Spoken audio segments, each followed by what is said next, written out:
We are live for this afternoon's flag-to-flag coverage of the Geico 500 at the Talladega Super Speedway, and today it is the 10th race of the NASCAR Cup Series season in 2024, and we may have another new driver lock themselves into the playoffs by way of the regular season point standings. Last week we saw Chase Elliott get his first win of the year and first win since 2022 at the Texas Motor Speedway. Today, with this being a wild card race on a super speedway, we may see that very same thing happen. We did see two different winners in the first two races this season on super speedways, so maybe we could see a third different winner here today. A lot of drivers. Be sure to we have live commentary streams every NASCAR race weekend throughout the season for NASCAR Cup, Xfinity, and Truck Series races, as well as NASCAR Cup Series practice and qualifying sessions. This is our fourth stream of the weekend. If you're wondering why we have four, because the Truck Series was off, well, we had an ARCA race stream yesterday as well to kind of fill the void for the Truck Series being off this week, with it being a super speedway race, kind of like I did with Daytona at the start of the year, doing the ARCA broadcast there. The only other commentary stream that I plan on doing the rest of the season that isn't NASCAR Truck Xfinity or Cup Series correlated will be the Indy 500 on Memorial Day weekend, just as I did last year. So you can look forward to that at the end of the month of May. But as far as the month of April goes, again, we are at the Talladega Super Speedway today. It's the third Super Speedway race of the season. I mentioned already it is the 10th race of the season. And based off the first 9, this is how things look. Kyle Larson comes in as the points leader, 4 top 10s, 4 top 5s on the year. He leads this series of both stage wins and laps led, which has led him to get to where he's at right now, which is 17 points ahead of Martin Truex Jr. for that battle for the regular season championship. Both of these drivers are former regular season champs. Larson did it once in 2021, won the title. Truex did it twice. 2017, he won the title. Last year, he did not make the championship 4. So it's not a surprise to see these two drivers try to duke it out for it. Denny Hamlin has not won the regular season championship since this form of the playoffs has begun since 2014 with 16 drivers in it. And I will say for Denny Hamlin, maybe if he wins this regular season championship, it can propel him into the championship for this year, where he could have a better shot at the title, knowing how strong the Toyotas were at Phoenix earlier this season. Denny Hamlin is sitting 28 points out of first, third overall in the standings. Also within one race worth of points are a few other drivers, with it still being through the first quarter of the season. Chase Elliott, after his win at Texas last week, has now moved himself to 4th in the point standings, up 2 spots from a week ago, as he's 32 points out of first. His teammate William Byron, with the most wins this season at 3, has 38 points to catch up to his teammate Kyle Larson in the standings. So the top 5 in points, all Joe Gibbs Toyotas as well as 3 Hendrick Chevys. Top 6 in points, you can add another Joe Gibbs Toyota in there. Ty Gibbs in his second season, still having a consistent start, although he's fallen off a little bit on the performance side of things the last couple of weeks. He's still sitting pretty without his first win this year, but trying to get a win today to propel him into the playoffs as a guarantee, so he doesn't have to worry about points if something crazy happens throughout the summer months of the season.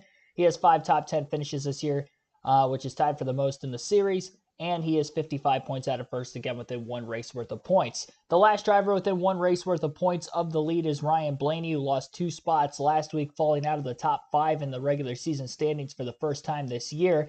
Hasn't had as many great finishes consistently as he did at the very start of the season, but is tied for the most top 5 still in the year with 4. And he does score quite a few stage points, even though he's only got the 1 stage win. Far and away the best Ford so far this season, as he is the only Ford in the top 11 in the point standings, again 7th overall for Blaney. So the drivers who are locked into the playoffs with a win this year would include, as I mentioned, William Byron, who has the most wins with 3. His wins coming in the Daytona 500, at COTA, and at Martinsville as well. We fast forward to last week. Chase Elliott got his first win of the season at Texas. That's his only win. Denny Hamlin has 2 wins on the season. He's the only other driver other than Byron to have more than 1 win this year. Hamlin has 2 wins, both on short tracks at Bristol and Richmond.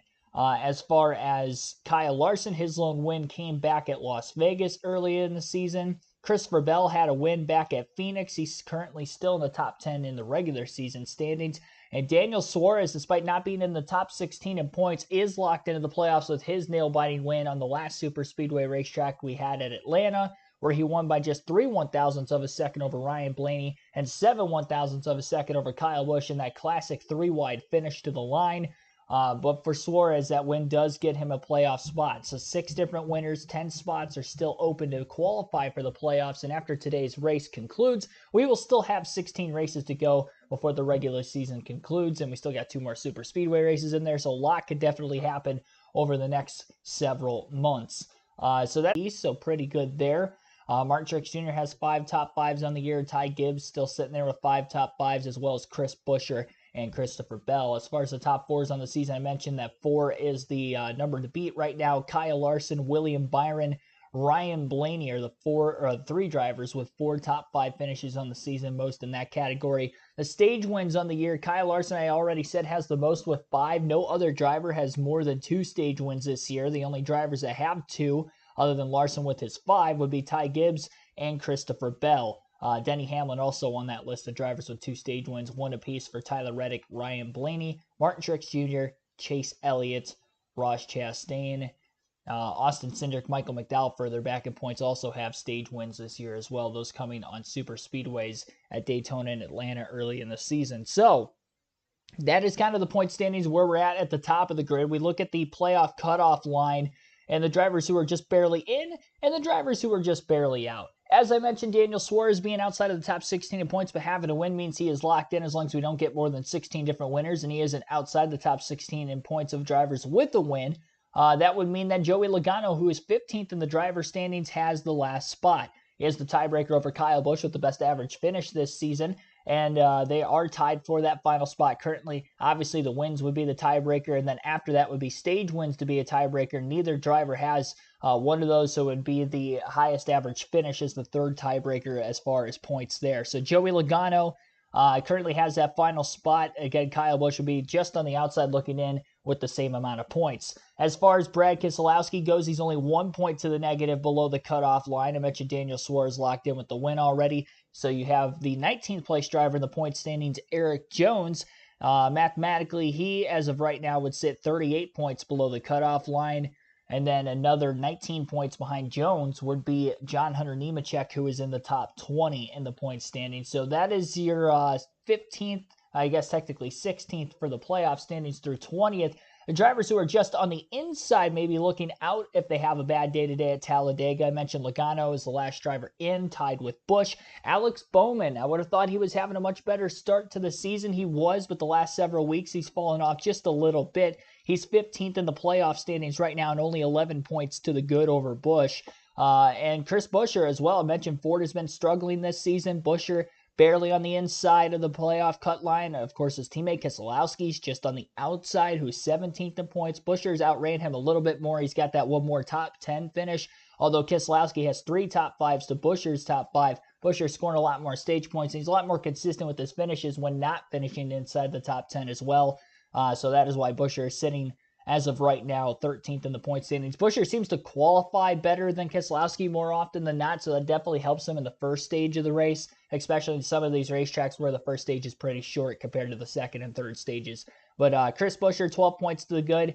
14 points to the good is Chase Briscoe. He's actually the second highest Ford in the point standings this year. Probably couldn't have expected that coming into this season. You would have thought a name like Logano, Buescher, Keselowski would be up there. Obviously, Blaney is ahead of him, but again, the second highest Ford right now in the point standings is Chase Briscoe, 12th overall in the driver standings.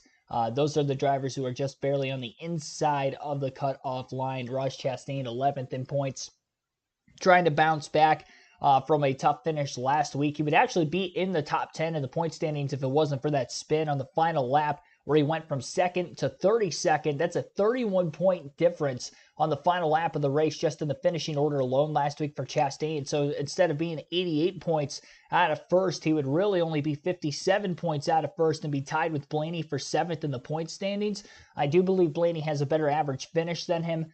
They both have the same amount of stage wins, so Blaney would have had the tiebreaker, but still, Chastain would be 3 positions higher in points if it wasn't for that last lap spin off the front bumper of William Byron off of turn 2 at Texas last week. 3 spots lost in the standings last week for Ross Chastain, so that obviously was the result in those 3 positions, 31 points, I should say, that he ended up losing. 31 positions lost on the last lap last week. So that is the in-depth points analysis coming into this race here this weekend at Talladega on who I think is going to win this race today, who I think can contend. I think you would have to hammer Ford down as winning this race here this afternoon. The Fords have been very strong on super speedways in the next-gen era, and even this season as well. They dominated in the lap sled category in both the Daytona 500 and as well as the second race of the season at Atlanta, but none of them were able to get the race win. It was Daniel Suarez winning by a nose over Ryan Blaney in the Atlanta race, although Blaney was leading the final laps of the race leading up to the last lap into turns 3 and 4 when he had gotten passed by Suarez and barely held off Kyle Busch. As far as the Daytona 500, Joey Logano, his teammate, started on the pole, led the most laps that day. Brad Keselowski was up in contention late, kind of drafting with the day. William Byron and Alex Bowman were able to get the win as Logano, Keselowski were caught up in the big one late. Buescher was left with not many Fords to draft with on that over. And if I have to narrow it down to one Ford to get the win, I am going to go out and say it's going to be Brad Keselowski. He's been the most consistent Ford in recent weeks just by way of speed. Although Joey Logano's probably had the fastest car on the super speedways this season of the Fords, I think, collectively, although Logano got into an issue at Atlanta, and I mentioned Blaney almost won that race. I think Logano's had slightly more speed. He's like his finishes in recent weeks. Mentioned last week, he ended up having a good race at Texas, finished in second. Let's go back. Here's his finishes. So he ended up with a second place finish there, and although Martinsville wasn't good, he had an 8th place run at Richmond, 3rd at Bristol, 4th at Phoenix. Pretty good races. It's 4 8th place finishes or better in the last 6 races. 3 of those are 4th place finishes or better. Hasn't gotten the win, hasn't been scoring a lot of stage points, which is why he is still outside the top 16 in points. But we compare that to Ryan Blaney, who started the year much better than Brad Keselowski, where Blaney had 3 straight top 5 finishes in the 2nd through 4th races of the season. But since the 4th race of the year, it has been a dip in performance for Ryan Blaney. I'll try to find him real quick, and we'll show it on the screen. And I did pick Blaney to win at Atlanta earlier this season, but I'm not going to back him up to win here today. There's the finishes you see. 33rd last week at Texas, 19th at Richmond, a 12th at Coda, 16th at Bristol. And although Martinsville he finished in the top 5 and 5th, it's only one finish in the top 5 in the last 5 races, where Brad Keselowski has 3 top 5s in the last 6 and an extra top 10 to boot as well for him, with 4 of those in that stretch of races where Blaney's got the 1. So the consistency, I'd say, has gone to the RFK Fords over the last several weeks by way of speed, and they were the fastest of the Fords on the drafting racetracks last season, although this year I would take Logano. Logano has not been that consistent. Not only trying to run on races not on super speedways and get good finishes, but he also hasn't been as consistent in getting to the end of the races on super speedways, even in the next gen era. Obviously, the first 2 races can never seem to finish a race, and as a result doesn't win. Keselowski has had good finishes. Obviously, he wrecked out of the Daytona 500 this year, but he's had good finishes on the super speedways. RFK won a super speedway last year as well at Daytona. If Chris Buescher is going to be up there with Keselowski, and honestly, I think Logano and Blaney could be up there as well. Those 4 work together. One of them will get the win, but I'm going to take Keselowski. He's a 6-time winner at Talladega. I think the second closest to that, you would have to take Blaney, but still going with Bad Brad here today to break that, what is going to be a 3-year-long winless streak. 3 years to Talladega. 2021 was the last time Keselowski won. I was actually there that day. I've seen Brad Keselowski's most recent career win. I think he breaks back through, as a tongue twister, into victory lane here this afternoon. So that's just kind of my pick on that.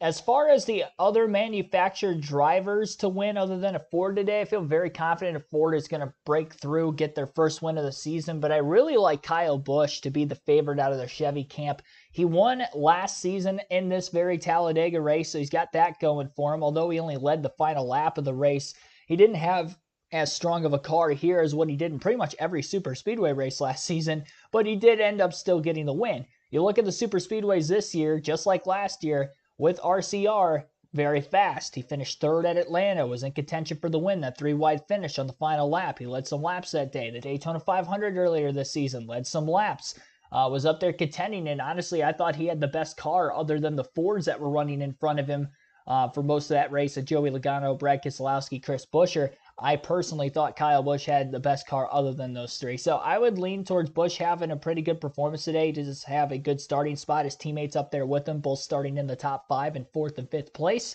I like Kyle Busch. Chase Elliott's got some momentum going for him, although he hasn't won a super speedway race in the next-gen era since 2022 at Talladega, but he still has won it. I think he can be in good contention for the win. William Byron's won at several drafting tracks already with the next gen over the last calendar year. Atlanta last summer, won the Daytona 500 this year. I think the Hendrick cars will be quick today, but I still like the RCR Chevys a little bit better. I know there wasn't any practice times to look off of, but they just look more promising just based off of racing success at Talladega specifically within the last year since Kyle Busch has gone to RCR. So I really like Kyle Busch as the favorite Chevy. As far as the Toyotas, I think you pretty much got to go Denny Hamlin as the favorite there on paper. The others haven't really been stellar on super speedways. Martin Truex Jr. never won on a super speedway. Christopher Bell, although he's had better finishes at Daytona, Talladega, he's still lacking behind there. Tyler Reddick hasn't had great runs on super speedways, although he has 4 straight top 10s coming into the race today. I don't think that momentum translates well for him. Bubba Wallace would be really the only other Toyota driver I could consider potentially winning this race, considering he has won at Talladega before. It's where his first career win came back in the 2021 fall race. But I still like Denny Hamlin more. He's got the experience, and although he's only won at Talladega one time, I would still kind of pencil him in as that favorite. You look back at Atlanta earlier this season, he got in 3 wrecks and was still running top 5 towards the end of that race.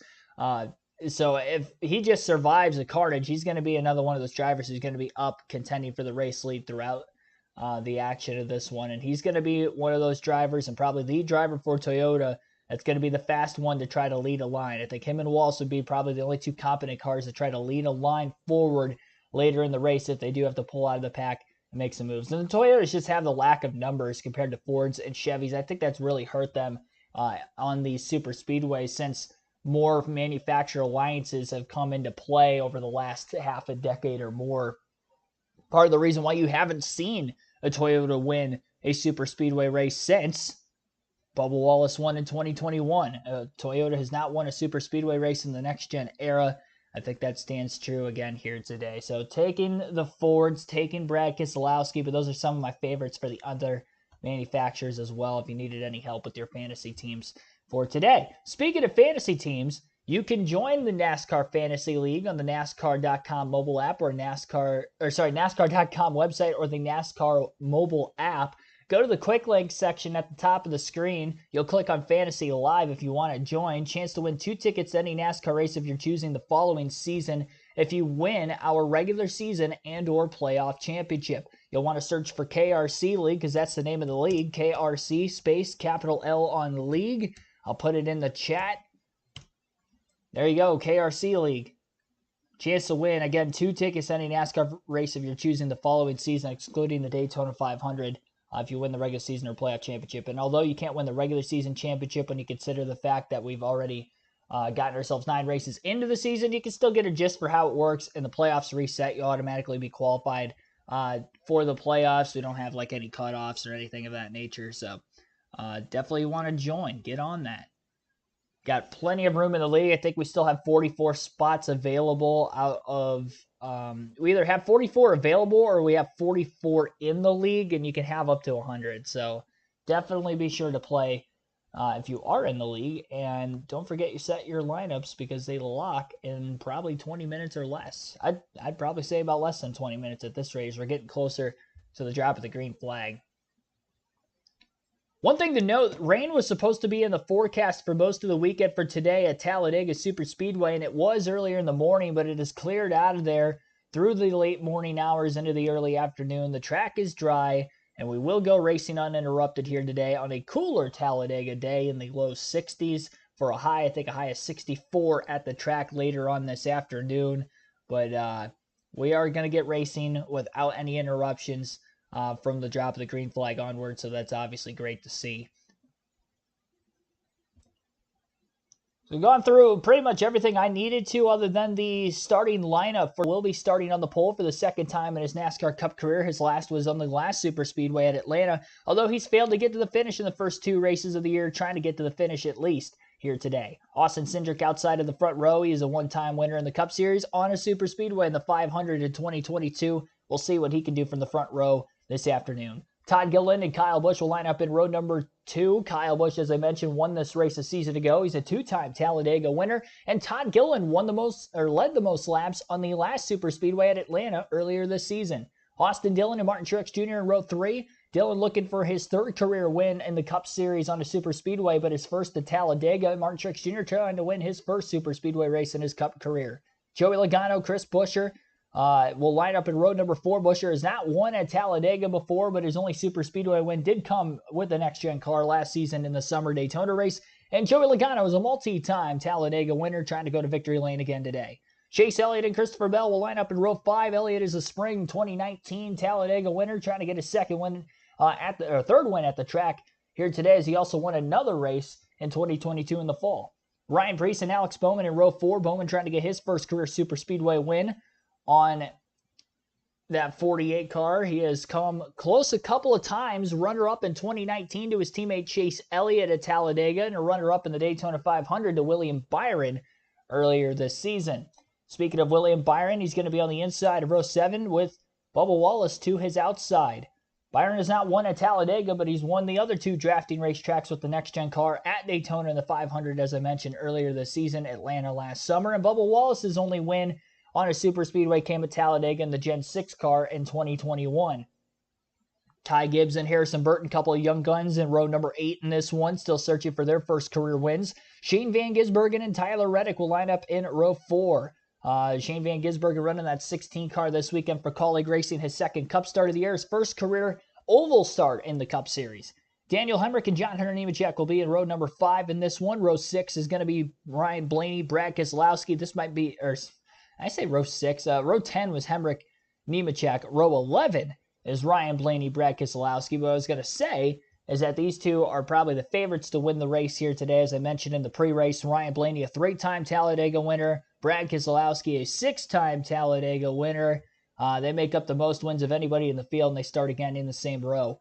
Denny Hamlin and Anthony Alfredo in row number 12. Anthony Alfredo, one of the 2 non-chartered entry cars for this weekend, running in the 62 for the Beard Motorsports. And Denny Hamlin, a former Dega winner, saw him win in person back in 2020.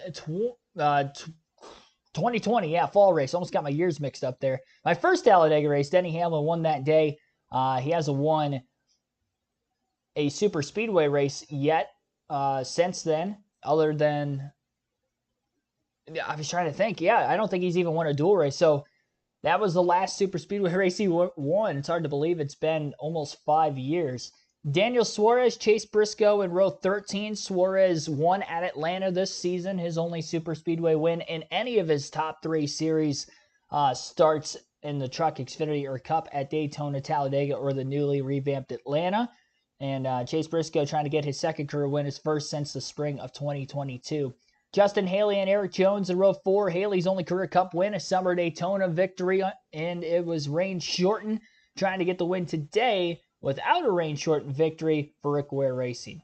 Josh Berry and Zane Smith will line up in row 15. Row 16, Corey LaJoie, Ross Chastain. It's a good row to look out for. Chastain, a former Dega winner, won the spring race in 2022. And Corey LaJoie seems to lead a lot of laps on these super speedway races in recent years, so maybe look for him to be a potential underdog contender for the race today. Ricky Stenhouse Jr. had a win on a super speedway last year, winning the Daytona 500. As far as his other career wins, he does have one at Talladega in 2017. All 3 of his career wins came on super speedways, in fact, the Daytona and Talladega. Cody Ware to the outside of Stenhouse back in row 17 today, making his return to the Cup Series, his first start since middle of last season. Carson Hocevar and Noah Gragson in row 18, and then row 19 rounding out the field today will be BJ McLeod and Kyle Larson. Larson did not qualify his race car yesterday due to a roof rail pre-race inspection, so he is the only driver that did not hit the racetrack for qualifying. And because there was no practice yesterday or at all this weekend in any of the top 3 series in NASCAR, that means that car has not hit the racetrack at full speed yet. So hopefully all goes well when they unload here. We saw a couple years ago, I think it was the fall race in 2022, and I went to, he had a similar issue where he did not qualify. There was no practice And as a result of that, he ended up having some sort of a mechanical issue just a couple laps in and ended up retiring from the race early on. For some more pre-race ceremonies, I'll let you listen into the Fox broadcast. You can watch the race today on your local Fox affiliate. Even in this day, as you control the weather, we bless you, Lord, for the opportunity to meet with new and old acquaintances, to cheer on our drivers and their teams, and to give you glory. So we ask you to bless us today in the name of Jesus. Amen. United States Army Band.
The weather has cooperated here in Alabama. You have too. Thank you for tuning in on the pre-race show. Enjoy the race, and thanks for being a part of NASCAR on Fox. Just over 5 minutes away from the command to fire engines for today's Geico 500 at Talladega. Again, you're listening live on KRC. Be sure to hit the like button if you guys haven't done so yet. Subscribe for more NASCAR content. Every NASCAR race weekend, we have live commentary streams for the NASCAR Cup, Xfinity Truck Series races, as well as Cup practice and qualifying. We had a special edition of the ARCA race yesterday at Talladega live on the channel as well. So this is our fourth and final stream of the weekend. And again, as you heard there from Chris Myers and as well as myself earlier on in the stream, rain has washed out early. And although it was looking unlikely we're going to get this race in on a Sunday this weekend, it looks like we are. And it should be a lot of fun nonetheless, as Talladega usually is. Frank Powers, NASCAR 2311 Cup Series Racing, Billy Kramer, Robert Perkel, JoJo, all year round Dex and Perogalis. Thanks for tuning in. Hopefully I said that name correctly again. Dan Bowers, Rod Brown, Patrick Shadley, Seth Thomas, Rebel Soul, NASCAR Justin and Ash, Earl Arnold Jr., Kyle Lance, Modern Genetics, Jackson Thomas, and others. Welcome in. True Texan, welcome to the stream as well. 43 likes in the early going of this one. Appreciate everybody that has hit the like button already. Don't forget to vote for who you think will win today's race as well. 87 of you have already voted in these first 35 minutes as the poll's been up. And I think the poll opened even like 5 to 10 minutes before this race stream started. So it looks like 42% of you are saying somebody other than Kyle Busch, Ryan Blaney, or Brad Keselowski will win the race. Looks like it's pretty tight between Blaney and Busch. 24% saying Kyle Busch will win. 26% saying Ryan Blaney. And only 9% taking my pick, Brad Keselowski, to win here today. Up to 45 likes now. There we go. Our goal is to get to 150. We got more than that in the Xfinity race stream yesterday. Greatly appreciate everybody that tuned in for that. I think it was the second most viewed Xfinity Series stream of the season. And I believe it was the most liked Xfinity Series stream of the season as well. So greatly appreciate everybody that tuned in yesterday evening to watch the Xfinity Series race at Talladega with me, listen to the commentary per usual. And really all year long, we hit 5,000 subscribers last Saturday as well. And on the road to 10K now. So hopefully we can get there sooner rather than later. I'm curious to see where we'll be at by the end of this season. I don't think we'll get to 10K this year, considering it took me a few years to get to 5,000, but We'll see. You never know. Went through the starting lineup for the race today. As you see, I've got the foxsports.com live leaderboard of this Geico 500. And that is because the raw feed is not available, at least yet. Granted, the cars are not on the racetrack. So I'll keep refreshing because obviously that leaderboard is much better than any other website we can get it on. We did have some technical issues during the ARCA race yesterday where it never worked properly the entire race. Granted, that was not on NASCAR.com. That was on ARCARacing.com. But as far as the raw feed for these NASCAR Cup races, we haven't had an issue with it in almost a month now. So hopefully all things go well. But if it is not working out of the gate, at least I can show you the leaderboard on foxsports.com. And at some point during the course of the race, the raw feed will become available on NASCAR.com. We've had this issue a few times already this year and as well in recent years since doing these live commentary series where for some reason it just doesn't show anything. It's not even available until like middle of the race. Welcome to the broadcast booth. Clint Boyer and Kevin Harvick both know their way to victory lane here. How do you get there? Well, like you mentioned, Mike, this is all about the drivers and everything that they do from a process standpoint inside the car today. You've got to save your fuel. You've got to be a good pusher. You've got to be able to get pushed good. You've got to do all the little things right. And oh, by the way, you need to be a little bit lucky. For all those things to go right, though, you have to be in good communication, in sync with your spotter up on the roof. We talked to Bubba Wallace, heard him talking about Freddie Kraft. That communication, when he says clear, you have to do it now, and he better be right. You don't have a second chance out here. There is no reset. We know that the big one's going to happen. The communication is staying out of those wrecks, cleaning up all the mistakes on pit road, and more importantly, being in that right position at the end of this race with the right people around you. That's very hard to do. Well, pit stops will be key, especially green flag stops, because 1 second lost in the pits, that's a football field out on the track. Yeah, and we've seen a lot of trouble coming onto pit road with cars getting stacked up. So you want to lose the least amount of time possible on pit road. And that's why we talk about saving fuel and the things that the drivers do on the racetrack. So pit road is very important today. Your manufacturer and their help from your teammates is also very important. We'll see who does it the best. Yeah, strategy. You know the fuel mileage is going to come into play, but I want to be in that magical moment off of 4 with the right push, and that right push is going to come from either a teammate or a manufacturer ally. They're the only ones you can trust. 3 different makes, Ford, Chevrolet, and Toyota. You'll see drivers trying to find their partners and pit together under green. And the strategy will not just be your car, not just your team, but everybody driving the same manufacturer as you. Time to go trackside. Talladega, this is the moment you've been waiting for. Welcome, 4-star General and Chief of the National Guard Bureau, General Daniel R. Hokanson. Drivers, start your engines.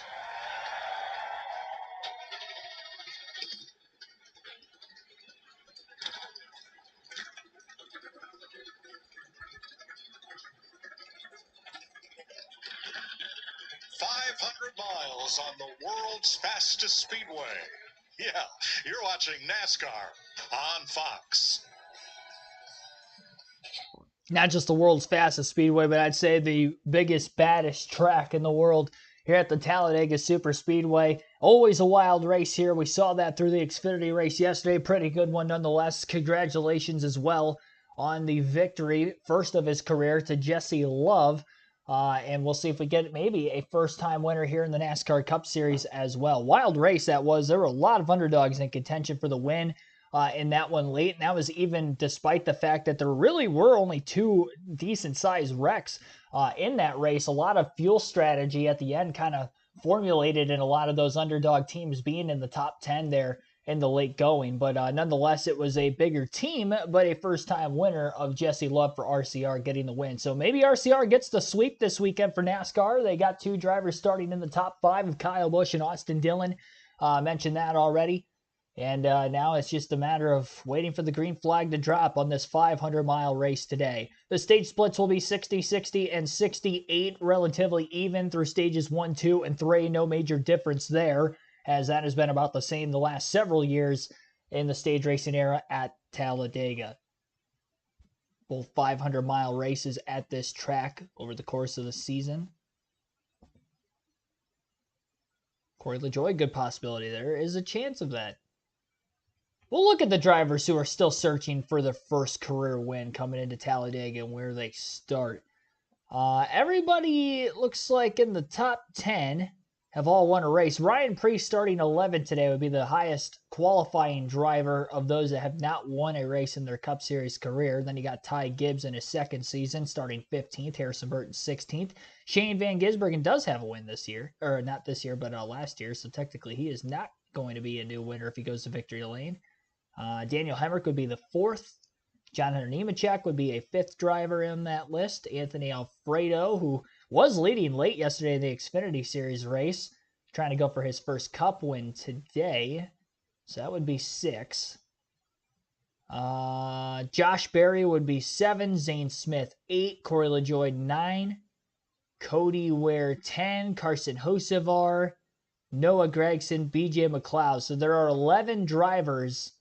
I don't know how to count. 13. There are 13 drivers in the field today that have not won a Cup race of the 38 starting. So you never know. Any one of those guys could end up getting the win under a certain circumstance. Remember, BJ McLeod was actually running well in the draft in the dual race at Daytona. Unfortunately, got caught up in an incident there in the middle going.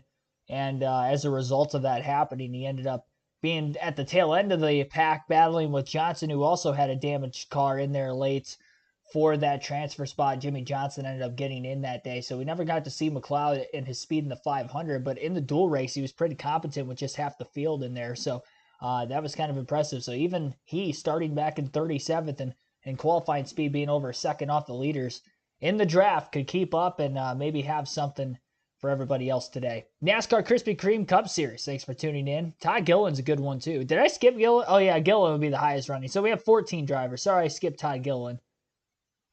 Apologize for that. Yeah, I did skip him. I don't know why. He's the only driver in the top 10 then starting today that hasn't won a Cup race. So 14 drivers have not won a Cup race in their careers that are starting today. You got us? Yeah, 2-4, I got you. Well, your boys brought you another fast Ford Mustang. Back on the pole, a lot of speed here at Talladega. How do you keep these guys behind you? Yeah, it's amazing. I'm just so proud of everybody up front row. Just bringing 2 really fast hot rods here.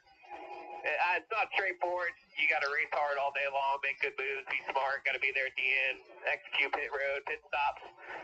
But yeah, we'll enjoy the view while we have it, fight hard to keep it, see how we end at the end of the day. All right, man. Thanks for the time. Can't wait to watch. Thank you. All right, let's have a look at our starting grid. Ford's on the front row, McDowell and Austin Cindric, 2 Daytona 500 winners, were the 2 fastest qualifiers here yesterday. Todd Gilliland has his best start in the Cup Series, and Kyle Busch got his second Talladega win here last year. Kevin will dial him up. Hey, Kyle Busch, Kevin and Clint up in the booth. We've seen everything that Talladega brings. Obviously, you won here last fall. How do you plan on doing that again today, buddy? I don't know. I mean, you got to have a little bit of luck on your side, but certainly having a fast race car helps. So guys at RCR, ECR brought me a really good Cheddar's Camaro, and looking forward to having a fast piece here to go out there and challenge these guys for a win. All right, man. Good luck out there today. Thank you. Thank you. All right, row 3, Austin Dillon, the number 3 car. We've seen that baby in victory lane a lot of times here at Talladega. And on the outside of him, Martin Truex Jr. Never been in victory lane on a super speedway. Row 4 is 3-time Talladega winner Joey Logano and winner at Daytona last summer, Chris Buescher. Row number 5, Chase Elliott, a double Talladega winner who won last week, and Christopher Bell, this year's Phoenix winner. Here's Regan Smith. Well, Mike, throughout the course of a driver's career, there always comes moments where they have to relearn and re-educate themselves on things they think they already know. That's exactly what Chase Elliott had been doing for the past 42 weeks. But last week, that 42-race winless streak ended at Texas. Crew Chief Alan Gustafson told me it wasn't as much about the win for him as it was the validation that the processes and everything they've been working on came to fruition, and they got that win. With that win, now they come into a racetrack where he's got 2 prior wins. Chase Elliott is fast again this weekend and starts 9th in the number 9. All right, how about row 6 right here? Ryan Priest, best cup finish of 3rd, came here, and Alex Bowman on his outside, runner-up in this race in 2019. Starting 13th is William Byron, who has 3 wins this year, and Bubba Wallace. Here's Jamie Little. Well, Mike, there's a lot to be excited about if you're Bubba Wallace. You're back at your home track, also the site of your first career Cup win.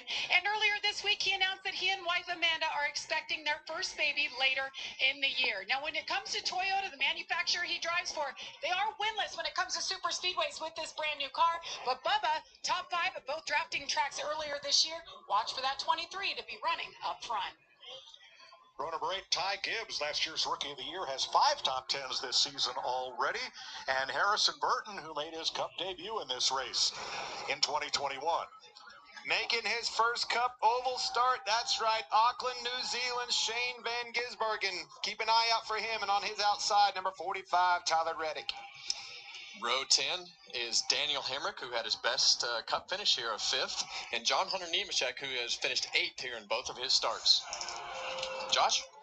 Well, it's going to be an uphill battle for Kyle Larson and the 5 team. They're going to start at the rear of the field after not being allowed to qualify due to unapproved adjustments to the roof rails yesterday. Their car chief has been ejected for this race. They're going to have to do a lap through penalty at the start of this race.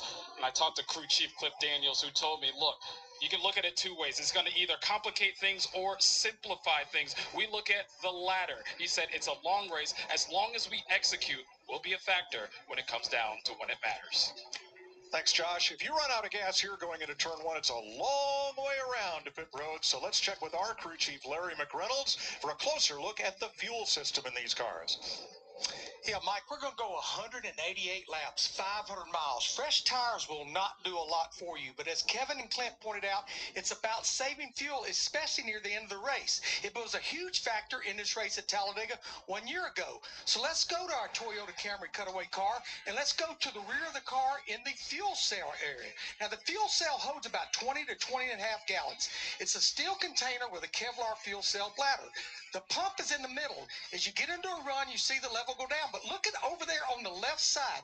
That is a fuel reservoir. Fuel runs in that reservoir through trap doors, and you have one lift pump. If a driver feels the engine sputter, he can throw a switch that activates that pump. But the biggest thing, guys, if he has to go to that right there, he knows his next trip by pit road, he better be on pit road. At a track this size, everybody does it different, but this is the most common way of going about it. Well, the biggest difference is you're just not going to get as much out of that switch as you did in years past. So these guys, when that thing bobbles, they better get to pit road as quick as they can because they don't have a lot of leeway to make another lap. The weather will be a story today. It rained till about 9 a.m. Early this week, the forecast was for 97% rain all day. Now, we are partly cloudy. A little pop-up shower came by our booth just as they gave the command to fire engines, but that has stopped. The track is dry, and we are ready to go for 60, 60, and 68 laps, the 3 stages. Fuel window, 42 to 46 laps.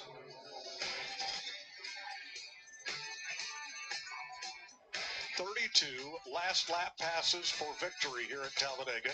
70 lead changes, a record. The last time we were here, the last 7 races at Talladega had 7 different winners. And when this track was new, they ran the summer race for 15 years before they had a repeat winner. And that's exactly why you look down here and see a packed house. Sold out infield, packed grandstand. They're here to watch these boys do work. Well, I know one thing, Clint. Mike talked about the weather and what it was supposed to be. Last night it rained and might have saved your life. Hey, 90% chance all week long. It's not every day you get to outrun the old weatherman, and we beat his butt today. I like it. All right, here's some radio from Joey Logano, who will roll off 7th today. 10-4. Boys, let's have a good one today. We know what we got to do to get ourselves some stage points, keep ourselves at the end, and go racing hard, try to get a trophy today. Got a good shot at it. There are 38 cars starting this race, and I would say there are 30 that are genuine contenders to win today. 30. Well, at least. I mean, I would. Depends on what's left. It could I don't be know, anybody's day. I agree. Could be anybody. I think it's higher than that, Clint. I agree. Yeah. I think it's a big day for these Ford guys. We know it. We've been covering it. It's time for them to shine. The Ford Dark Horse. Pace car is headed to pit road. The field is getting into the tri-oval and headed towards the start-finish line towards the end of the front stretch at Talladega Super Speedway. As they roll out of the Geico restart zone, Michael McDowell in the inside lane is the control car and will lead the field to the green. We are underway in the 2024 Geico 500 at Talladega.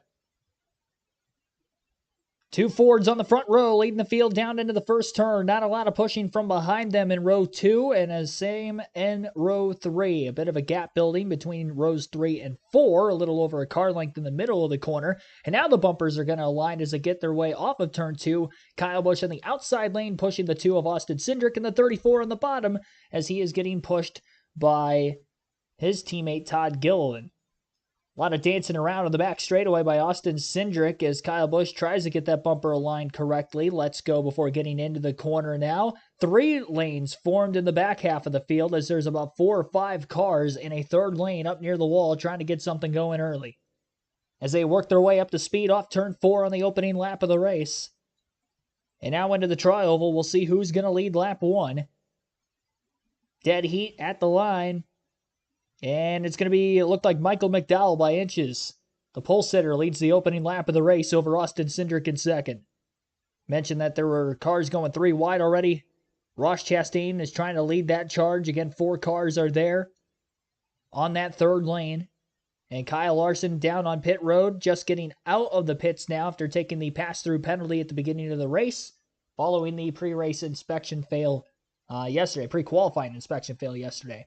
Did not qualify and had to have a drive-through penalty at the start. So he's not going to be in the draft. And it could be in a dangerous possibility to lose a lap if this first stage goes caution-free. But if he does, then he's the only one a lap down. He'll get the free pass at the stage end anyway and get back on the lead lap that way. Lap 2 is going to be in the books, and this time by it'll be Austin Cindric leading the second lap, our first lead change already. What is that? It's 8 rows now, 2 by 2, and then it's 3 wide, right in the middle of the pack. I think the word is hullabaloo. Well, I'm going with close enough. Hullabaloo. Well, there's his podcast where he couldn't even say it. I love it. That's my favorite. I told him, I said, you got to challenge me way more. These guys are formulating this outside line. See Bubba Wallace move up. And they got some front of him right there. Chastain behind him. Momentum on that outside coming. Well, you've got a lot of different agendas that have to play out here. You've got some guys that are already positioned up in the front, a lot of good cars that started in the back of this pack that are trying to get themselves formed up together to make some track position up early and put themselves in a better position when the strategy starts to play out. Much like we saw Bubba Wallace move up there, will there be anybody else come up and make that block and try to ride that line on the outside to the front? So now it's only 5 rows, 2 by 2 at the front. As that 3 wide group, Bubba Wallace making that outside move. Here they come. Another good push off of Hemrick. I don't think he wants to be. He actually told me pre-race he doesn't necessarily want to be on that outside line. He thinks the middle line's here. There's Truex going up, just like I was saying. If he gets to the front there in front of Cindric, you might see him move back down. Kyle Busch headed up through the middle. Well, this is a much different scenario than Daytona here at Talladega. You're going to run the car much more aggressive. You're going to run the car lower. You're going to run the shocks more aggressive. You want all the speed that you can get out of the car and still be able to drive it. You see Bubba Wallace be able to push Martin Truex Jr. really well down the front straightaway right there. And that's really what we saw out of these Toyotas at Daytona, Clint. When they dropped the green flag, they were able to push really well. How about this 3 wide racing all the way back through the field? Awesome. So 2 Fords at the front on the inside, a Ford and Chevy in the middle, 2 Toyotas at the front in the outside lane. Make sure these pushes are straight on them bumpers. You see them kind of off to their side a little bit.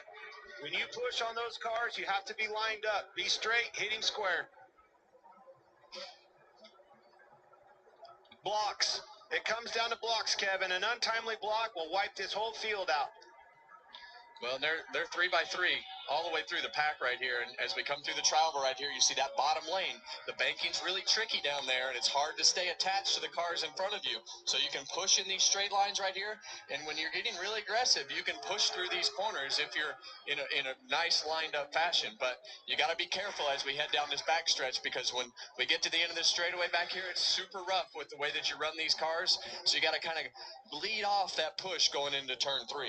I want to brag about our guys. Already 3 wide, finding the grip, finding the confidence with your spotters. Huge push out of Bubba Wallace here to the lead for Truex, just like I was saying early. Now he comes down to the middle. That's exactly, Kevin, what he wanted to do. But back to bragging on these guys. Already 6 laps in, 3 wide racing like this with no practice. Unbelievable. Now, this is very orderly for Talladega.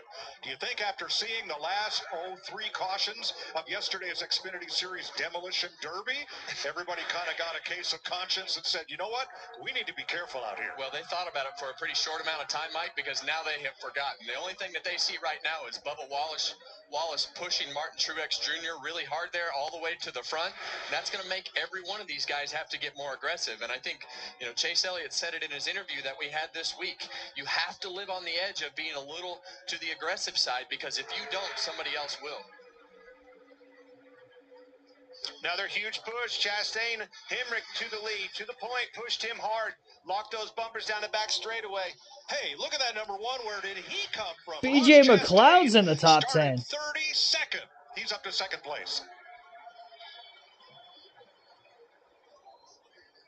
78 car is the second car on the outside. Hemrick under fire from McDowell on the bottom with Todd Gilliland, his wingman, or should we say bumper man, right in his wake in that 38.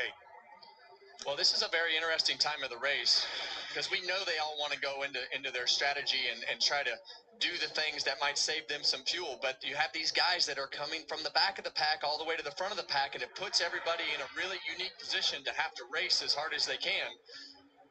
That's exactly right. You see those 2 teammates, Gilliland and McDowell, down on the bottom front row. Those guys, you can't afford. They had the pole, as we noted, and you can't lose that track position. So they're going to try to hold strong on these guys. But the flip side of that, Hemrick, Chastain, see where they move down? Right down to the bottom line where they can ride. Larry? Yeah, this is our Verizon race strategy, and you guys touched about it before the green flag. You have to have partners when making a green flag pit stop, whether that's drivers within your organization, drivers within your manufacturer. Every trip to pit road, regardless of what tires you change, make sure that car is packed full of fuel. Other than maybe at the stage ends, 2 tires or fuel only are the best options for you. Thanks, Larry. 9 laps complete. McDowell has led 3. Hemrick and Cindric 2 apiece. And Truex has led a lap. BJ McLeod leading that outside lane from the back of the field has fought his way to the front in Talladega. Full screen commercial break, first time today, lap 10 at the Talladega Superspeedway out of 188 in the Geico 500. Daniel Hemrick led that last time by at the line and is currently your race leader by 0.09 of a second. He led over Corey LaJoie in second. Ross Chastain currently scored in third, BJ McLeod fourth, Martin Truex Jr. fifth, Denny Hamlin sixth, Michael McDowell seventh, Todd Gilliland eighth, Bubba Wallace ninth, and Chase Briscoe in 10th. 11th place is Austin Cindric, Austin Dillon 12th, Zane Smith 13th. Kyle Busch 14th, Joey Logano 15th, Chris Buescher 16th, Daniel Suarez 17th, Ty Gibbs 18th, 19th place is Christopher Bell, 20th is Noah Gragson, John Hunter Nemechek 21st, Christopher Bell now back to 22nd, that last lap by the line, Harrison Burton 23rd, Alex Bowman 24th, Ryan Preece 25th, Anthony Alfredo 26th, Eric Jones 27th, Chase Elliott 28th, Ricky Stenhouse Jr. 29th, William Byron 30th, Tyler Reddick 31st, Josh Berry 32nd, Shane Van Gisbergen 33rd, 34th is Carson Hocevar, Brad Keselowski 35th, Cody Ware 36th, Ryan Blaney 37th, and Kyle Larson 38th, the last car in the lead lap, as he had that pass-through penalty at the beginning of the race. It looks like there is 27 cars running within 1 second of the race lead. That is insane. And then there's kind of some cars just behind this giant pack that are kind of tailing off, I think intentionally, like a Blaney, Cody Ware, Brad Keselowski, Carson Hocevar, Shane Van Gisbergen, and they're all about 2 seconds off the lead. There's a little bit of a gap time between about where like 27th was and then right around just outside the top 30. So there are some cars hanging back there. I'd probably say I'd hang a little bit further back than that, but maybe they're trying to be in contention of things when we get to green flag pit stops, but not necessarily where we are right now. Thanks for everybody tuning in here. 62 likes on the stream. Our goal is to get to 150. So be sure to hit that like button if you guys haven't done so yet. And again, vote for who you think is going to win the race today. You have until the end of stage 2 to vote in the poll that is open in the chat. 130 of you have already voted. 42% say somebody other than Kyle Busch, Ryan Blaney, or Brad Keselowski will win. 25% of you say it'll be Kyle Busch in victory lane. 23% say Ryan Blaney and Brad Keselowski, getting 10% of those 130 votes. Sponsored by Progressive Insurance. Save when you bundle auto, home, or motorcycle insurance. And by Credit One Bank. Daniel Hemrick in front here at Talladega. Now Kyle Larson, having served that penalty on lap 1, the pack has caught him now. After 12 time the caution comes out, he should be the free pass. Yeah, what do you think right here, Clint? Do you think stay up in the middle of that pack or get in that single file lane back there?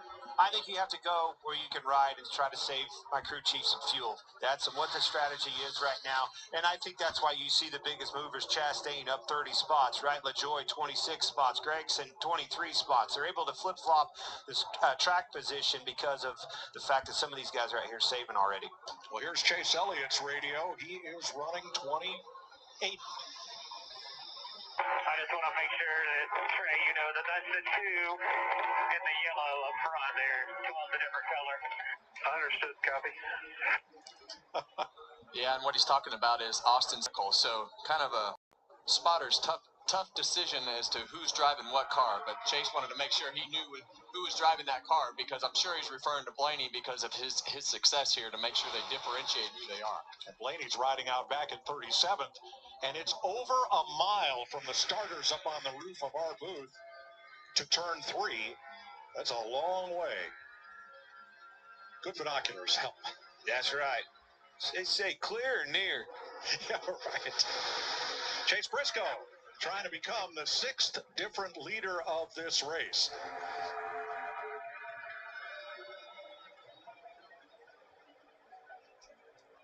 $14 complete before the race started. We visited with Brad Keselowski's team number 6 for their pre-race meeting.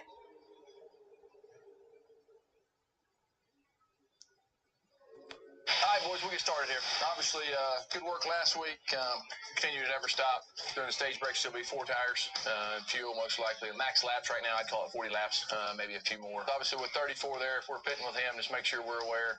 If we do end up pitting on the same lap as him, everybody's aware of what we need to do. We know we have everything we need here to put it together. Let's just keep executing. Let's go have some fun and win this race then. He mentioned the 34 because they are 1 pit in front of their pit, pits 1 and 2. I love hearing these crew chiefs talk to their teams before the race. I know a lot of people understand that this is a team sport, but I really don't know that they understand the magnitude of the team aspect that comes with the crew chief leading the engineers doing their job and communicating with the drivers. It's just this constant communication in different areas, and the crew chief is the guy that has to navigate all those different areas and try to put all those pieces together. And all those different areas and scenarios change so much in a track like Talladega. Like right now, Justin Haley going for the lead on Chase Briscoe. Haley in the 51, taking flying lessons. Last week he soloed for the first time. There is no soloing here at Talladega. There's not much you can do without somebody right on your bumper as Briscoe comes back to the lead. Yeah, you saw what soloing here at Talladega did for Kyle Larson when he had to serve his penalty. He was 3 seconds a lap slower without the draft. Well, again, you're seeing this because a lot of these teams, these drivers are electing to try to, save some fuel in these stages and set themselves up for the end, right? It's all about being in a position when you need it at the end of this thing. Flip side of that conversation, a guy like Haley, I want to go out and put this baby on the point and lead this race for my sponsors and my team. 6 different leaders so far at the start-finish line. We could see a record number of leaders today And Kevin, you've convinced me. 38 drivers here.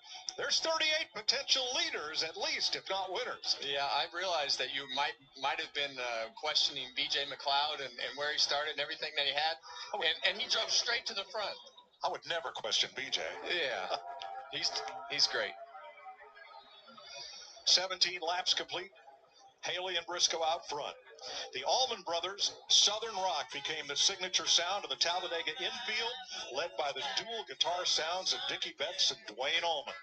Betts, a founding band member, passed away Thursday. The Ramblin' Man, Dickie Betts, was 80. Justin Haley, your race leader at the start-finish line that last time by 7th. Martin Truex Jr. in 8th. Todd Gilliland 9th, and Austin Cindric rounds out the top 10 on lap 18 of stage 1. 60 laps in the first stage of the race. We'll take our first ad break. You're listening live on KRC to the Geico 500 at Talladega. Scotty Dingus, Bond 1771, Robert Goodrich, Dale Campbell, and others, thanks for tuning in. I didn't shout you guys out yet. Troy the Great, thanks for tuning in as well. Popcorn and beer ready. Yeah, it is going to be a fun one here today. You definitely won't want to miss a lap. Anything can happen around any corner in Talladega. Sharitha Cooper pulling for Kyle Busch again. Wade Zielinski, thanks for tuning in. I know you're at the race today. Enjoy. I don't think you can hear me right now, but enjoy the race. It is an experience and a wild one so far. 3x3 racing from pretty much the opening laps to where we are right now. We've had several lead changes in the early going. During this current commercial break, Martin Truex Jr. has now taken the race lead for the second different time. All these different drivers who have led at least one lap. Truex has led 2. Briscoe's led 2. Haley's led 2. McLeod led 1. Hemrick led 7. 4 laps led for the pole sitter Michael McDowell. Austin Cindric led for 2 laps. And we are only on lap 19. We've already had that many different drivers lead several laps in this race. Lead changes galore here in the early going of stage 1. Everybody will have to make a pit stop at some point for fuel purposes during the course of every stage day, with the fuel window being 42 to 45 laps, and the stage lengths being 60, 60, and 68. So you'll see some pit stops during the course of every stage break, as well as during green flag conditions, so it's looking like a 5 pit stop race here today. Still waiting to get the raw feed up for you guys again. The minute that becomes available, we will have that for you. I was able to pull it up, but it was still stuck on the starting lineup side of things the last time I had pulled it up. So we'll see if that will refresh into anything as far as live timing and scoring for us. Again, until the raw feed becomes available. And yeah, it's not doing anything for the moment still. So we'll go back to this. Thrilled the fans in pre-race by taking a couple of laps. The number 88 is the Ford Credit Ford Taurus that Dale Jarrett drove to the championship in 1999, piloted by Doug Yates. The 28, Bill Ryan, America's premier restorer of vintage stock cars, drove the Texaco Haviland Thunderbird that Davey Allison won with at Dover in his rookie season, 1987. And the crowd went wild. Very cool. And those cars, fire them up, take a few laps, be as fast as these. Well, yeah, pretty close. They probably would. With Clint, you drove them. They were awesome. That was the coolest thing I got to do all weekend. That Davey Allison car means so much to me. As a little boy, I built that as a model. I love that gold chrome on that car. But the horsepower of Dale Jarrett's car, my gosh, Kevin, that thing would run. Well, I think you forget that you were in the 900s as far as horsepower. So those cars definitely ran. Robert Yates would have turned 81 this week. Miss that man. Such a cool dude. 22 complete. Haley out in front of Hemrick on the bottom, pulling them around Talladega as we asked a number of drivers this weekend about their strategy for today. Yeah, unfortunately, fuel saving is super speedway racing now, and really every racetrack that we go to. I'm really anxious to kind of see how it all plays out. The Daytona 500, I feel like everybody's always trying to just kind of get to the end, so the fuel saving kind of becomes even more extreme than probably would at other races. I don't mind it. I think it's kind of a fun strategy piece to the race. Seems like that game is in full effect right now, and until something big changes, I don't see it changing. It's a high-speed chess match, and got to go figure it out. Fuel saving is part of the game at Daytona and Talladega, but here we've seen a couple of drivers race their way to the front, put up a PR lap, but this 3x3x3 has been pretty endless here. There's so many layers to the fuel saving as what these drivers do. I mean, positioning yourself in the right situation where you can save that's how you optimize it, Kevin. Well, you have to play the game, and you have to put yourself in a position and can't be there. Yeah. Can't be where Truex is at. You're pretty much having to hold it wide open when you're leading these lines. Well, you say that, and some of that is being able to lift. You see BJ being able to get right to his bumper. You can let him push you, and if BJ's getting a push from behind like he was right there, Martin can actually stay off the throttle and let those guys actually make the speed for his car by being pushed. So it's a balance between how much you lift, how much you want to control the race, and so there's a lot of things happening at the front of the field. Being able to try to save fuel and try to maintain your track position is tough. Here comes Justin Haley back on the inside, trying to lead his 6th lap of the day. Jamie? Mike, I talked to Justin Haley just before he got in the race car, and he said today's going to be an interesting one with all the fuel saving. He said, we're a smaller team at Rick Ware Racing. We don't have the data, the resources, the information on fuel saving that these bigger teams around us have. He said, sure, this is an opportunity race, but there's a lot of educated guessing going on. And when it comes to pitting, I'm going to have to watch for hands coming out of the windows. I don't have the information when the other Fords are going to pit. Josh. When you talk about opportunity races, that is the case for Daniel Hemrick in the 31. They've shown they have a strong car. For Hemrick, his best career finish in the Cup Series was 5th here in 2019. While he's led 7 laps today, he was in front. The team told him, hey, you showed you can lead the line here. Now we need to save fuel. I need you to get to 80% so that we can save fuel. I don't mind you dropping back and hanging in line.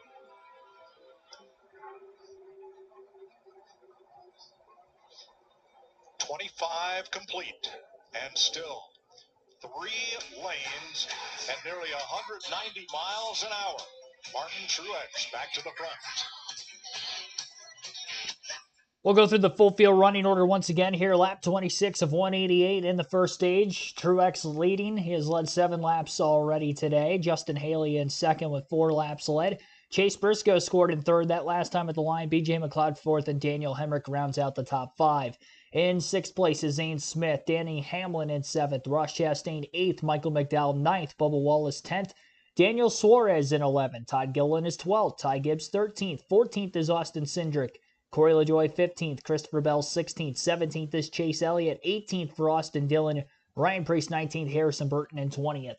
Noah Gragson 21st. Chris Buescher 22nd. Alex Bowman 23rd. Josh Berry 24th. Eric Jones 25th.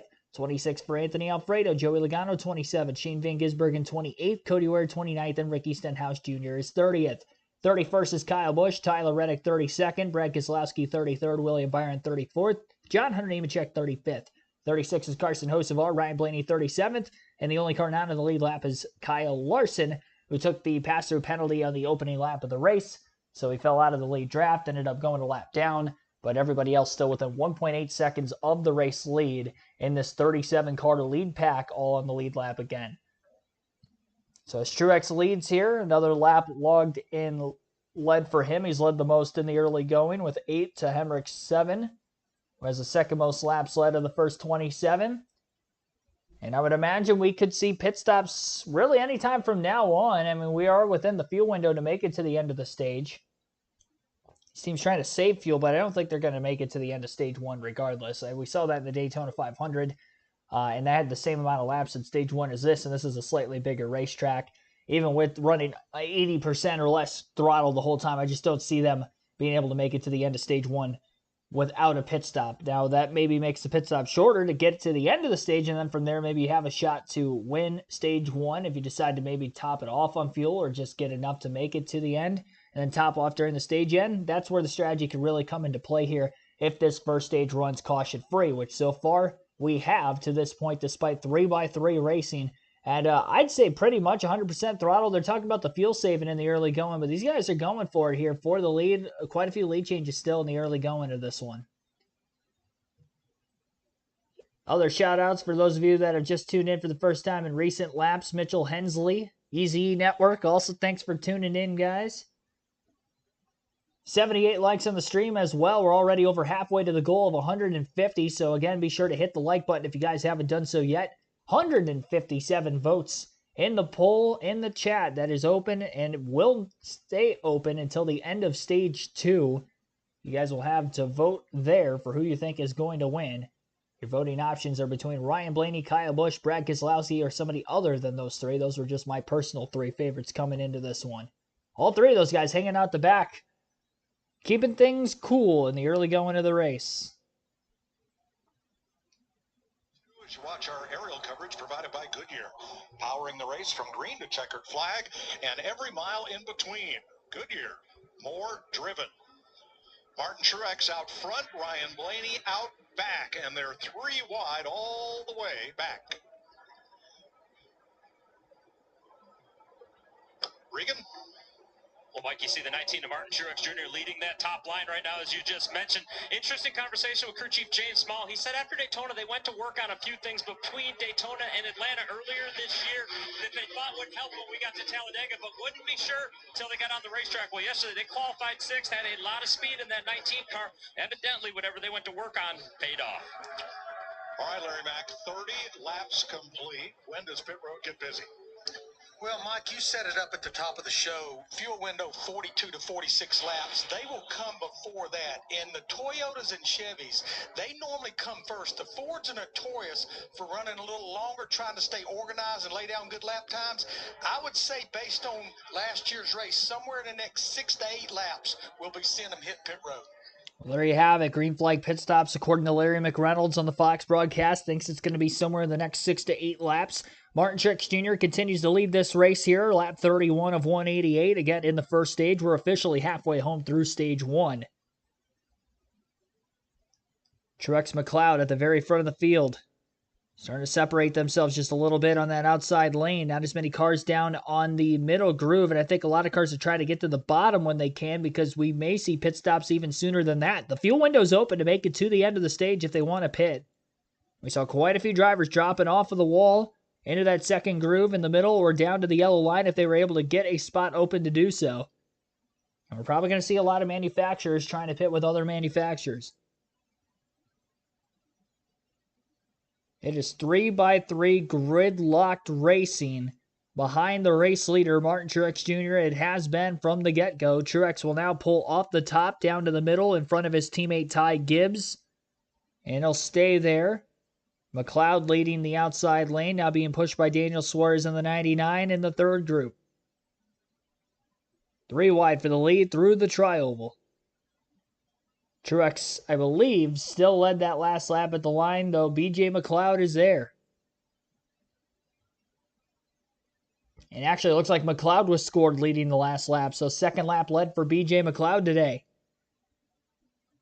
Good to see him up there, unsponsored car for his own race team, Live Fast Motorsports. A non-chartered entry, one of 2 non-chartered teams in the field today. Started 37th and got up into the top 5 in the first 10 laps of the race, and he's pretty much been there ever since, and in the outside lane the entire time as well. Toyota's looking pretty strong, though. I will say when Martin Truex Jr. gets in front of a line and gets a good push from behind, which happens to be more often than not from another Toyota. First it was Bubba Wallace, and now it is Ty Gibbs. Truex is holding himself out there pretty well. We've seen this in the past where Truex leads a bunch of laps on these super speedways, but can never seem to really get to the end of the race. We'll see if he'll stay there over the course of time. So we still have a long ways to go in this one here today, as we are almost 100 miles in the books out of 500.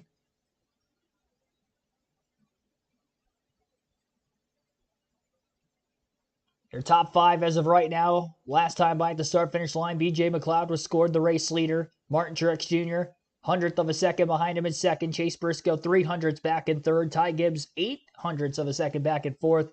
And 1/10 of a second margin between the top 5 the last time Daniel Suarez was that driver in 5th.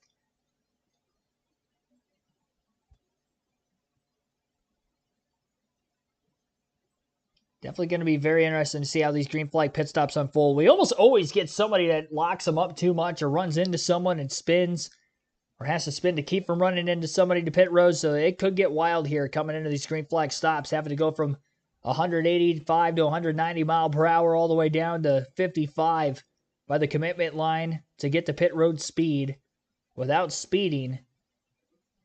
It is not easy to do.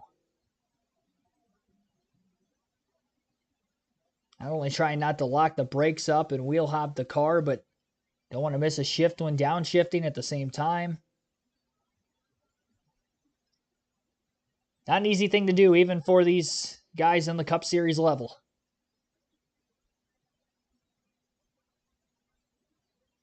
"25 laps to go in stage one now, this time by the line. Truex has now accumulated 14 laps led, and he led this most recent lap, making it another lead change on the 78 of McLeod, who led the couple laps before that. Ty Gibbs a lot closer to the back bumper of the 19 than the two cars on the top and the bottom lanes, being led by Chase Briscoe on the inside and still BJ McLeod up high on the top.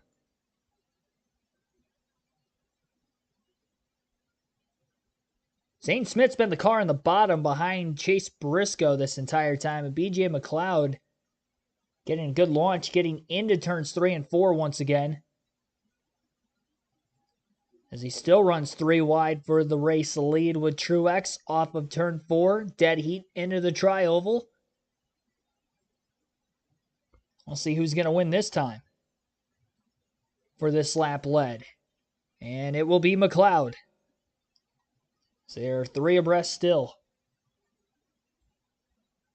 Middle of the corner, it does seem like Truex gets the pole to get out in front, but not enough to clear.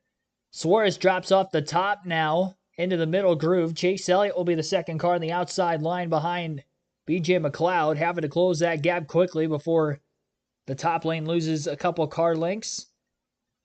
And he closed the gap quick enough, and BJ did a good job side drafting Ty Gibbs in the 54 enough down the back straightaway that Truex was able to pull clear of the pack, but nobody else. Fastest lap of the race, 192.3 mile per hour average. It was ran by Daniel Suarez at some point during the course of this one. And we have now reached lap 38. So again, that fuel window, 42 to 46 laps. And we are getting close to pit stops with just over 20 laps to go in stage one. It'll be interesting to see who's going to cycle out with a chance to try to win this first stage.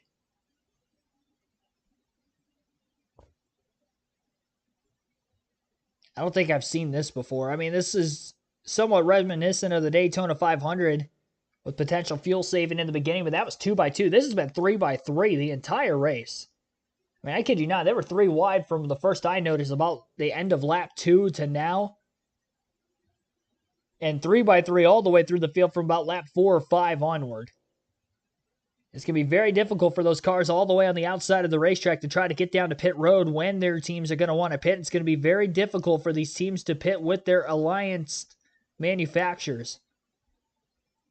They're going to try to find a way. May have to have a time to pit with another manufacturer if it means you just trying to get onto pit road with other drafting help. So the last thing you want to do is go down onto pit road alone, or you'll end up like Kyle Larson a lap down. And something like that happens, and Larson won't even get the free pass either. He's got to hope for no speeding penalties if you're Kyle Larson or a Kyle Larson fan out there. BJ McLeod all clear. Thought he might have had a chance to pull down in front of Truex. He definitely had the opportunity to, but just chose to stay up on the outside with Chase Elliott still pushing him. At least trying to, maybe not physically pushing him, but keeping the line going by staying close to the back of the 78 car. That time by at the line, McLeod leads again by inches over Chase Briscoe. 5 laps led now for the 78 team. Lap 40.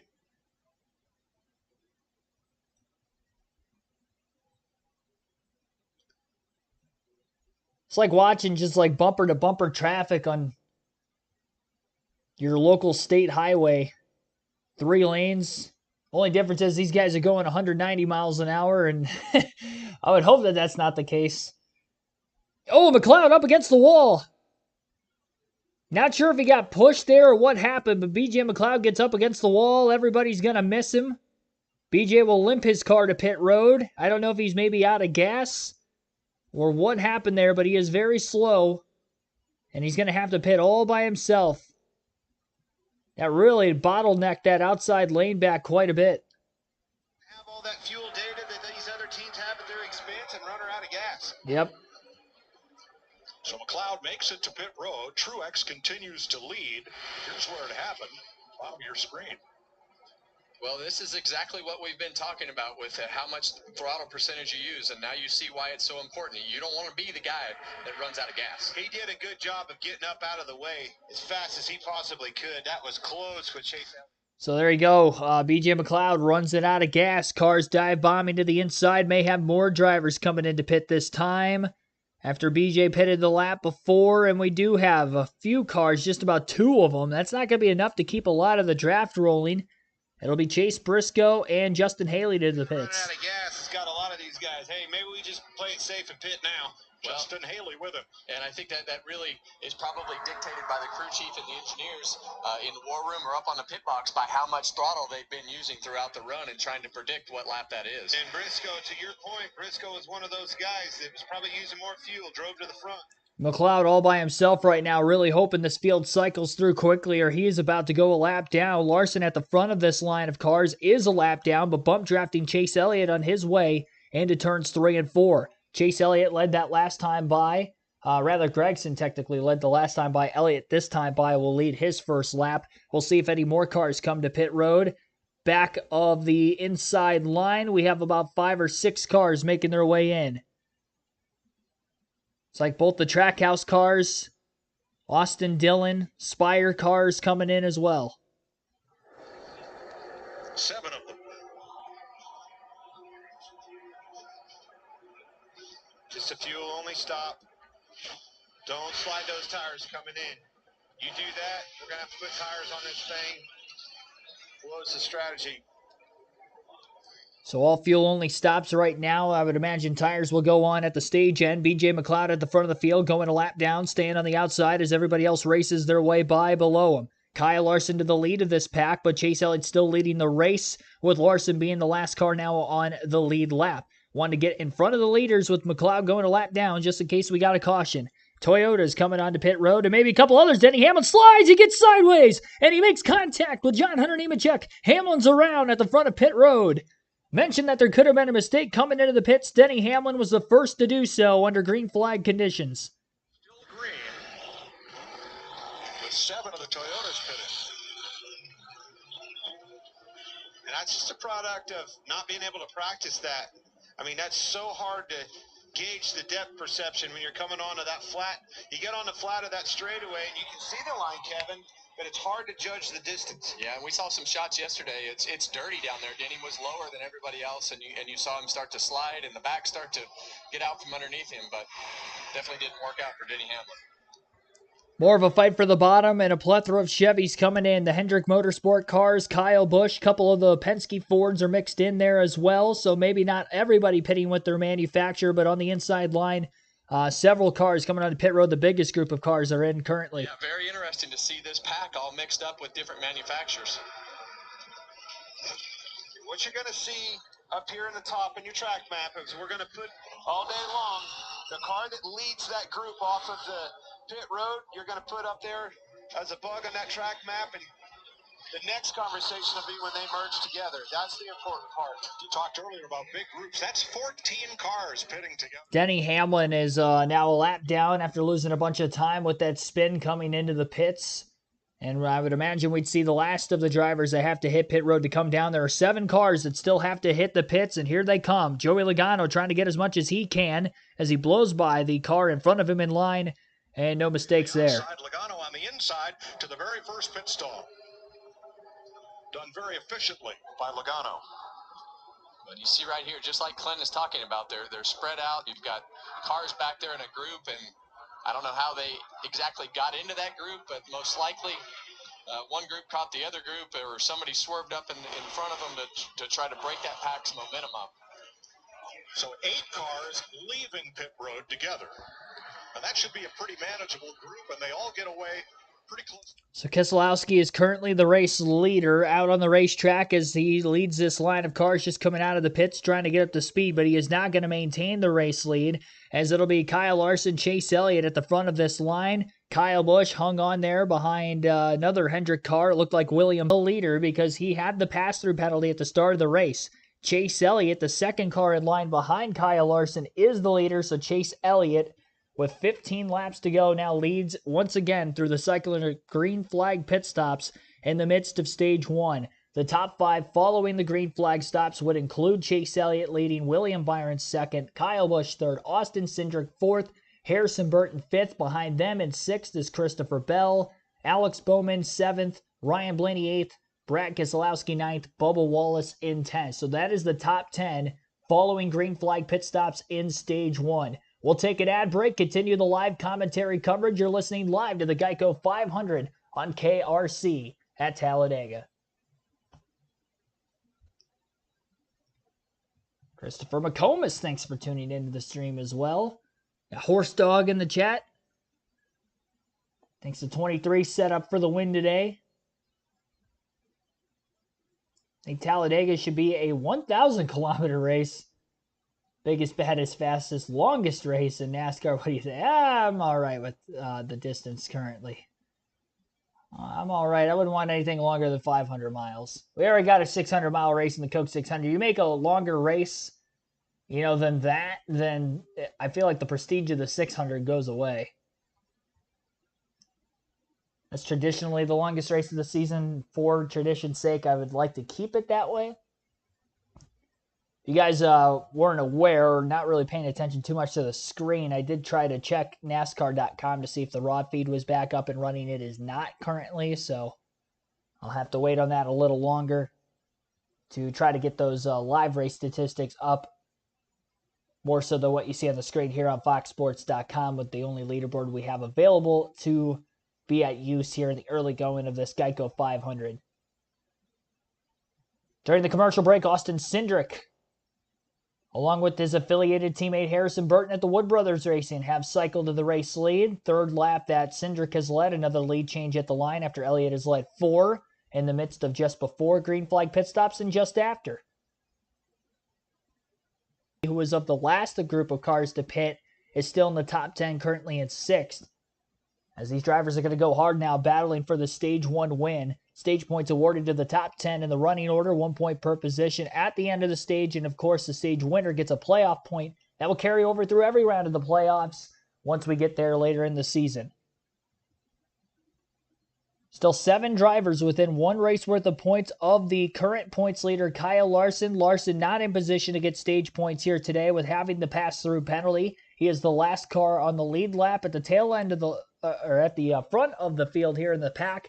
If the race leader gets around him, he will be a lap down at the end of the stage, and he would have to battle for the free pass position if we see anybody else go a lap down, as it looks like Zane Smith, Chase Briscoe might have had penalties on pit road because they are a lap down as of right now in the scoring behind Larson in the running order. Daniel Suarez, B.J. McLeod, Denny Hamlin, Joey Logano, all drivers who could not stay in the lead pack following the green flag stops while there was issues on pit road coming to the pits, maybe a lack of cars in certain cases. So those drivers may go a lap down before the end of the stage as well, and that could be an interesting battle to have to watch on top of the battle for the actual stage win as well.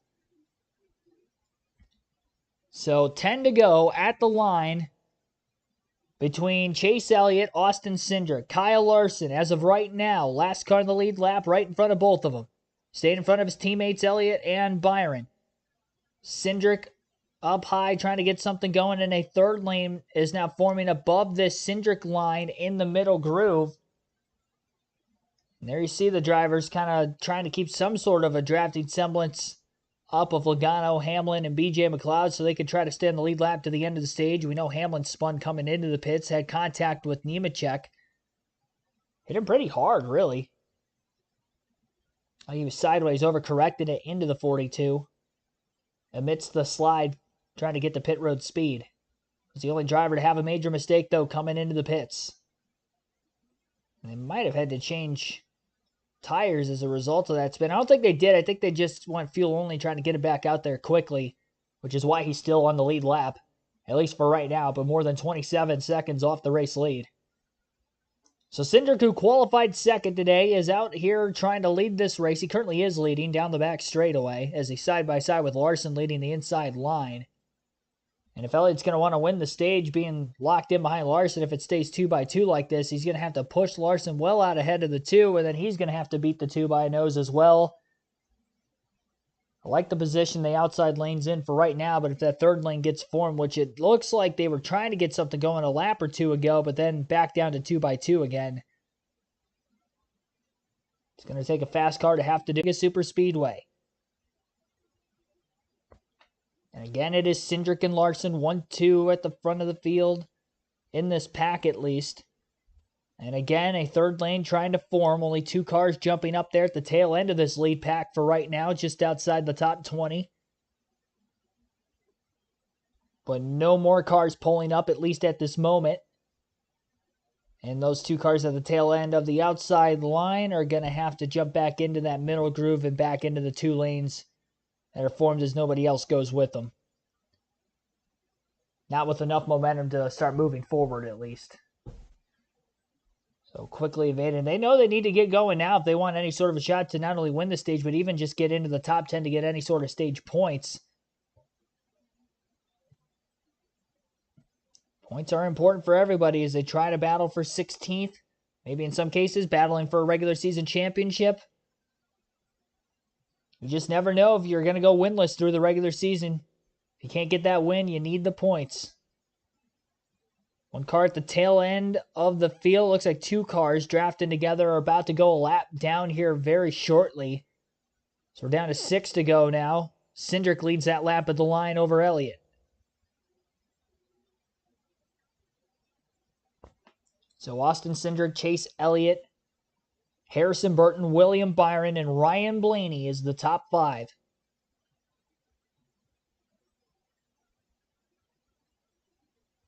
So those 2 cars that are being caught at the tail end of the lead lap would be Daniel Suarez, and I think it would probably be somebody else who's already a lap down, because BJ McLeod's about 8 seconds ahead of Suarez. It looks like Zane Smith. So Zane Smith, who's already 1 lap down, is going to try not to go 2 down. That is going to be very difficult for him to come back from, so I'm not sure what happened there. I would imagine he probably had a speeding penalty or something of that nature to be almost 2 laps down.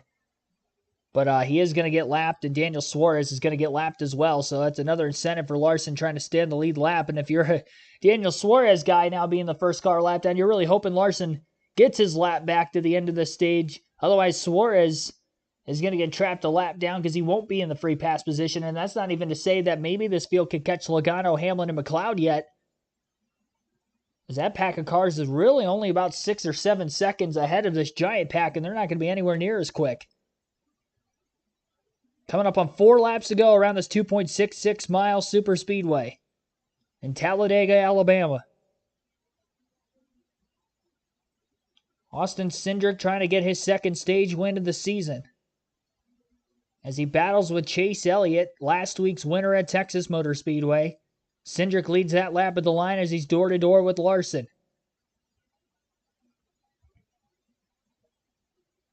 Over 40 seconds off the lead is Nemechek, Logano, Hamlin, and McLeod. So there's 4 cars in that group.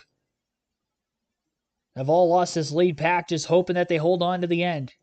I would imagine they're going to try to make some blocks on this pack when the pack gets to them. They have the opportunity to do so. They do not want to have to take the wave around. I would have to imagine it'd be a risky situation to have to do, especially this early in the race still. I can understand later in the race trying something like that, but this early, that could be a bad situation for them. On top of the fact that they're already not in position to get stage points in stage 1 as it is. And for Joey Logano being on the bubble in the playoffs coming into this one today, that's definitely not good for somebody like him. 3 to go in stage 1. Again, it's Cindric and Larson, door to door. And now a third line is growing in numbers. Todd Gilliland was one of the first ones up there. A few other cars pulling up. He had Chris Buescher pushing him. Mark Truex Jr. just tailing behind this lead pack for right now. So 3 lines are starting to form all of a sudden.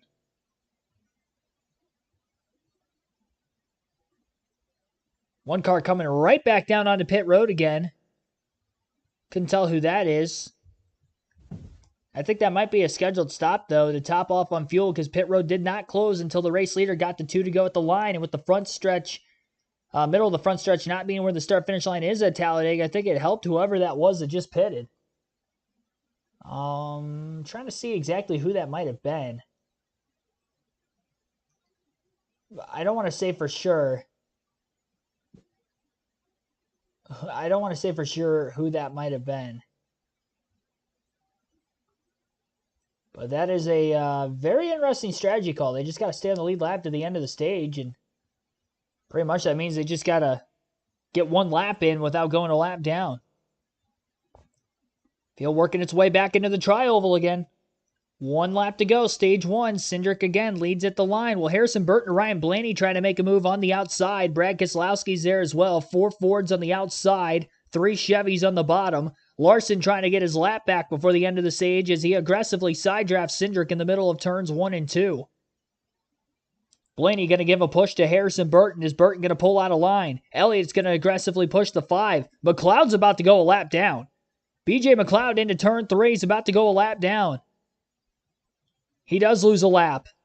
Larson out in front of Elliott and Cindric now trying to control the lines as they battle for the stage win behind him. Larson trying to stay on the lead lap to the end of the stage. Doesn't want to have to get the free pass. Hamlin, Logano, and those guys will not get caught just in front of him. Blaney pulling out a line on the outside of the 21. Breaks the momentum up. Oh, Larson goes to the outside. They split underneath him. And Chase Elliott, I believe, is going to win stage 1. No, Cindric. Wow, I thought Elliott had it. He did not. Austin Cindric wins stage 1 at Talladega by inches over Chase Elliott. I don't know what happened to Kyle Larson there. I don't know if he got too far out ahead or what it was.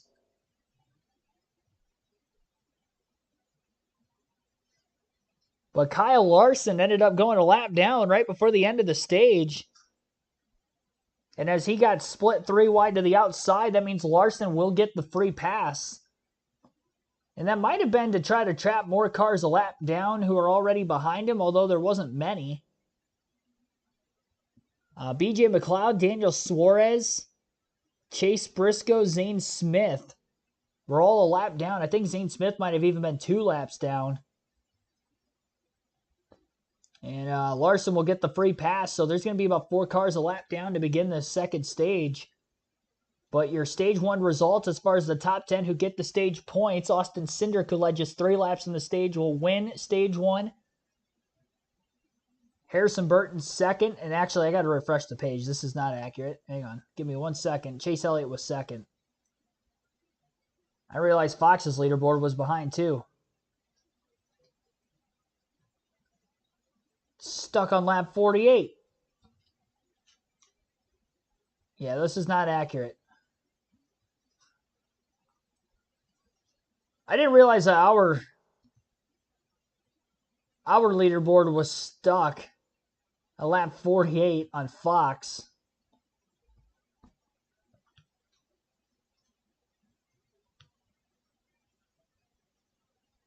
Let's see if the raw feed's back available again. I'll read you guys off the top 10 as soon as I get the ability to be able to do so. But what we do know is that Austin Cindric wins the stage by inches over Chase Elliott in a too close to call finish for stage 1, and Elliott ends up second. Larson will get the free pass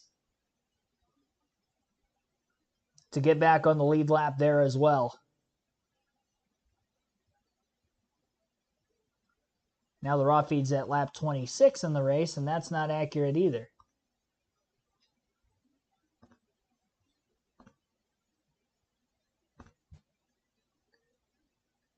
Trying to log out of foxsports.com and log back in.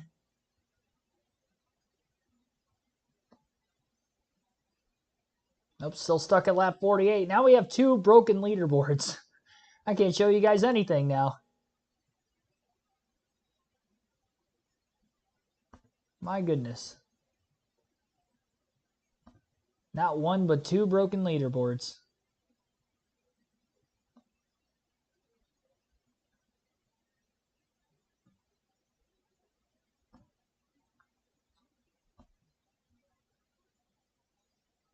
Well, now I've got nothing. That stinks.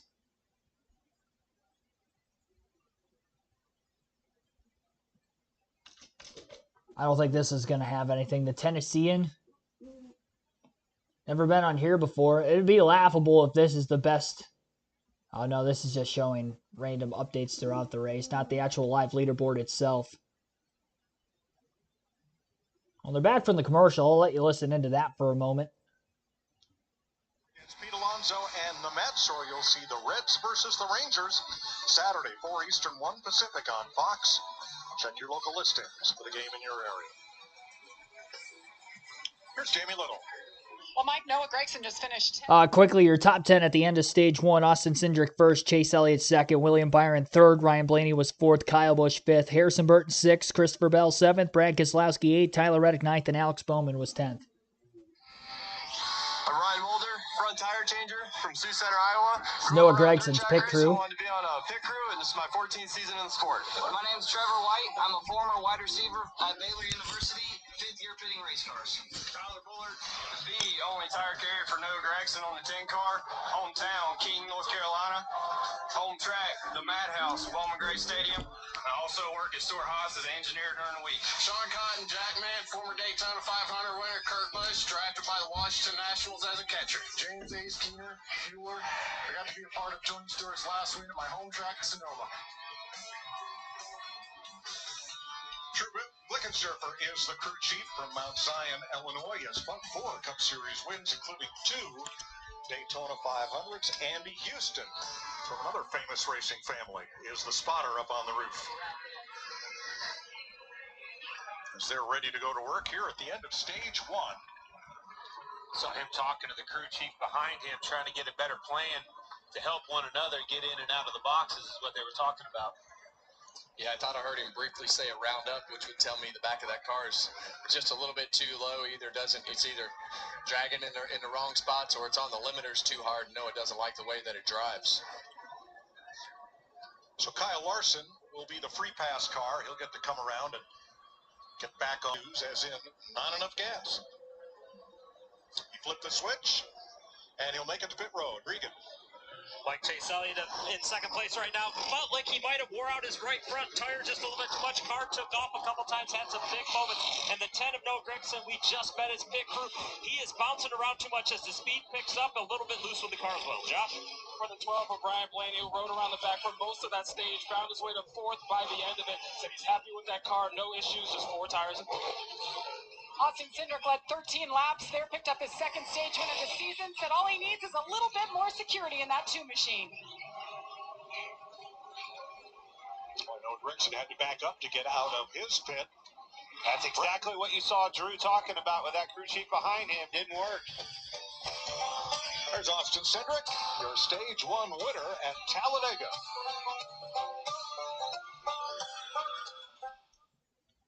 Alrighty, so during the stage 1 break, which is our first caution of the race today, trying to look up another live leaderboard. I don't have anything else for you guys. I mean, there's 2 potential websites we could use. Fox is always the backup plan because they don't show nearly as many statistics live throughout the race, and they've been stuck at lap 48 since we got to lap 48. Apparently, I didn't even realize that until the stage came to an end because I was commentating the race, so I didn't really get a chance to look up and look at the leaderboard they had. I noticed it wasn't correct still on the lap counter itself because there we go. Now it's working again. Now it's at lap 63. So they had a 15-lap buffer, it looks like. But we got something. Still constantly refreshing, trying to get the raw feed up and available potentially on NASCAR.Fox broadcast booth. Mike Joy, Kevin Harvick, and Clint Boyer. We're going to do 2 diecast showings during the stage breaks today. We usually do one at the end of stage 2, but we'll do one at the end of each stage, stage 1 and stage 2 today. So let me get that camera up for you guys real quick. Then we'll have our first one.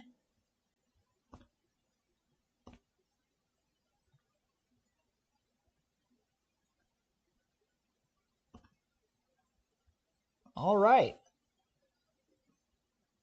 First, they're old, but needless to say, this is from 2014. This is a Tony Stewart Mobile 1 car.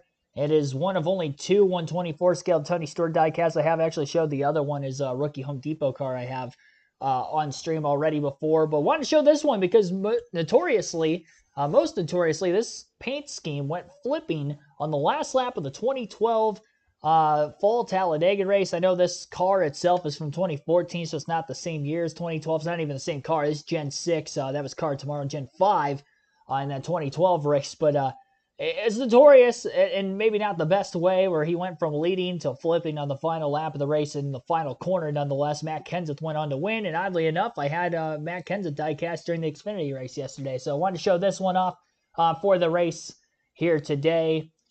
Because it is the pretty much same identical paint scheme for the most part with the Mobile 1 colors on the Stewart-Haas Racing number 14 car. So this is the first diecast showing of the day, and we will have one traditionally at the end of Stage 2 as well. But it's kind of make up for not having it the first couple weeks of the season. So I did a couple during the race yesterday, a couple during the race today as well. And I'll turn the camera off again before we get any sort of buffering going forward there. Take you back to the race. A lot of fun there. That was cool. Well, there's pressure on the Ford drivers to win, but how important would it be if one could win on this Mustang's 60th anniversary? Yeah, no better week to do it right here at Talladega. It's always a super important week for us. Anytime we come to a super speedway race, the Fords have always been kind of known for working together. The Fords have had good speed all year long. We haven't got to victory lane yet, but we just keep on building and building. Like we have a car that can do it. Just got to get through everything. You know how many Mustangs they sold that first day, April 17th, 1964? 22,000. Wow. In one day. I remember, I was 14, and there had just never been anything like it when they launched the Mustang. That was pretty cool, and here we are, 10 million cars later. All right, let's check with Regan and some developments on pit road. Well, Mike, we saw this partial spin earlier getting onto pit road for Denny Hamlin, and a little bit of contact when he did that. A little damage to the front steering of the car. The team opted to go ahead and take the time to fix it now with an extended pit stop here. Interesting, though, Denny didn't complain about it all. It was actually in the data that the team has on top of the pit box that they saw the wheel was a little bit off, and that was what alerted it to him. Wow. That's some heads-up stuff. Noticing that, realizing that there was some contact there, and then going to the data and see if you can dissect that. That's cool. Yeah, and that really shows you the magnitude and how in-depth these engineers and teams can be, not only on the pit box, but there will be a group of engineers and guys and gals working back in what we would call the war room back at wherever the shop headquarters is to really box to address. So 4 Fords, 4 Chevrolets, and 2 Toyotas earned stage points here in Stage 1. As we get ready to begin Stage 2, 60 laps total. The ally on board for Alex Bowman, the 48. And here is the Thomas's Bagels foot cam for Ricky Stenhouse. Yeah, you see him just some good bagels. Slow the car to coast, and if you're coasting a little bit too fast, and you ride that brake to slow it back down. The Monster Energy cam on Ty Gibbs' car. Other shout outs here before we go green. Some other viewers watching over the course of this one. Matt Hunter, VP Stillat, Madison Herman. Who else we have in here? I think that's it, at least as of the last couple of laps that I have noticed, at least with newcomers into the chat. We're up to 97 likes on the stream. Our goal is to get to 150, so again, be sure to hit that like button if you guys haven't done so yet. Subscribe for more NASCAR content. Green flag's back in the air, lap 67 as we begin Stage 2. Kyle Busch and Ryan Blaney door-to-door for the lead as we get up to speed. Austin Cindric pushing his teammate Blaney after Busch had won. Blaney and Busch had won the races off of pit road. And Austin Cindric, of course, was the Stage 1 winner. Wendy's car up on the outside. Both of them, it looks like, moving up there. Actually, no, that's Ross Chastain, who was the first car leading that third group. In fact, Shane Van Gisbergen was the first to move up in the 16, and then the one of Chastain moved up just after him. Kyle Busch losing ground on the outside. Wasn't getting a lot of help from William Byron, and they were losing numbers further back in the line as the Penske Fords of Cindric and Blaney will go out and lead the opening green flag lap of Stage 2. Busch getting another source of speed at the end of the front stretch into turn 1, doing it mostly on his own as he side drafts the 2 of Cindric. Can't pull back across the right rear corner panel of Ryan Blaney yet. We'll see if he can get the push from the 24 Byron to do so, as Chastain pulled off of the outside lane, and Shane Van Gisbergen still trying to lead him forward. Austin Dillon pushing the 16 car. He only qualified in the top 5, started 5th today, so we have to know he's probably got a fast car. We haven't seen him up in contention at all yet today, and has not led any laps, but trying to work his way forward now. Ryan Blaney and Kyle Busch door-to-door for the race lead still. Off the exit of the corner, Busch trying to lead his first green flag lap of the day at the line. He led under the caution flag period there moments ago, and he does lead this lap by inches over Blaney. So the defending winner of the race has now led 4 laps, his first under green, and we'll see him try to stay door-to-door with Blaney as Shane Van Gisbergen continues to move up on that 3rd lane. On the outside, Austin Dillon behind him. Headway being maintained and gained even more now, down the back straightaway. Dillon pushing the 16. Van Gisbergen clear, and SVG, he can win in his first career start on a road course. How about his first oval start? Can you imagine him going to victory lane again today? It's not impossible. And the minute he takes the lead, Austin Dillon pulls out from underneath him, goes all the way to the bottom, covers the middle lanes. I think he wants to go with his teammate Kyle Busch. He pulled to the bottom initially to control the bottom, and then back to the middle groove as the 2 RCR cars and the 3 and the number 8 run nose to tail. Shane Van Gisbergen led that last lap at the line. It was his 2nd lap led of the race, and I believe his first under green. Well, actually, no, he would have led during the midst of green flag pit stops. Would have been the other time. But it's the first time he's actually leading the pack of cars here at Talladega today. So I mentioned Kyle Larson got the free pass at the end of the last stage. Looks like Zane Smith, BJ McLeod will remain a lap down to begin stage number 2. And a couple of cars took the wave around. Daniel Suarez, Chase Briscoe did not pit during the stage end like a lot of other drivers did.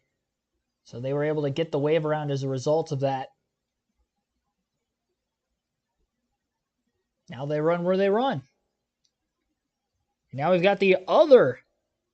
Oh boy, that was a close moment. 4 wide at the end of the front stretch. I was about to say that the 62 Live Fast, or not Live Fast, but the other non-chartered entry car leading the way at Talladega of Anthony Alfredo.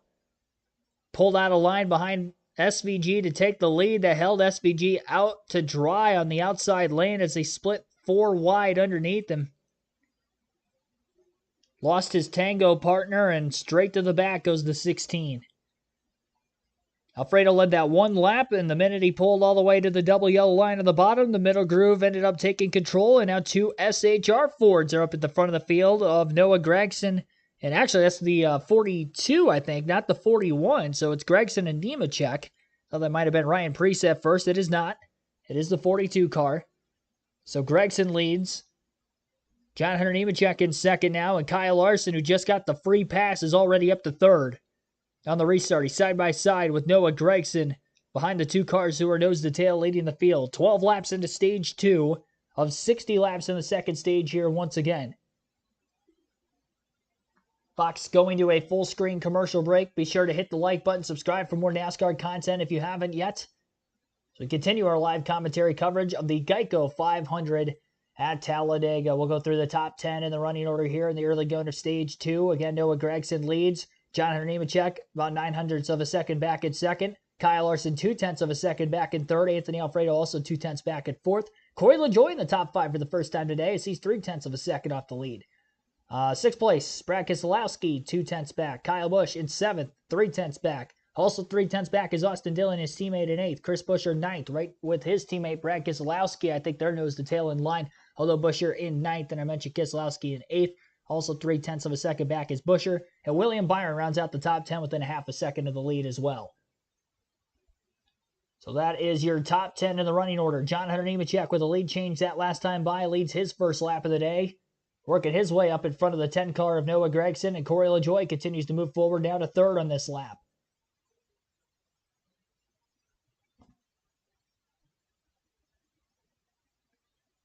Sports Zone, thanks for tuning back in. Who's led the most laps? I believe Truex still. Well, Cindric led 16. Give me a second here. Martin Truex Jr. and Austin Cindric have both led 16 laps. Cindric won stage 1 as well. So those two are tied for the most laps led in the early going. Still lap 73 of 188, though. Long ways to go here at Talladega. We're still in the early going of stage 2. As we have about just over 20 laps to go to get to the halfway mark on today's race. Still no caution for incident. So the ARCA race go primarily caution-free. Their only yellow was a comp caution at lap 38. No competition yellow today. The only caution was the lap 60 stage end. Guaranteed at least one more yellow with the lap 120 stage 2 end. We'll see if that will stay true. Hopefully that will be the next caution. We don't get any sort of an incident before then. A lot of gridlock 3x3 racing for the entire first fuel run of the race. And then once we got through green flag pit stops, we pretty much only saw side-by-side for about the final dozen laps or so after everybody had cycled off of pit road. And they were right back to 3 wide here early in stage 2 once again. As you saw before SVG got hung out, we saw our first 4 wide action as he was going to the back. Did a good job maintaining the steadiness in his race car to keep from making contact from anybody else and keeping it off the wall as he experienced the 4 wide at Talladega for probably the first time ever. He did run the Xfinity race yesterday. Him and Anthony Alfredo, the only 2 drivers to run the Xfinity and Cup Series races this weekend. Both are Xfinity Series full-time regulars and both on the bubble of trying to get into the playoffs in that 12-man Xfinity Series playoff field in the early going of the season.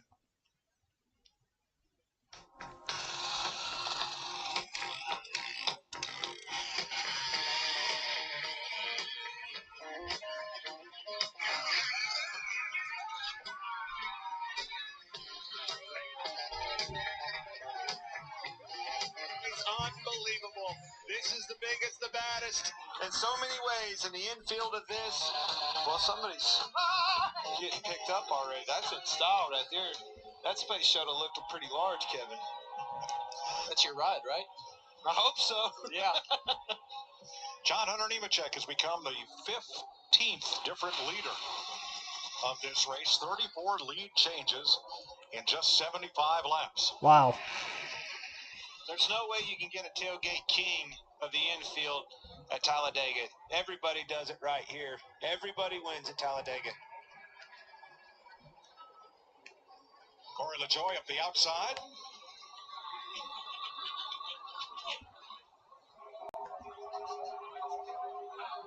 What you see here in this top 5 is exactly why it's anybody's game. Going back to how we led this show, Mike, it's anybody's game. Top 4 all looking for their first Cup Series win. Wow. Managing those runs, the gaps. You're using a lot more fuel up here leading these lines like this. Blocks moving down, using their energy, using their momentum, slowing it down. A lot of communication here with your spotter. Well, the lap times are really slow right now. That's about 4 seconds slower than what the fastest lap is for John Hunter Nemechek. So these guys are obviously in a spot where they need to save more fuel, or want to save more fuel than they did last time. Well, compare Nemechek with Chase Elliott back in 15th place. Chase with about 40% throttle. Nemechek out front, burning more gas, 50 to 60% throttle. RPM the same. Yeah, from a driver's standpoint, it's like we were talking about when we were on the foot cam at Chase Briscoe's car. You know, you want to try to do everything that you can do to have a consistent percentage on your throttle. The further back in the pack you are, the easier that is to do. When you're in the front like John Hunter is, you got to use a little bit more throttle. But we saw some of these guys come to pit road and pit after right before we went to the green flag right there. So there is a lot of strategy, and that's the reason that we're showing you this right now is it's detrimental to do what John Hunter is, but he is one of those cars that came in and topped off there towards the end of that caution flag. So we'll see how this plays out. As good a job as he's doing working with a spotter, let's listen to those guys work together as they're managing these runs coming from behind. Nemechek. One back to your middle lane, then one back to your 62. Now middle lane covered with the 10 there. So inside you in the 10, they're going to roll even with you, then one back after him, one after your help, then two after his help. That's Ryan Blanchard, Nemechek spotter. And still one after your help.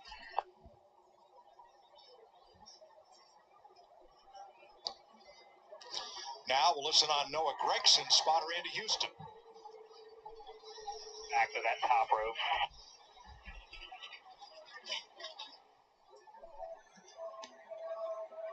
Still just top of 2 wide.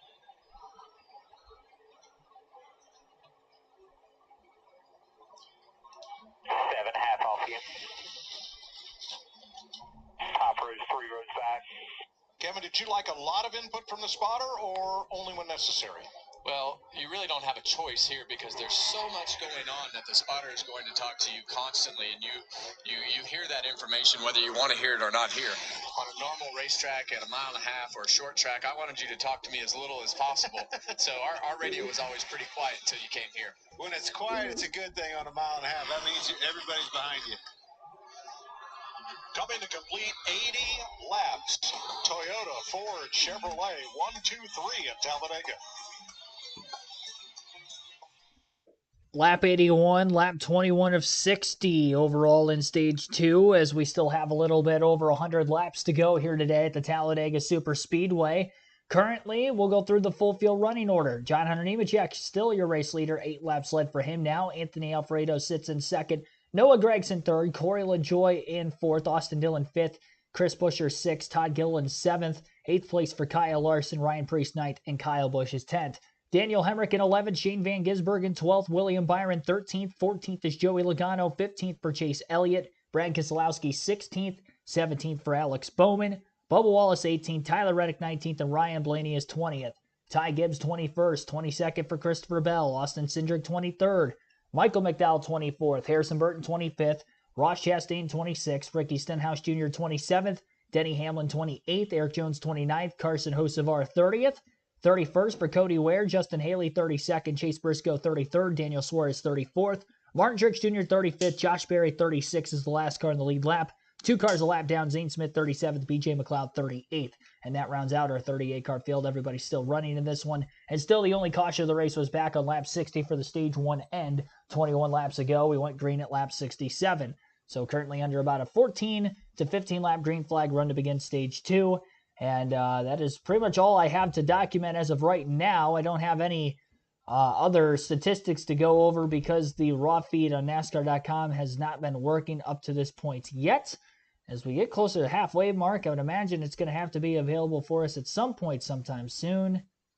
It looks like it's still stuck at lap 26.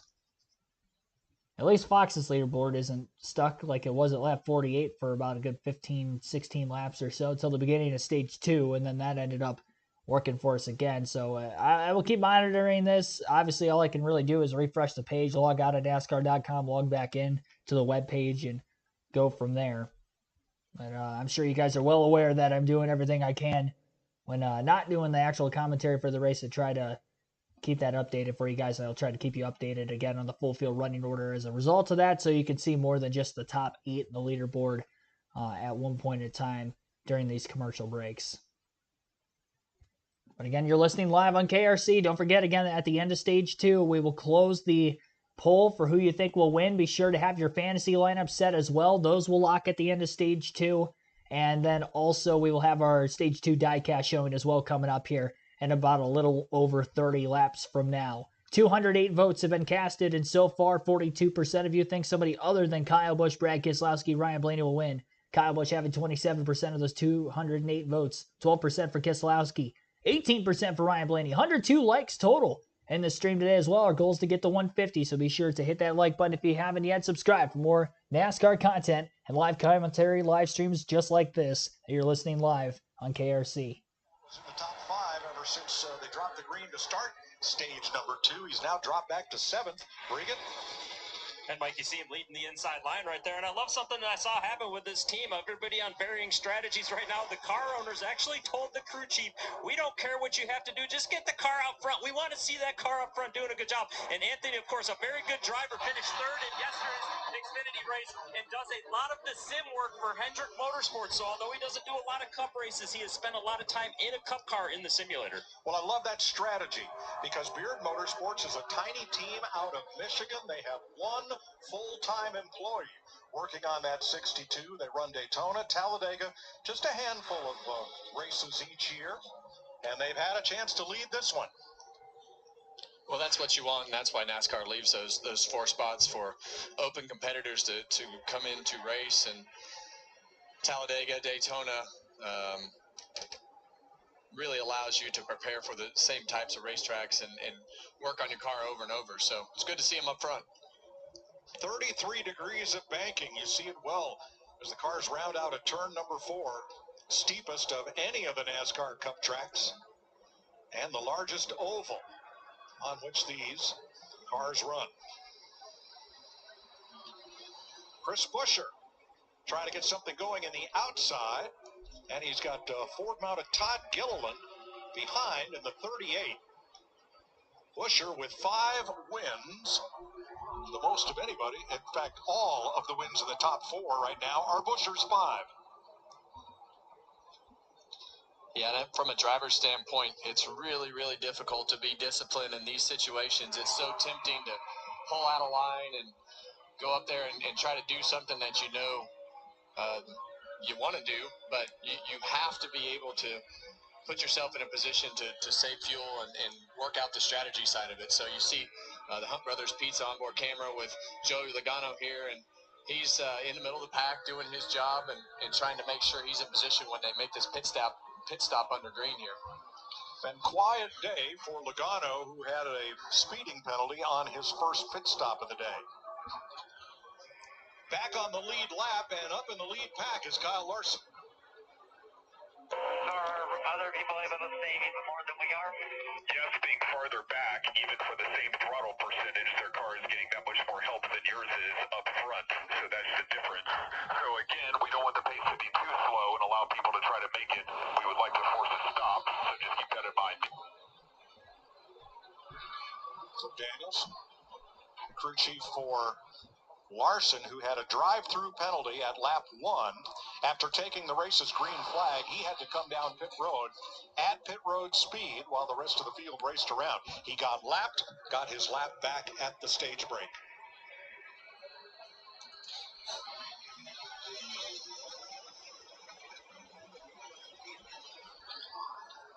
Toyota, Ford, Chevy, 1, 2, 3, Nemechek, Gregson, LaJoy.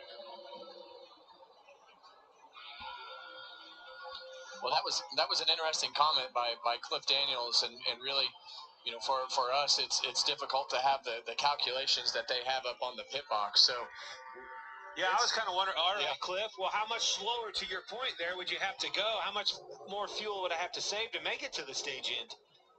Yeah, first time I ever heard that. Yeah, and he's definitely told the driver to get up there and try to push those guys to go faster. We saw Kyle Larson into the back of Corey LaJoy, and being able to try to push him forward to make that line get out there a little bit further. So you see his throttle percentage right there of, you know, right around 50%, just managing whatever that gap needs to be in front of him and still able to do what he needs to do.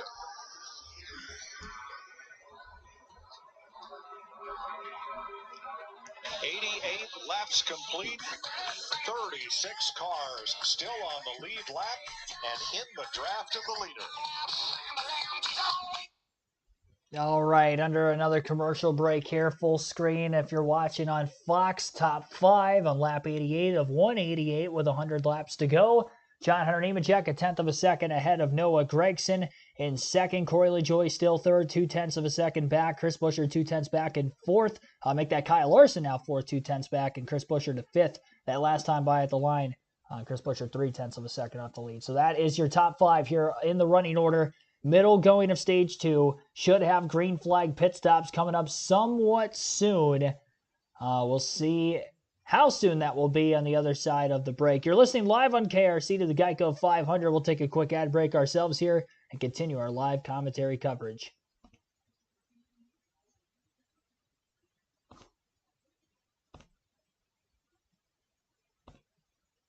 Raw feed on NASCAR.com still not of use. Surprised considering we're only about 5 laps away from the halfway mark. But no good, at least to this point still. Have to wait to see how these green flag pit stops are going to unfold things. Could definitely make for some interesting moments, I'd say.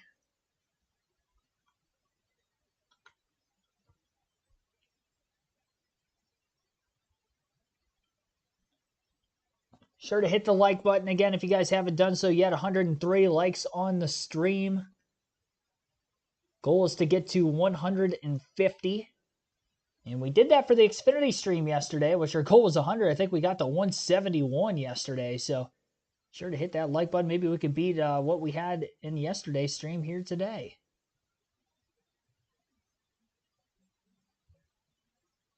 My pick, Brad Keselowski, to win this thing is up in better contention now than what he was earlier. And as a result of that, I think that's 27% for Kyle Busch and 43% for other.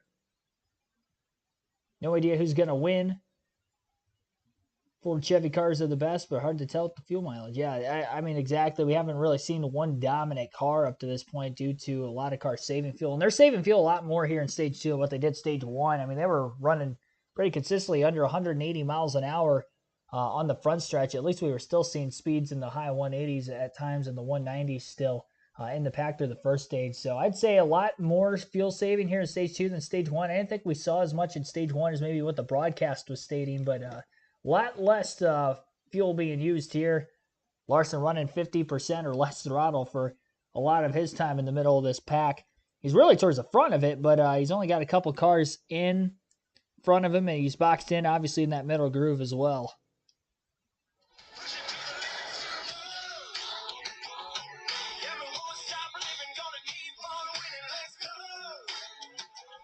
Sights and sounds of Talladega. 91 laps complete. John Hunter Nemechek has led the most laps today, 18. Noah Gregson, Chris Buescher, Corey LaJoie, Todd Gilliland are the front 5. There are 35 cars on the lead lap, and they're all in the lead draft. Chase Briscoe, while we were away, came in and got fuel and 4 tires in his number 14 Ford. So he will go a lap down if we stay green. Zane Smith and B.J. McLeod are each 2 laps down. Well, it looks like we're going to have another round of green flag pit stops. Let's check with Jamie Little. But John Hunter Nemechek leading this race. It only led 1 lap in his prior career in the Cup Series.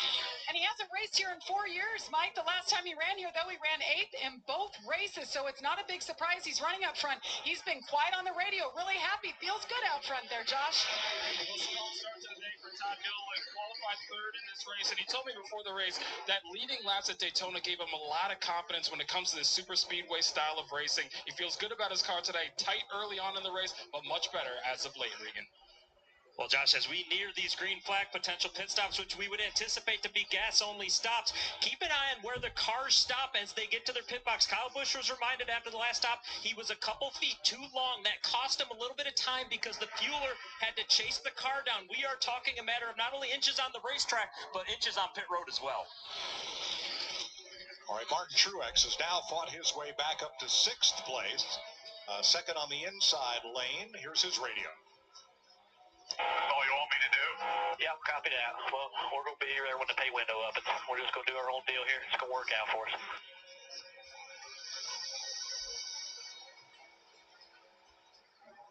A little bit of a sales job there.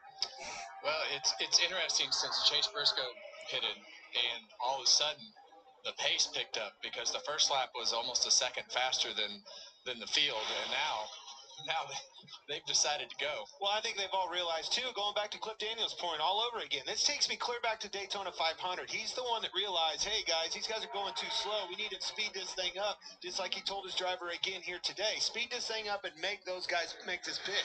Who's going to be able to capitalize on his track position game? Think about Keselowski coming back and topping off. Guys like him, the 47, the 11, Denny Hamlin, we saw him on pit road. Those guys are going to be able to go on pit road, spend less time taking fuel, and essentially gain a lot of track position for the stage in. Yeah, and those are they hit it before the green flag came out, and they've also been very disciplined as to where they're running with track position. But we have definitely seen the pace pick up now, so everybody's trying to put themselves in a position to make their green flag stops, and everybody realizes now that they're not going to run that pace the whole stage, so I don't think they can make it. But that's exactly how they capitalize on that green flag stop. Spend the least amount of time on pit road.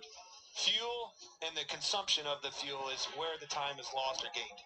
7 of the cars currently in the top 10 came in and topped off at lap 65. They include Nemechek, Buescher, Hamlin, LaJoie, Cody Ware, Kyle Larson, Martin Truex, Todd Gilliland. They all came in and topped off. 25 laps to go in stage 2. We continue 3x3 at Talladega. Going to have some green flag pit stops coming up here relatively shortly. Side-by-side commercial break, probably just in case we see any cars peel to pit road. In the meantime, Noah Gragson still out in front of the field. Second place is John Nemechek, 100th of a second back at the start-finish line the last time by. Corey LaJoie still in third, 900ths of a second back. 1/10 back, and fourth is Denny Hamlin. And Chris Buescher rounds out the top 5 at 1/10 of a second off the lead as well. Not a lot of cars diving down to the bottom quite yet as they circuit through turns 3 and 4, coming up on 23 laps to go in stage 2, and lap 98 overall. Nope, nobody dropping down onto pit road here. Still remaining 3x3 as they've done for the majority of the race today, at least prior to the green flag stops in stage 1, and the same here for stage 2. Not as many lead changes, though, in the second stage as what we saw in stage 1. A lot less drivers wanting to lead any laps here to prevent from pitting early. We saw what that did for Suarez and Briscoe, as well as BJ McLeod in the last stage. They weren't able to save as much fuel. Nemechek going backwards now on the back straightaway on that inside line. And he's lost a ton of track position as he heads for turn 1, and maybe that means he's going to be pitting this time. He's led the majority of the laps here over the course of stage 2. Falling well outside of the top 10. Well, Chris Buescher now leads the field. And did not see Nemechek pull into the pits there. Door to door for the lead at the front between Shane Van Gisbergen and Chris Buescher, and SVG will lead this lap. So Shane Van Gisbergen has now led a lap at stage 1 and stage 2 under green flag conditions. So the Windy Chevrolet is out in front of the field. Lap 100 this time by. Joey Logano back up inside the top 5. He was the one that pushed Van Gisbergen to the lead. SVG pulled down to the bottom lane in front of Chris Buescher the second he had a chance to. Logano now leads the outside. Has not quite pulled alongside the 17 yet. Top 3 cars on the inside lane are all single file and clear. 16, 17, and the 38 of Gilliland also up there now.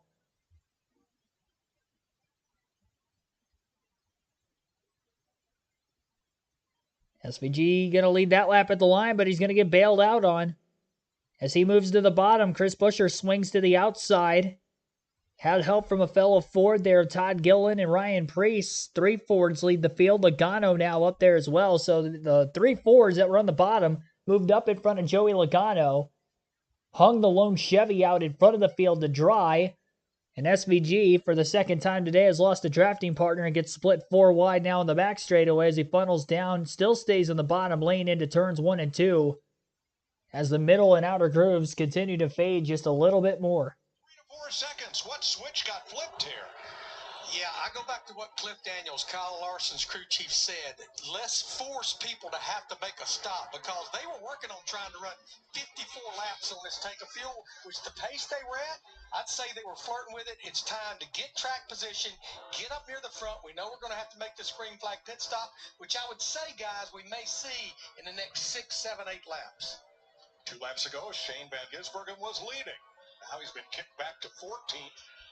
Nemechek also dropped from that lead group back to 22nd. Chase Briscoe going a lap down after making that extra pit stop under green. Yeah, and he was hoping that they would continue saving fuel, because by himself, when he first ran out there for one or two laps, he was able to take that Mahindra tractors forward. Man, he pulled up there and tried to block that run by Cindric, and he had a huge run. About got himself in trouble there. He's going to fall into line right there. It just takes so long to get your momentum and the engine back wound up once you get out of the draft and shoved outside by yourself.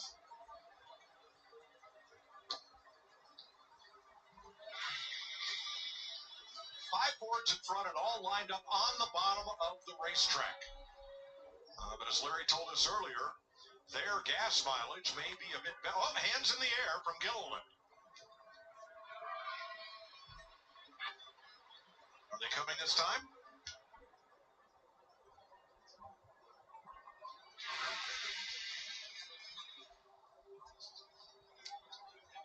All but Buscher. No, he's coming too. Everybody hard on the brakes as the Fords hit pit road.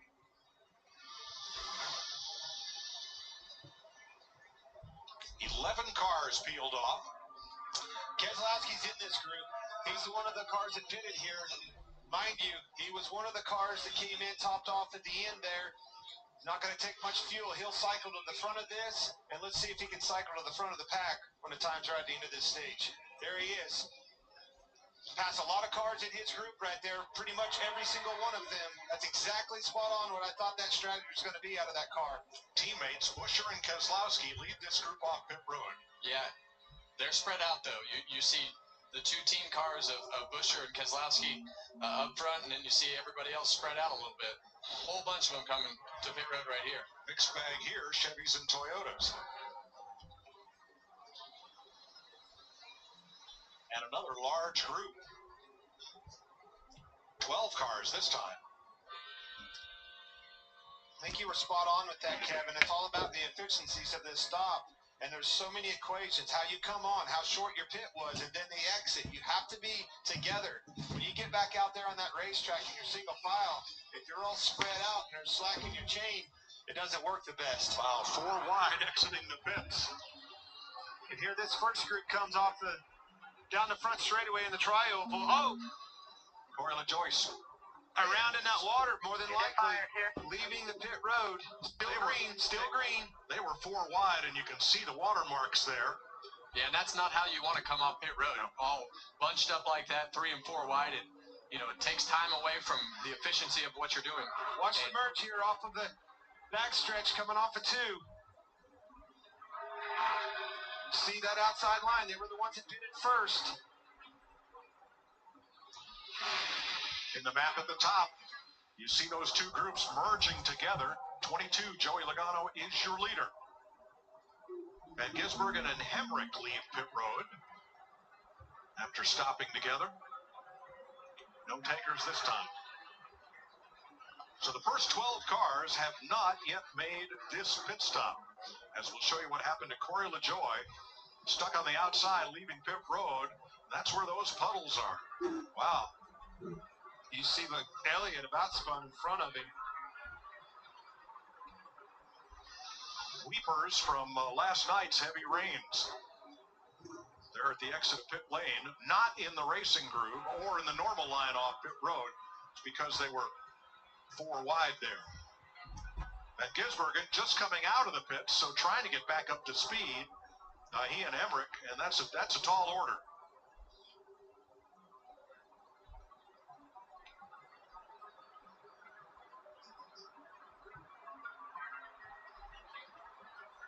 Well, you see what happens when the slower cars are in the lane of the cars that are merging with their full head of steam.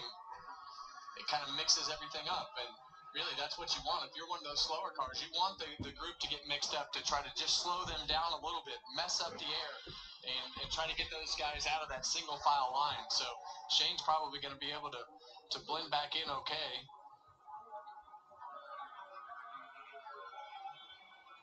Logano, Hamlin at the front of the lead pack.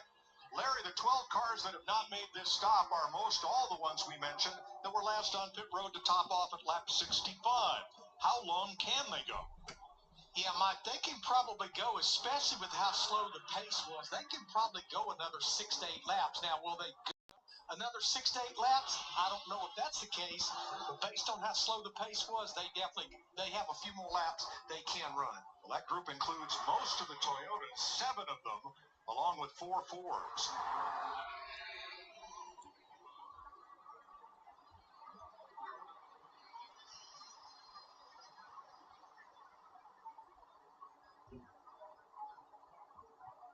And that group is about 30 seconds ahead of the merged group that's just now entering turn 3. About 2/3 of a lap. Well, that's always the interesting thing about these super speedway races. Every time you get into the race and you get into the flow of the race and how the strategy worked last time, these guys always come up with a plan that they think is going to be better based upon when people are pitting, the lap times that you run. There is so much information that goes into that pit box and into that war room that plays out with all the strategy that they predict.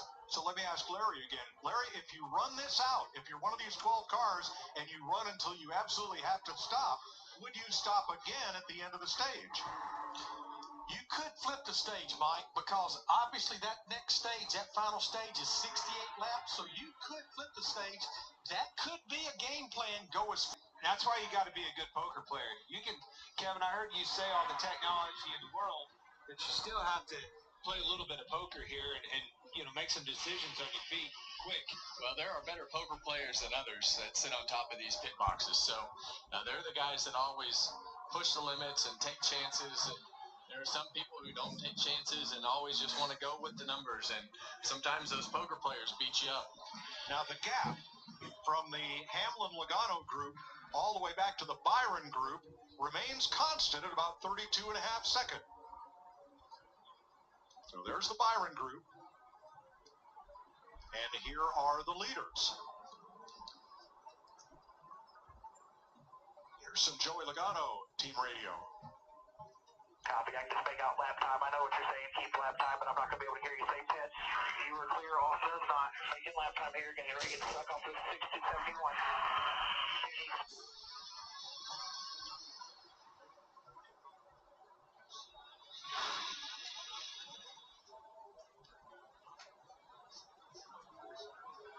One car peels off.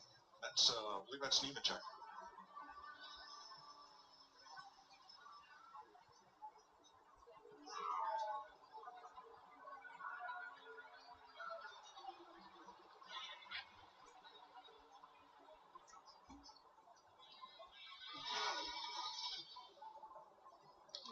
To go in stage 2. And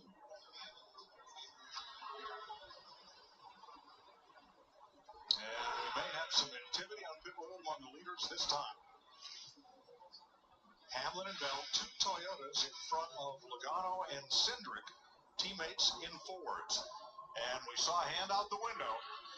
I like this strategy. Because of the lap times they had, they're only going to have to go a few laps here at the end, which means they're going to have to they have the option to take way less fuel. Yeah, we got 2 of them in the grass, locking up tires, all the things that you don't want to have happen. Denny Hamlin at the top of your screen missed his pit box, had to back up. All kinds of errors right there. So that leaves just 4 cars on the track that have not pitted. And they're all Fords. Logano, Cindric, Blaney, and Berry. All the Toyotas came in this time. And everything you wanted to have happen right there didn't go as planned if you're that group, especially Denny Hamlin. So that's 2 errors that Denny's made getting on the pit road. One, he spun out in the water, and that time he just missed his box. And Christopher Bell was too fast entering, so he will do a drive down pit road at pit road speed. Logano is in, and the Fords finally make their stop 1 lap later than everybody else. Look at this merge. See Keselowski, his teammate Buscher. Remember me saying Keselowski. They topped off, rode around in the back, saved fuel, which means they had to take less fuel, and look how they're capitalizing on that. Here they are marching straight to the front of track position. Huge block right there. Buscher to the front. Brad didn't get to go with him, though. Missed that push. Brad stuck in the middle. Ryan Blaney, too fast entering pit road. That cycled exactly the way they wanted. Talking about Keselowski, RFK. Buscher to the front. Keselowski, he didn't get to go with him on that push, but that was the strategy, that was the plan, and it worked flawlessly. Well, the guys who really cycled out well are Joey Logano and Ryan Blaney, Austin Cindric up there. Why is that? Because they had only a few laps to go. They took less fuel, and they assumed the track. Ryan Blaney's gonna have to come to pit road right here, so that's just gonna leave Logano and Cindric up there, and these guys are gonna drive right by them. There you see it from the Ford Performance Cam on board Blaney. Back to pit road. The drive of shame. Yeah. The drive of shame. And you're going to see Austin Cindric. You see him try to pull up. He wants to make that lane swerve. No! Well, Buscher threads the needle. And that's your job. You do everything you can. And look, instead of going all the way to the back of that line, it's a huge risk. But Joey Logano kept himself in 3rd place. Austin Cindric is down there 5th place. It's a big risk pulling up in front of them like that, but that's the strategy. But Chris Buscher, what a move to retake the lead. Ryan Preece goes with him. Business is picking up at Talladega. Business has definitely picked up here late in the stage as we are down to just a few laps to go in stage 2 at Talladega. Quite surprised that they're going to a full screen commercial break with like 6 laps left in stage 2. Anything could happen here from now to the end. We'll go through the top 10 real quick. Joey Logano leads by 0.3 of a second over Austin Cindric, although Chris Buscher just took the lead, so I'll wait for them to get back to the start-finish line this time before I read through the top 10 because this is based off of when Logano, Cindric, and Blaney just came off pit road. Blaney, as you heard, had the pass-through penalty to have to take after speeding on pit road. So he is going to be at the tail end of the lead lap to end this stage. Luckily, he's only got a few more laps left until the stage ends, so he should stay on the lead lap, despite not being in the lead draft. And Zane Smith, BJ McLeod, as of right now, are still the only 2 drivers that will be battling at 1 lap down to try to hold their position here to the end of this stage. Still waiting for them to complete this next lap. At least on our screen. Nothing yet. I'm also waiting for them to come back from the commercial break. I'm shocked that they took one that late. I get it was a wide range of green flag pit stops by way of what laps everybody pitted, but we'll see. Still stuck at lap 112. Well, watch our leaderboard get stuck here again while they're on a commercial. We don't know exactly what's going on late in this stage. Don't forget your fantasy lineups are going to lock at the end of stage 2 as well, and we will close the poll that is open in the chat at the end of the stage also for who you think is going to win here at Talladega today. Going to make sure that my fantasy team is going to be set to go. I went with kind of a wild card lineup today. I didn't really have many heavy hitters in here. Trying to save some usages up for a lot of other drivers. I do have quite a few Fords knowing that they were going to be quick today. I got Austin Cindric, who won stage 1.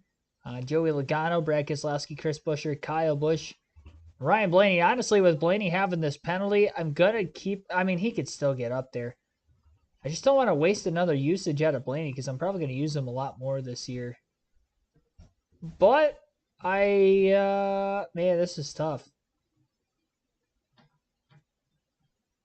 I think I'm going to put him in. Well, Chris Buscher's up there. I'm just going to leave Blaney out. I don't want to use Blaney again this year. So Blaney's going to be the guy I'm going to keep in my garage. Even though I think he could still have a very good chance of winning this race today. That's where we stand. Still caution-free as far as incidents go as we're down to the final 3 laps of stage 2. Big move of the race was right before the commercial where Chris Buscher threaded the needle between the Penske Fords of Austin Cindric, Joey Logano. He almost turned himself off the 2, but he had to time it as perfect as he did to make that pass for the lead. Otherwise, may have been in danger of running right in the back of the 22, pulled up with a late block in front of him. And Logano got hung out to dry just a little bit, lost a couple spots, not too many, still up in contention for the stage win. In fact, actually, during the commercial break, Logano got right back to the lead again, right in front of his teammate Austin Cindric. So Cindric, who won the last stage in stage 1, has a shot to win stage 2, and Larson, who was at the front of that pack, remember, though he was a lap down, now is on the lead lap, and he's trying to be the car to lead the outside.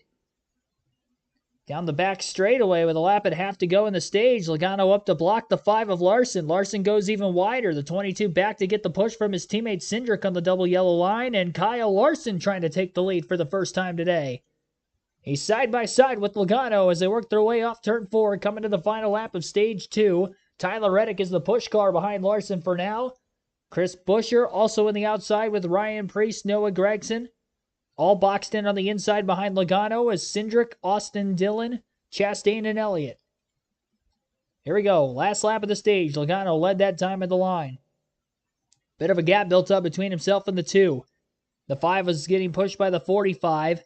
Larson's bumper leading the way by inches across Logano off the exit of turn 2 now. And a drag race again down the backstretch. Still 2 by 2. Nobody fanning out to 3 wide yet. Now we'll keep the momentum up in the outside lane for now. That dissipated the outside lane at the end of the Xfinity race yesterday when they started to split up 3 wide late, and as well at the end of stage 1 on the last lap the last time through. Larson's going to need that help if he's going to want to win the stage. Reddick leaves his back bumper just a little bit. Larson to side draft the 22, but the 2 gets a great push to the back of Logano, and that will propel Joey Logano to win stage 2 at Talladega. Logano, your stage 2 winner. He got a great shot as the 2 hit him very squarely in the center of the tri-oval. And by a full car length almost, Joey Logano timed that run out about as perfectly as he could have.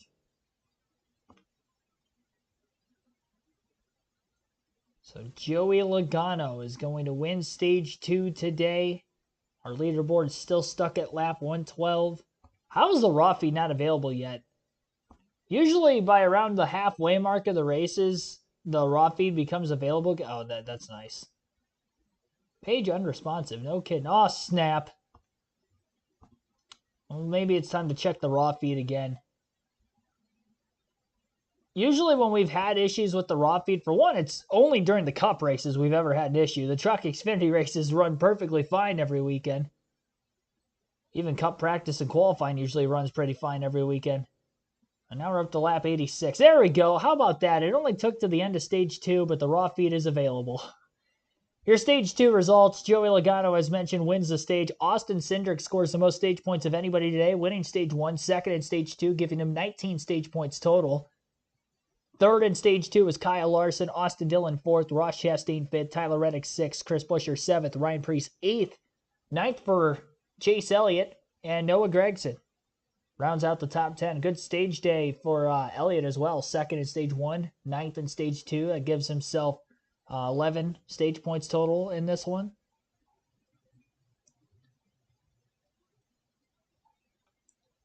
So we're in the midst of the stage 2 break. We'll close the poll that is open in the chat. 227, 8, 9, 30. Like 30. We'll wait for that to update here in a couple seconds. 240 votes. And out of 240 people voting in the poll, only 109 of you have hit the like button. So be sure to hit that like button, ladies and gents. But no, honestly, though, outside of that, though, 44% of you say somebody other than Brad Keselowski, Ryan Blaney, or Kyle Busch will win. And honestly, knowing that the Penske swept the stages, even though we haven't really seen a dominant car today, kind of leads me to believe that if a Penske car is up at the front of the field at the very end of this race today, they're going to be tough to pass, especially 1-2, like they were at the end of this stage. Cindric kind of did it by himself mostly the last stage. Well, he had Harrison Burton there, but not an actual Penske Ford, an affiliated Penske Ford. But in this case, though, it was an actual teammate behind Logano in being Cindric. We saw the qualifying speed out of the 2 car as well, and he's been up towards the front for a large majority of this race today, probably more than almost anybody else in the field he's been up towards the front on. Eleanor, thanks for tuning in. I saw you in the chat as well. 116 likes now. Again, our goal is to get to 150, so be sure to hit that like button if you guys haven't done so yet. Subscribe for more NASCAR content on the road to 10,000 subscribers. NASCAR headed to Dover next week. I believe the Truck, Xfinity, and Cup Series will all be racing. And I'll give you guys the start times for those streams once we get to the end of this stream today. Joey Logano is one stage 2. Here's Jamie. And it's his first stage win of the year, so he'll be first onto pit road where he'll meet his pit crew. These group of guys made up of veterans, champions, and even a first-timer. Let's meet the 22 guys. Joe Daly, front tire changer. This is my first full season in Cup. Also, shark attack survivor. Jake Seminara, I'm the rear tire changer. 19-year veteran, 2-time Cup Series champion with Kyle Busch and Joey Logano. Jeremy Ogles, tire carrier, 2020 Most Valuable Pit Crew Award winner, 2022 Cup Series champion, here at my home racetrack in Talladega from Birmingham, Alabama. Graham Stoddard, Jackman, linebacks and race cars.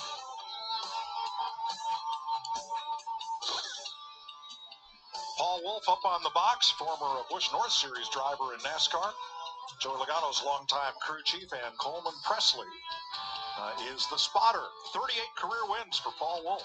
You know you're a bad man when a shark bites into you and spits you out. Did you hear that guy? I heard that. I thought you were going to fall out of your chair right there.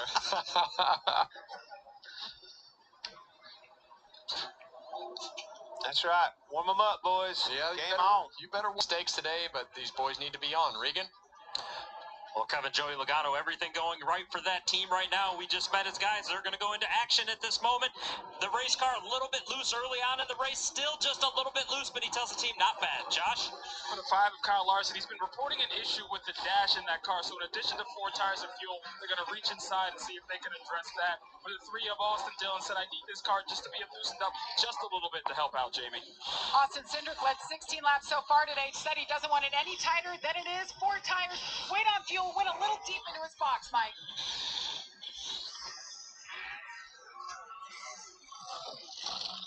Logano and Cindric will lead them off pit road with Larson and Chastain.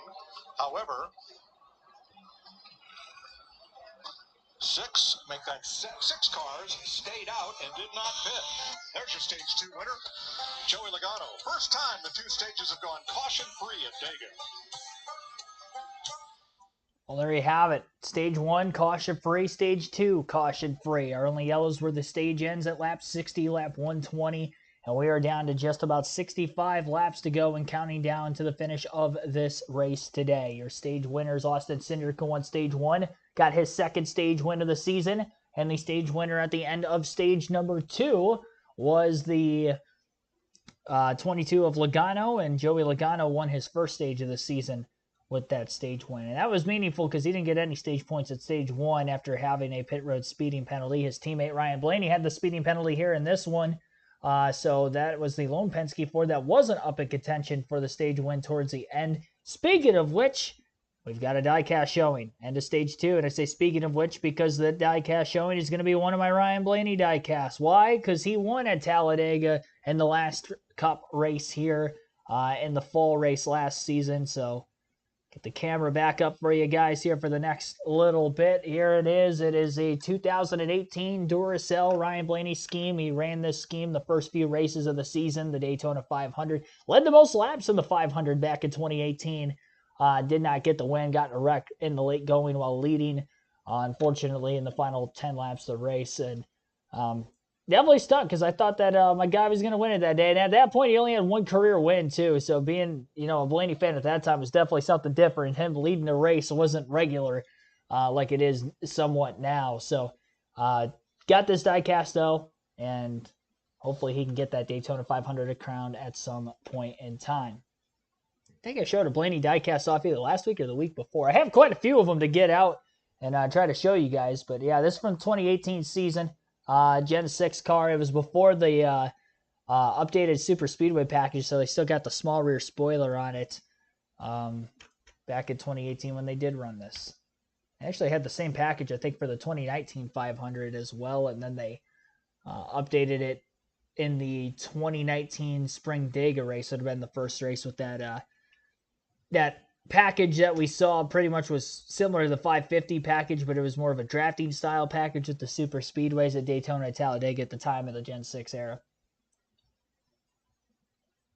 So waiting for the restart here to begin the final stage of racing at the Talladega Superspeedway today. Again, still caution-free in this one. Will it stay there? Average race speed at this point, 164.17 mile per hour. Stage 2 just wrapped up, and Joey Logano took that.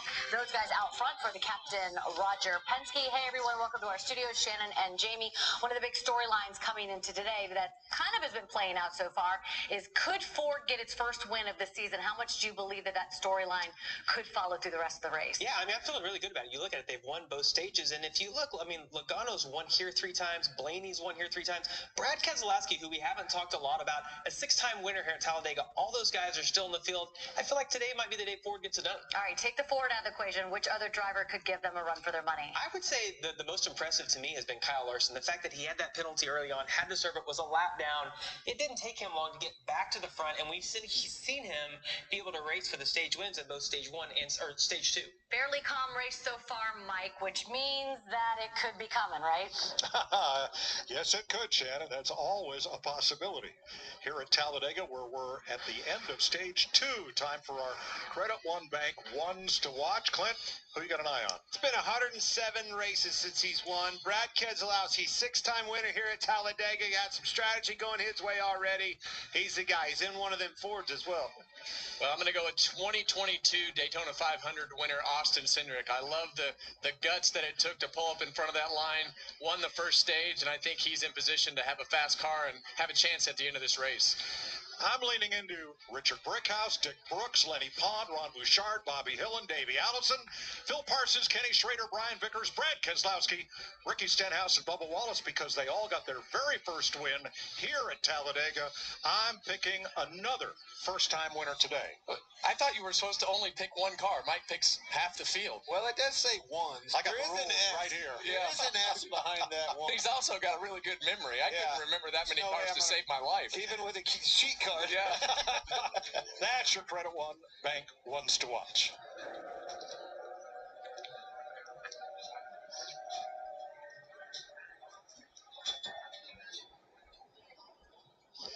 Here's your aerial coverage provided by Goodyear, powering every lap, every mile, and every victory on the road ahead.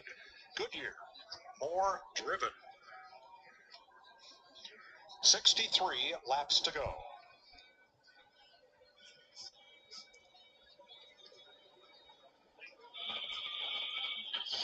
There's the Cheddars on board for Kyle Busch.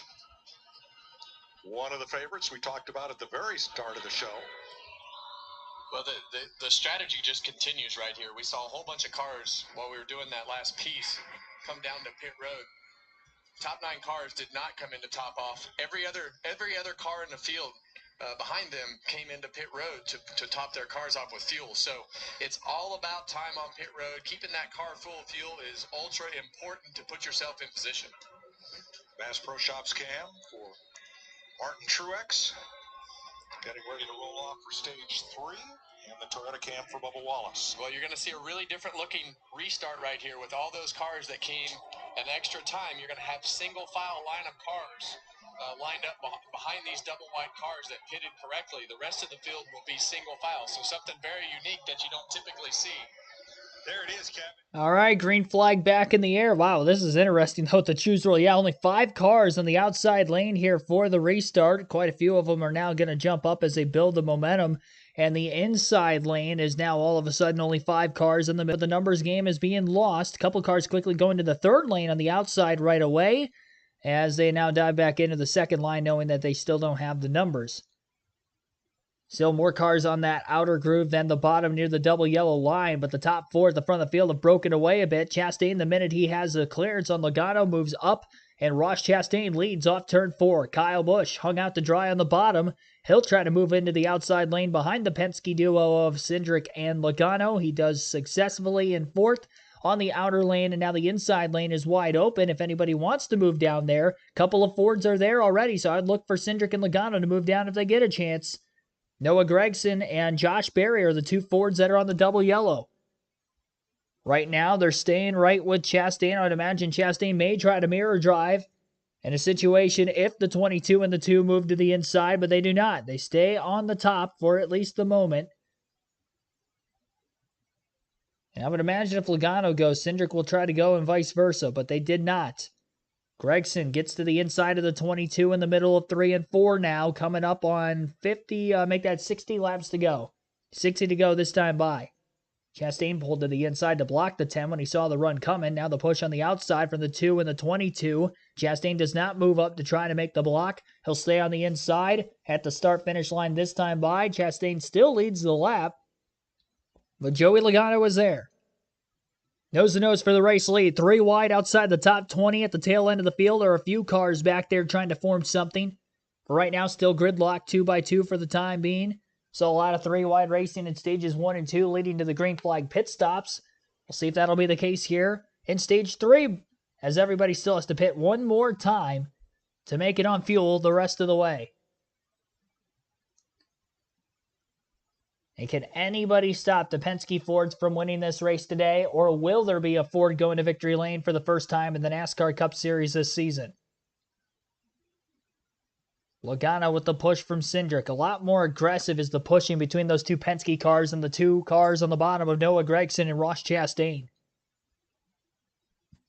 Of the drivers in the top 10 who have never won a Cup race in their career, there's 4 of them. Gragson in 4th, Berry in 6th, Alfredo 8th, and Burton in 9th. Ty Gibbs now to 10th, another driver up in the top 10 who has never won a race in their Cup career. Half of the top 10, the other half, a lot of championship contenders. Kyle Busch, former champion, 2-time champion. Logano, former 2-time champion. Ross Chastain, who's made a Championship 4 appearance already in his young career. And a Daytona 500 champion of Austin Dillon up there in 8th, who has won 2 super speedway races in his Cup career. Mix of the veterans and the young guns up in the top 10. And some of which classified as both. Logano leads this lap at the line. Another lead change. Chastain led the lap before. And nose out ahead for the 22. A lot more Fords on the outside, but there are some on the bottom lane as well behind Chastain.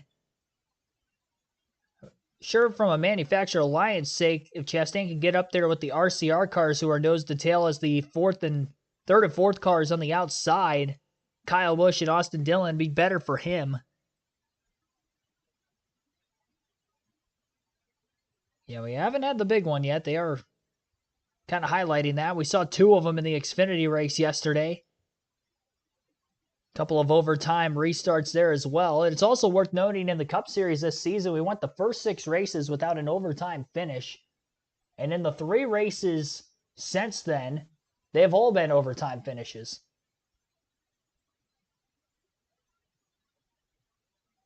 So will we have a 4th straight week in the Cup Series of having the race go past the scheduled distance? This would definitely be one that could happen. We've seen that a lot at Talladega in years past. Joey Logano is in 2nd place. We'll just go through the top 10 for right now specifically. So Logano's in 2nd. He's 0.03 of a second back. Noah Gragson in 3rd, 0.06 of a second back. 0.09 back is Austin Cindric in 4th. Josh Berry 5th, 0.1 of a second off the lead. Kyle Busch scored in 6th, also a 10th back. 7th place is Anthony Alfredo, 0.2 back. 0.3 back is Ty Gibbs in 8th. Austin Dillon 9th, 0.3 back. And 0.4 off the lead is Harrison Burton. And again, that rounds out your top 10 here today at Talladega. 56 laps to go. We'll take a ad break here. You're listening live to the Geico 500 on KRC.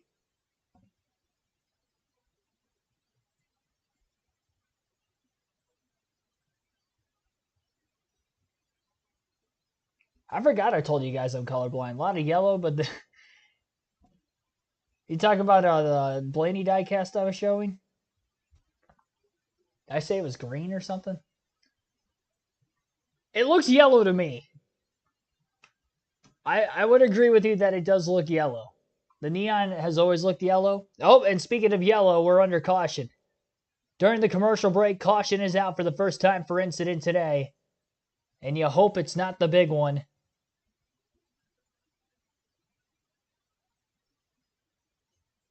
Bell is damaged. It wasn't the big one, but it was big for Christopher Bell, as we are under caution for cause for the first time today. Well, it's not going to be the last time today as you see Justin Haley with a bunch of flat tires. Let's see. Guys, right back here, it's Haley. It starts getting bottled up. Now watch. Oh, yeah, they all bottles up big time. Elliott gets in the back of Haley. He comes down, gets into Bell. Look how close it was for Chase Elliott. Yeah. Barely missing that. So close. Yeah, it actually started with Alex Bowman up there. He checked up really hard. See a lot of cars. Chase Briscoe spin himself out. Luckily, he spins himself out and is headed down towards the grass before those cars came down the racetrack. So lucky situation right there. You see Alex Bowman backed up right there. And it just accordions the back until they finally bottle up. That was so close with Elliott and Bell right there. He almost clipped him. Look at Ryan Blaney right in the middle of that. Gets rear-ended by Zane Smith. Underneath. On the outside, he had him everywhere. Watch this accordion all the way up through him. Oh, yeah, you see the 38 car of Todd Gilliland actually pull up that red car right there with the generator logo on the front. How did Elliott miss that? Gosh. Wow. Couldn't put the Sunday paper. Do they still have a Sunday paper in Anniston? I'm not sure. Not a large amount of damage on Haley's car, I don't think. Obviously, Bell got the blunt of most of it. A lot of damage on the front of him. He's done. Checking up. Stay in middle. Watch your perp to come down. Here. Yeah, and Briscoe's really lucky that car spun out, or he could have piled nose first into those cars that came down the racetrack. Listen to the rear tires lock up. Checking up.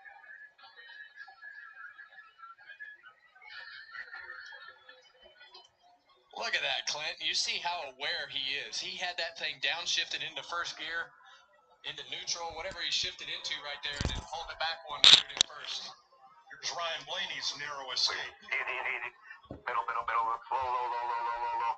Low. Wow. He got tagged from behind by Zane Smith. Yeah, and you saw the right front fender on the 51 pop up when he hit the apron. Oh. So at the moment of caution, Ross Chastain, at the last scoring loop that they crossed when the caution came out, he was ahead of Noah Gragson by just that much. Larry, what's it set up? Probably going to be able to make it to the end from here, right? I would say pit road will be very busy for fuel only.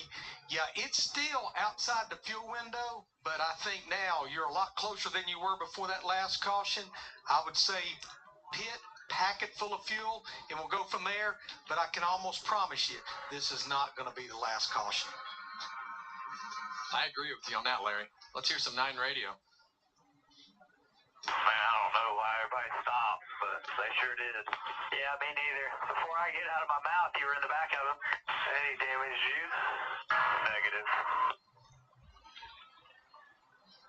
Yeah, the only thing you hope that doesn't happen as we're looking at the front splitter light right there, when you rear end somebody that hard, you don't want the splitter to become detached from the nose. So, looks okay. Cleaning up at turn number 3. Christopher Bell, one of those out of the race from this crash. Under caution with 54 laps to go, currently in the Geico 500 at Talladega. Our first caution for incident all day today, and it is involving Christopher Bell, Justin Haley, Zane Smith, Ryan Blaney, and Chase Briscoe are the 5 in it, although only 2 of them have significant damage, that being Bell and Haley. And I believe both those cars will be done for the day. They're towing Haley out of the grass on the front stretch as he couldn't get his car to turn on pit road. And Bell obviously had the vicious impact into the outside wall. Blaney, just a little bit of damage from getting rear-ended from Zane Smith. Both those two will be able to continue on. And Chase Briscoe was involved because he had spun to miss the accident into the grass. No damage on his car as well. So the 12, the 14, the 71, they'll be able to continue. But the 51 and the 20 look to be done for this race. That will give the free pass, I believe, to, well, it would have been Zane Smith, but he was involved in the incident. So he's not going to get his lap back. Therefore, nobody will get the free pass as of this caution. So Zane Smith would have been in the free pass position. Now he's still going to be a lap down BJ McLeod is 2 laps down, and then Bell and Haley will be out. Haley will be scored last. Bell will be scored 37th out of the 38 cars that started this race today. And obviously still 34 of them are on the lead lap in the late going. And Ross Chastain was in the lead at the time of the caution. Noah Gragson second, Josh Berry third, Joey Logano fourth, Anthony Alfredo fifth, Austin Cindric sixth, Kyle Busch seventh, Ty Gibbs eighth, Michael McDowell ninth, and Austin Dillon is in 10th.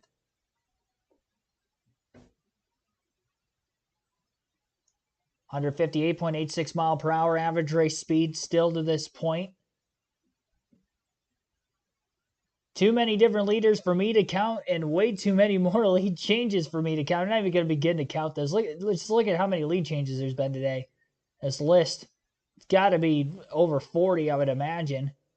I think there was 34 lead changes in the first 78 laps. There wasn't nearly as many lead changes in Stage 2 as what there was Stage 1, but I do remember Mike Joy stating that over the broadcast, and haven't heard an update since then, which was just prior to the halfway point. We're currently at lap 135 of 188, so we are definitely getting closer and closer to the finish here. Out of the race, Justin Haley was pushed back to pit road with flat front tires, but he's in his pit getting service, and here come all the lead lap cars.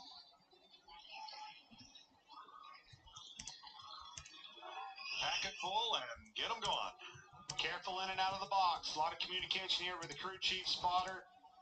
Not spending much time in those boxes, which means they're pulling out in and out in front of one another. Yeah, we got to really watch. You see those fuel men, possibility to run over each other and drag the fuel can off as well.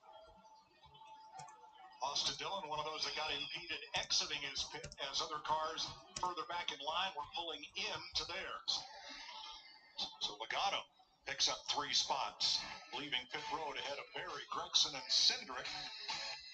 The first 9 cars did not stop. They'll likely be in next time around.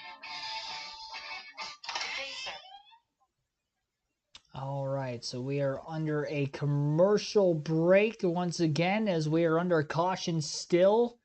Pit road just open for these drivers to take fuel only. And we are still awaiting the resumption of this race under green flag condition. So somebody mentioned, when am I going to get back to the NASCAR 7 gameplay? Again, I am still unsure as to when I will get back to NASCAR video game gameplay on the channel, but I can promise you we will get back to it at some point. I know I keep kind of reiterating myself there, and people keep asking, but I don't have a specific date as to when we will get back to that. But trust me, we will, and hope to get there at some point.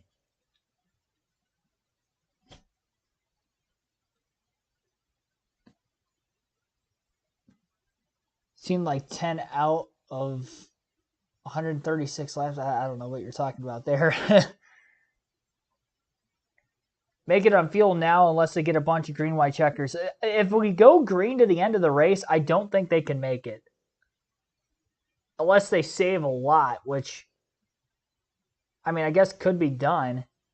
But they would have to go well less than 100% throttle to try to push it to the end of this race. And we could have a fuel mileage finish here at Talladega if this does stay green, because the expected fuel window is 42 to 46 laps. They pitted with coming to 52 to go under caution. By the time we get back to racing here, we're going to have more than 46 laps left. So they are going to have to save some fuel. We saw them save a lot more in Stage 2, and they went longer in the stage. We saw some drivers not pit till 8 to go. So it can be done, but it is going to be tight, and I don't think everybody's going to be able to make it. Huge decisions will be made as to whether to pit or not to pit. And that will split the strategy even more. We saw fuel mileage finish at the end of the Talladega Xfinity race yesterday with a caution kind of in a similar spot towards the edge of the fuel window. Saw only a couple more, but not many more actually came to pit road. Jesse Love, granted, obviously, again, it's in an Xfinity car, but he went about 52 laps to the end with several cautions for fuel. So we are probably going to have to get at least a few yellows here to get to the end, if I had to guess. Under this caution, Anthony Alfredo all the way back to Brad Keselowski. What's the thinking there? You're out of my pay grade here, Mike. Clint? Well, I mean, if they're gonna, I'm gonna pass it down too. But I would think if their thought was to stay out and top off at the end, like we've seen in these other scenarios, you know, that would be the play. But now you could probably save the fuel to get to the end, right? But I think, Clint, if you didn't come the first time, you might as well wait to 1 to go. And that's what their plan is. Okay. Coming to 1 to go. But now you lost your track position. Fans here at the track are enjoying the perfect pair as Wendy's visits Talladega Boulevard. Ross Chastain, Daniel Suarez, and Shane Van Gisbergen got to play some mini golf, while hundreds of fans dined on fries and Frosties. Everybody found their perfect teammate this weekend with Wendy's. So, Clint, who is your ride or fry this weekend? Well, I told you, Keselowski, I like what he's doing. A lot of strategy going on. But that ride or fry, that Wendy's activation is unparalleled. Everybody was at that Wendy's activation. Free biggie bag, a Frosty. My gosh, a Frosty with them big old good fries. Kevin, I had a few of those, as a matter of fact. Not just a couple, I said a few. Every day they were giving away free biggie bags for everybody in this infield. That helps soak up some headaches. So with 50 laps to go, everyone came in to top off except the first 7 cars. Corey LaJoy came in 1 lap ago, and that leaves an even 5, let's say. Barry, Gregson, Hemrick, Burton, Van Gisbergen have 2 less laps, caution flag laps of fuel than everyone else. Well, clearly, if it goes green to the end, you know, that's when this situation presents itself. Other than that, as long as some cautions come and give you some help, now you're talking a track position game. You're going to have to go get it back. Saturday on Fox, the United Football League continues with hard-hitting action. You'll see Birmingham, Houston, or San Antonio takes on Arlington. Saturday at 7 Eastern on Fox.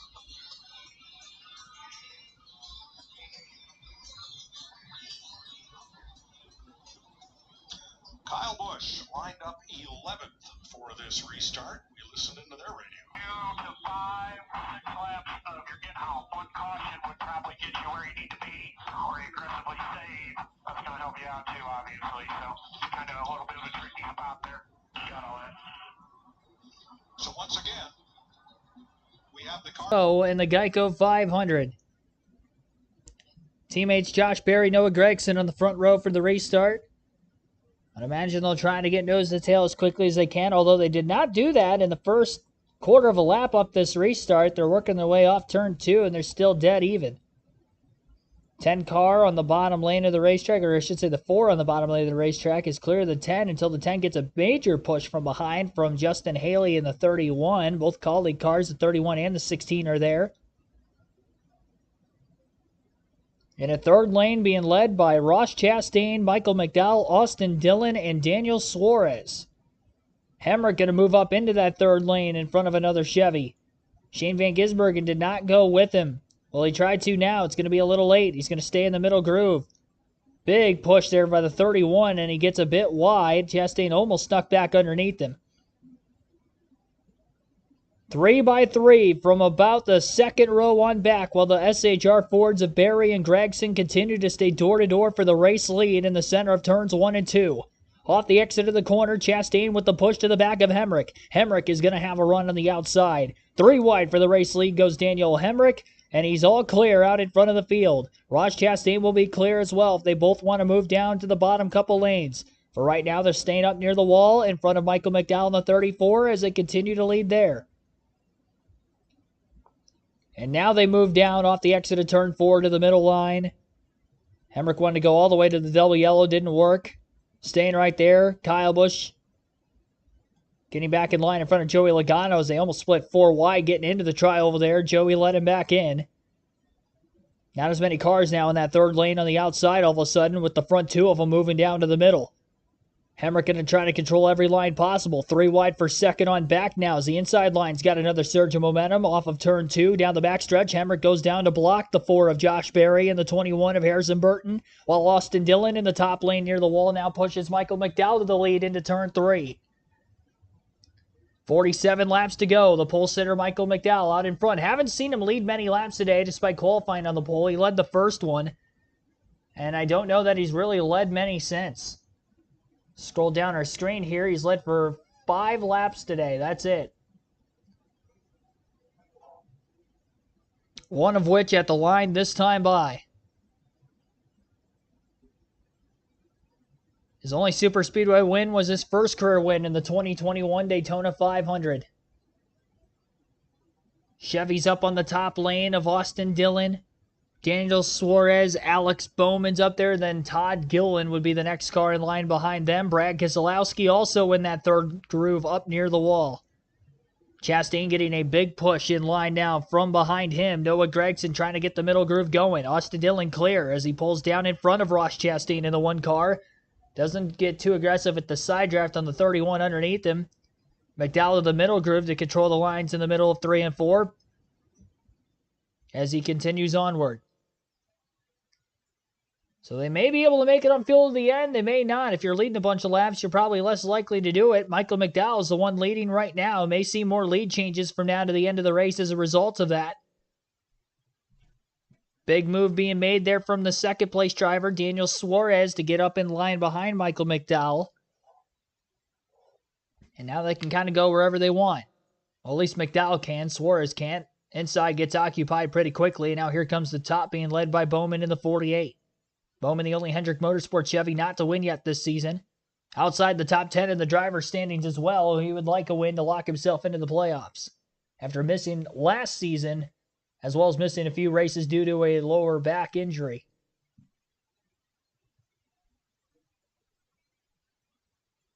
"44 laps to go at the line. McDowell doing a good job out in front of the field, trying to control everybody that gets a run.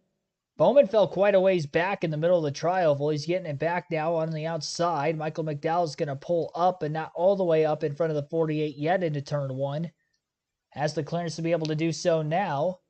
Bowman's run kind of stalled out as he had left the car from behind him. Just a little bit more of Todd Gilliland. Kyle Busch is in line behind Keselowski. The 6 is still behind the 38. Numbers growing in the outside lane down the backstretch, and here comes Bowman. Alex Bowman nearing the race lead. In the middle of the corner, Bowman moves to the middle groove, but cannot get alongside McDowell, who continues to lead the way.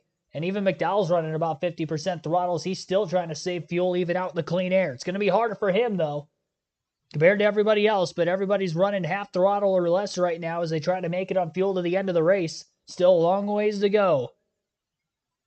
43 laps remain at the Talladega Superspeedway.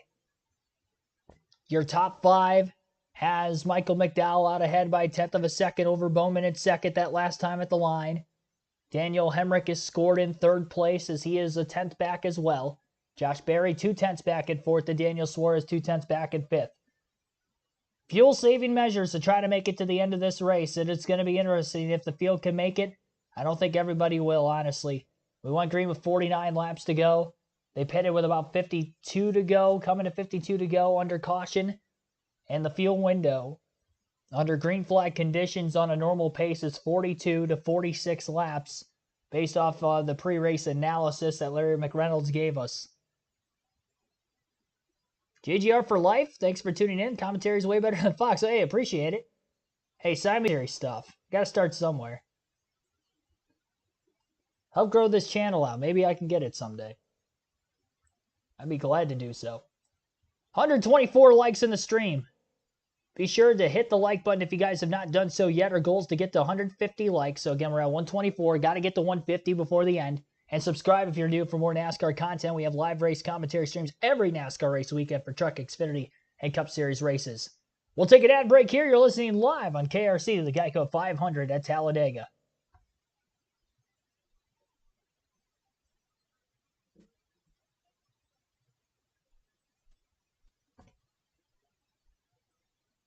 Still 41 laps to go, and still it's Michael McDowell up at the front of the field. During the commercial break, his teammate Todd Gilliland is now joined up there, and we all of a sudden have 5 Fords inside the top 6 in the running order.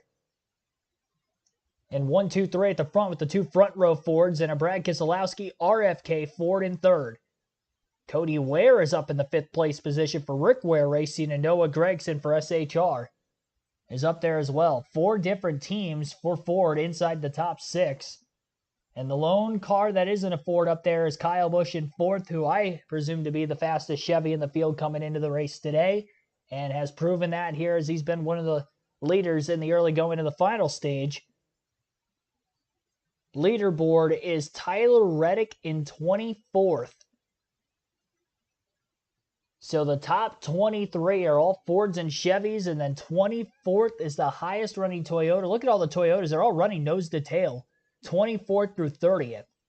And then Bell, of course, out of the race, finishing last. Justin Haley did continue on in the race.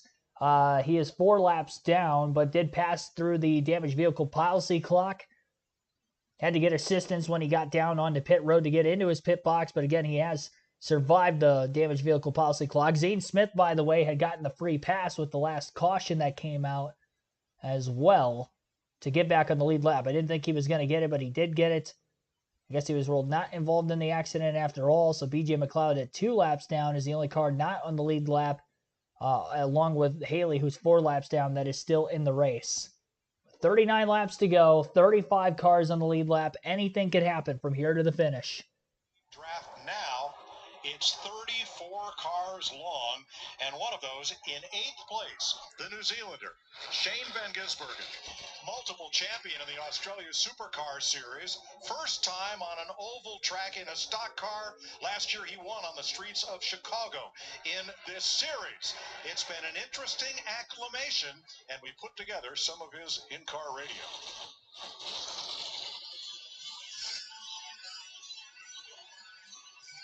And when we're changing tires, you be more aggressive coming into the box. Just slide them, lock them up and slide them. They like it when you lock them up. Okay, copy. Well, he's given a great account of himself, running here in the top 10 with under 40 laps to go. Yeah, is that a right foot or a left foot, guys? What the heck's a foot? Well, they have the metric system over there. That's right, and Shane's done a great job. He's run several Xfinity races now on super speedways, road courses, ovals. First oval cup race here this weekend at Talladega. So there's always a lot to learn, but he's doing a great job. McDowell the leader, Gilliland second, Keselowski third, Larry. Yeah, Mike, we've been watching some interesting strategy with this 6 car. He topped off at lap 138 right before we went back green, restarted 28th. He and Matt McCall just had the conversation. We're going to run like hell. We're not going to let people save fuel, and right now he's 100% throttle around this racetrack. Well, it's you see Matt there in the bottom left. I think that's definitely the strategy. Okay, we're not going to make it. Let's make these guys run hard. And we've kind of seen that with the first 2 cars there of Michael McDowell, Todd Gilliland, Brad Keselowski, trying to make everybody pick up the pace. So Keselowski trying to force their hand. What about the leader? We listened in. Oh, pit stops. Wait a minute. We're maintaining control of this race. Just keep going hard, drag the wheel, get to the middle or something, but just go hard. Everybody in your mirrors on the same plan. 6 cars have come to pit road. Toyotas. Including Tyler Reddick. Here's the other part of the equation, right? These guys are going to force their hands. We're going to pit now. Toyotas, all of them. Yeah, and this is what we talked about earlier. There's some of those gamblers out there, some of those guys that feel like they can mix the strategy up and put themselves in a better position by getting out of the pack where everybody's saving and just come into pit road and get ahead of the game. Larry? Guys, if they stay organized doing fuel only, if they'll get organized and lined up, they should be able to stay on the lead lap. And should that caution come and some of these people are forced to pit, they have got that track position. They are good to go. They pitted with 37 to go. They even have a little insurance with that. Well, they're not necessarily all organized. You see the gap in between them. There's 4 cars out in front of the other 2.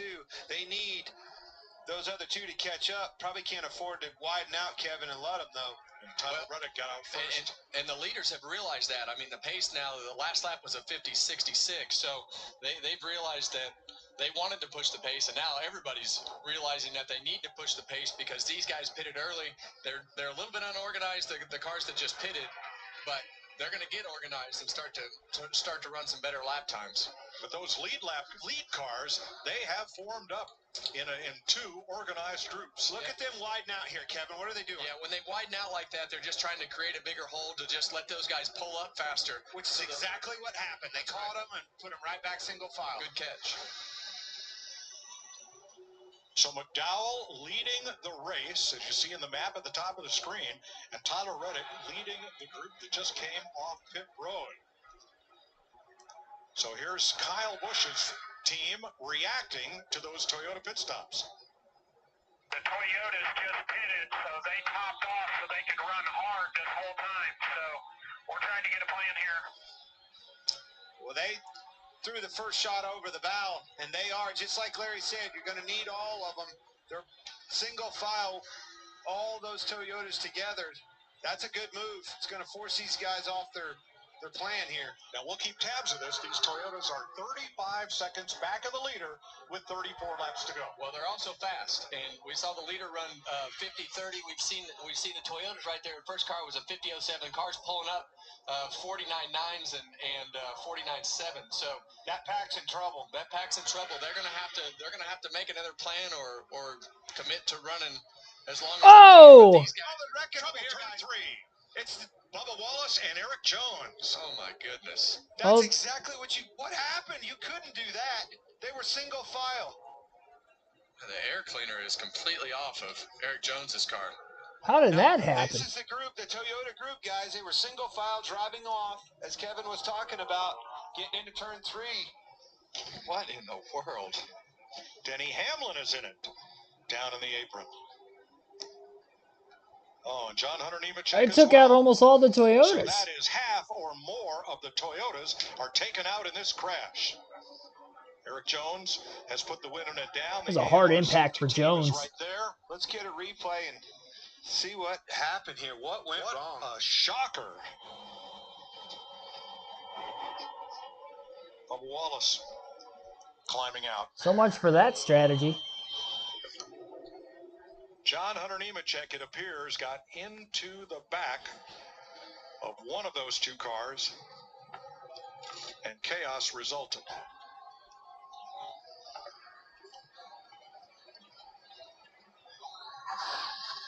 Okay, here it is. John Hunter Nemechek. You see, starts with the 42 car into the 23. Well, see him move up. The 23 actually gets in it, and Jones, and then they start moving around, stacking them up. I'm sorry to interrupt you, but what we were talking about earlier, over that tunnel, you see the back of those cars moving around. Look at that. See the back of the cars moving around, and as they're moving around, they come down, and they're all connected in a. They're not lined up, I guess is the best way to put it. It just gets them out of whack. Truex.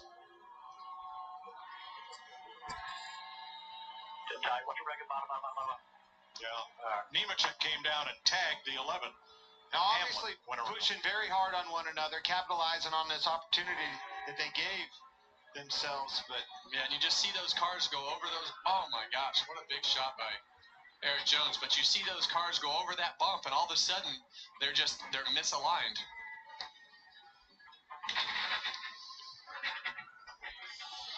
Boy, they had them. They had these guys on the ropes.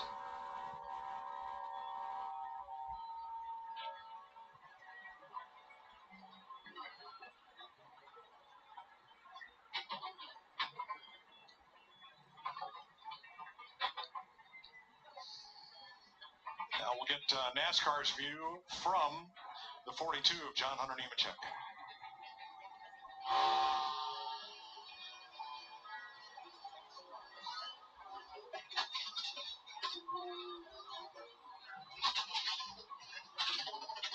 Wow, he hit Hamlin really hard and sent Denny into the outside wall at almost a 90-degree angle. It looks as if only Martin Truex and Ty Gibbs got through of the 6 Toyotas. Well, we talk about living on the side of aggression. And that is one of those scenarios where they all realized that they were in the right spot to be able to put themselves in position to gain a bunch of time, and they were all trying to capitalize. But it is so easy to get yourself in trouble over those bumps going into turn 3. And I know you haven't driven this car here, Clint, but it is so rigid in order to get the speed out of the car that you just sacrifice the ride quality over that tunnel in turn 3, and they just got misaligned right there, and that is a really good plan gone bad. Well, it definitely jumped Jones's car up sideways, which put Wallace's car on the wrong side of that.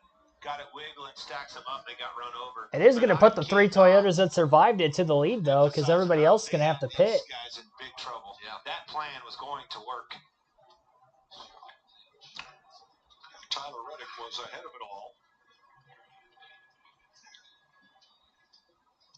He got a car bumper to bumper, and when that thing bounced, it just amplified everything. Eric Jones hit a ton. He did, and that is just the worst way to hit right there. Look at that car, just absorb that. Look at the safer barrier. Absorb.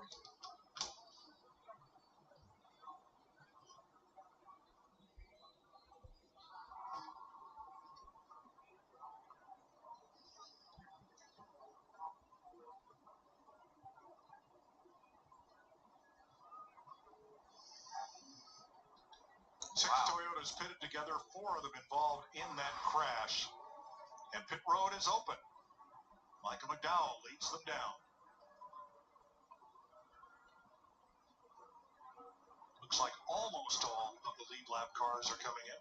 Well, that bad situation created a great scenario for everybody else to take all the questions. McDowell, Keselowski, Gregson, the way they come off pit road. Now Carson Hocevar did not stop, along with a couple of others. A big crash taking 4 Toyotas out of the 500 here in Talladega. The 500. I mean, it is a 500, I guess. So the Geico 500 at Talladega. So caution flag is out for the second time for incident. Both cautions for incident coming in the final stage today. Both about 25 to 30 laps apart from one another. The first yellow for incident would have been back at lap 132, lap 155 here for the John Hunter Nemechek, Eric Jones, Denny Hamlin, Bubba Wallace incident. 4 cars, all 4 of them will more than likely be done for the day. And with Bell already being out of the race earlier because of a crash, it has been about as putrid of a day as you could have if you're a Toyota fan or a Toyota driver at the racetrack here in this one. There's only going to be 3 more Toyotas left in this race, Reddick, Gibbs, and Truex. Now, the only good news out of this is that they will cycle to the lead because they have already pitted under green and stayed on the lead lap. Everybody else that was still out in front of them that had to pit did pit. So, for Reddick, Truex, and Gibbs, they are at the very front of the field here. Looks like Carson Hocevar stayed out on the racetrack. I don't know if he maybe came to pit road as well. I'm not entirely sure there, but on our leaderboard, he is scored as the leader currently. So, not sure exactly when he had pitted, but everybody's going to be plenty good on fuel to go to the end, so it is just a racer's race at this point for these final just less than 30 laps when we get back to racing here under green at the Talladega Superspeedway.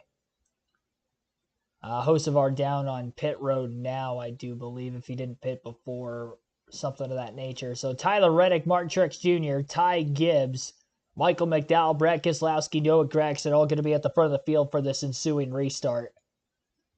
It's going to be interesting to see how this is all going to pan out now that it is a racer's race. You got a couple Fords up there. I like McDowell, Keselowski, Gragson. I like the Fords today, especially the Penske Fords of Logano, Cindric, Blaney. When they've been out there, they've been able to control the lines, I think, the best. McDowell's had a good car, too. I will say he has been able to control the lines pretty well also, so I'd even throw McDowell in the mix if he can get up there. And Brad Keselowski, although we haven't seen him and Chris Buescher up towards the front as much as the Penske cars, he is still a Ford, and he has won at this track 6 times before. And even in the next-gen era before this new Dark Horse Ford Mustang debuted at the start of this season, you know, they had been probably the fastest cars on the super speedways last season between the 17 and the 6. So, see what they can do here. Keselowski second last week. He was my pick to win this week. Riding the momentum. He's a Ford. We'll see if he can get the job done.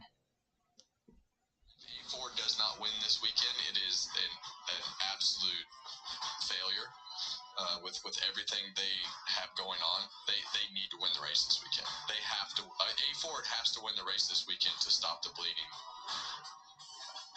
Strong words on the Happy Hour podcast. New episode every Tuesday and Thursday. Brought to you by NASCAR on Fox. This becoming the Harvick Family podcast? Well, it can be, for sure. Piper and I, where are you going? Now you're going to be shy, but this is the great part about retirement, folks. I get to bring Keeler and Piper to the racetrack and have fun and not worry about how hard I have to hit anything or stressing out about fuel mileage or anything like that. So, who's this? Rex? We got Rex. Cool. Regan? Well, Bubba Wallace checking a release from the infield care center. Bubba, we saw the contact going into turn 3 there, kind of looking like maybe there was a bump there over the tunnel. What took place from your perspective? No, just we were all pushing really hard to keep our line going. We had a plan and just didn't execute it as well as we should. So, hate it for our Linos team. Look forward to running these places, and then you just get trapped in somebody else's mess. But I hate it. It doesn't make us look good at all, but all in all, we'll just reset and go to Dover. We got a long way to go. We're fine. Just frustrating. Thanks, Bubba.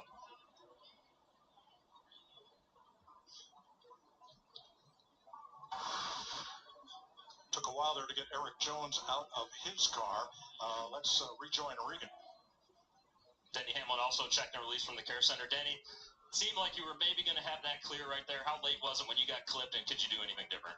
I'm not sure. I didn't.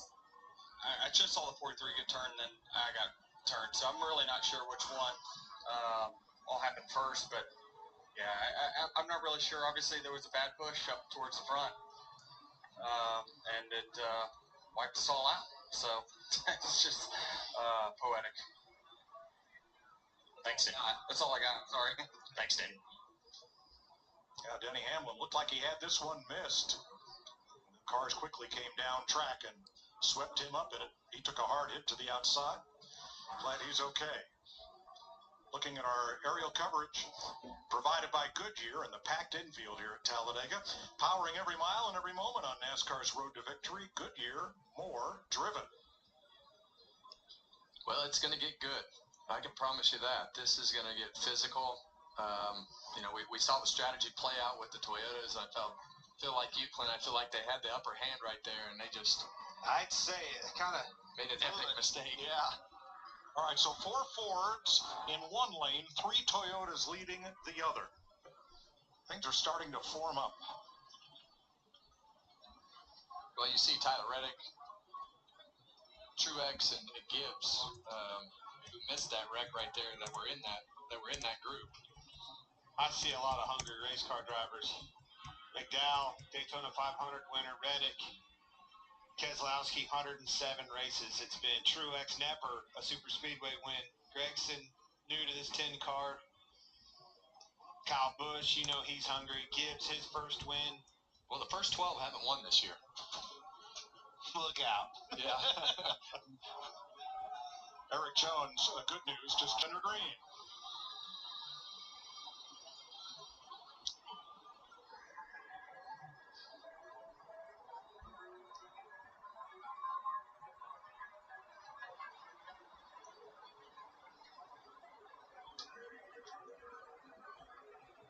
A lot of pushing on the outside. I like these 4 Fords lined up on the bottom. It's a good scenario for them. A good line. Nobody can take it from you.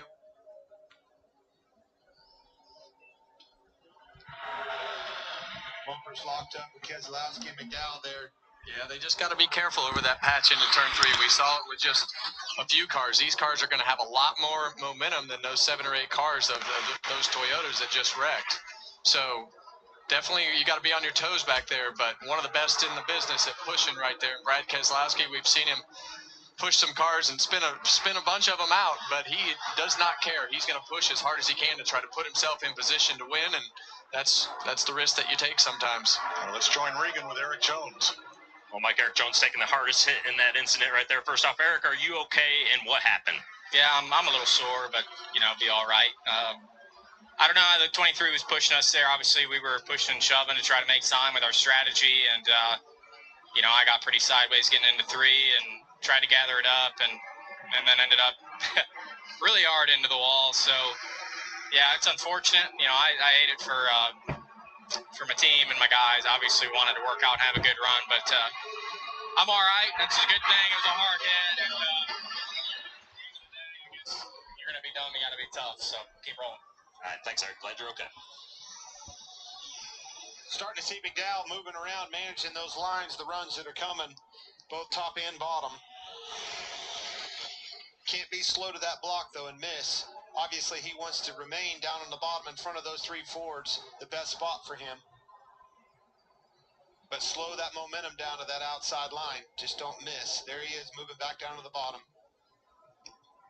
Textbook. Yeah, and that's where that spotter really comes into play as to where the momentum is, because we can see which lanes are stacked up right here, which lanes are going forward, and that's what those spotters are looking for as well. Which lane is moving to help Michael McDowell know, not only from his mirror. I see the Ford cars still able to push harder on one another. The way the bumpers line up, it's just a little bit better. Those Toyotas I've seen, if you look on that outside row, Truex, even Gibbs off the bumper of Bush's Chevy was sideways a couple times. Yeah, you see it right there. Yep. As soon as they touch one another, it's kind of like an arrowhead hits it. Got to be careful walking across the bumper. That's what happened with Eric Jones. Now, those three Toyotas on the outside are the only three cars that did not pit under this caution. It's because they had just pitted under green 6 laps prior to the rest of the field. Lots of speed in that 34 car. That's your pole sitter, the fastest car in this racetrack. It's exactly where that car needs to be efficient. Utilize that speed in front of everybody. Yeah, you see that middle lane with Todd Gilliland come up behind Kyle Busch right there to make up that gap. And that middle lane will really get a big run when you get those gaps and people pull out a line to try to go top or bottom. Quick block by Busch.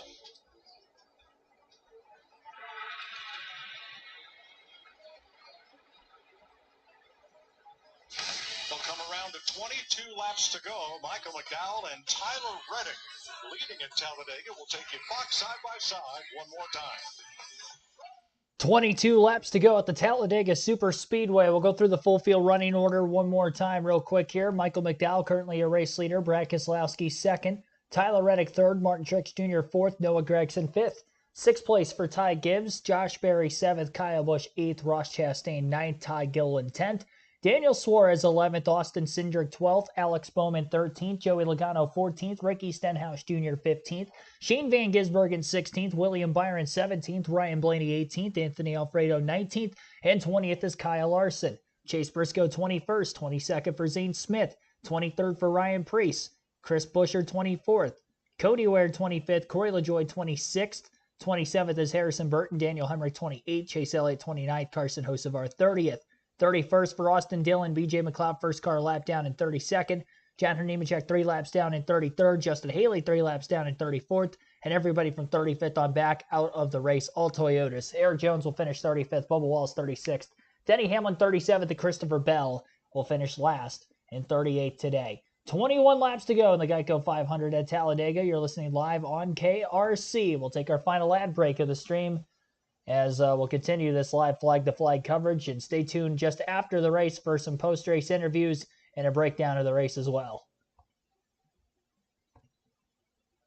Also, be sure to hit the like button if you guys haven't done so yet. We are 15 likes away from our goal. We're at 135 right now. Our goal is to get to 150 likes before the end of this stream here today. Again, the goal, 150 likes. Be sure to subscribe for more NASCAR content as well.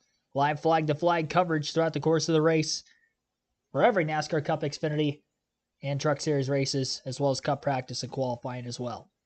Michael McDowell controlling the lanes at the front of the field as he continues to lead. Again, 20 laps to go. In the Geico 500 at Talladega, the field gridlocked 2x2. There were a couple Fords at the tail end of the field that were trying to get up in a third line formed initially after the restart, but nothing was really able to unfold, at least for the time being.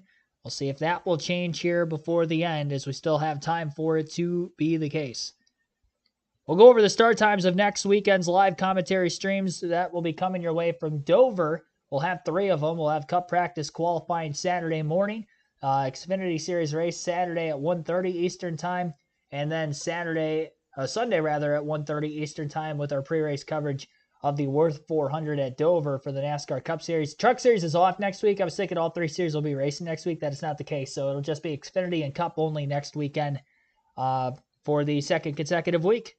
We had ARCA last week, but not next week, or this week, I should say. We had ARCA at Talladega, but I will not be doing ARCA stream at Dover. So it'll just be Xfinity and Cup action on the channel for next weekend. We'll talk to Michael McDowell before the start of this race. He said, I love that we're starting on pole. He said, leading this race is exactly where I want to be all day long. I want to control the pace.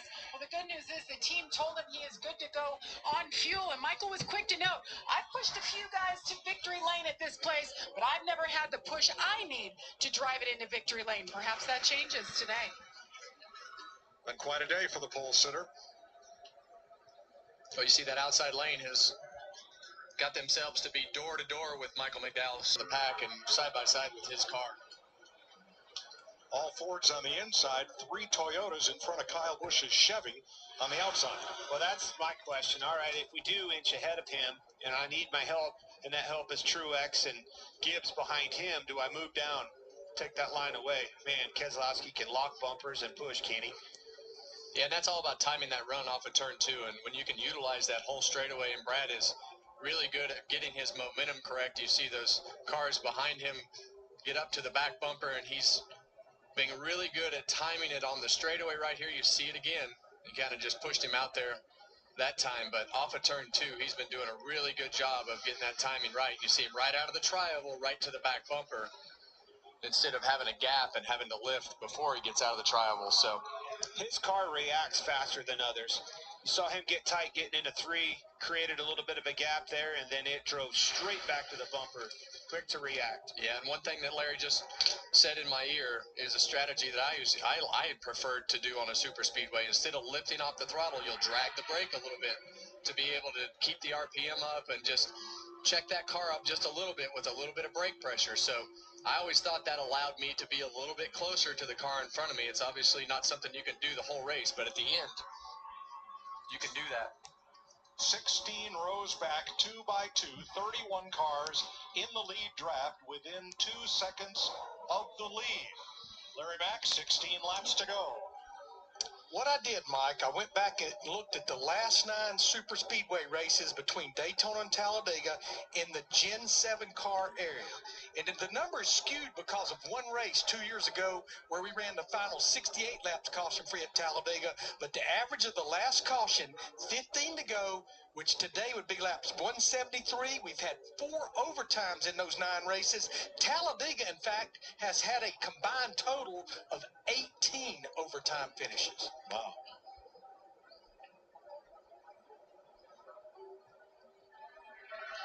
Well, I want to go back to that strategy of Brad Keselowski and the dragging of the brake, because it also helps you in the corner as well when you get those runs, and he's really doing a good job of utilizing that to make the timing right on these runs off the straightaway. Gregson got in the left rear corner of Reddick. That was really, really close to turning him around into the field. Yeah, and those are those types of moments that could be the moment that causes the complete melee. The Toyotas don't seem to be doing much bump drafting, and they haven't seemed to be able to pull up even with McDowell's number 34. We see how McDowell moved up. Look at the gap. He just drove off from Keselowski, but a huge shot from Noah Gragson into Keselowski drove him right back to that bumper of McDowell.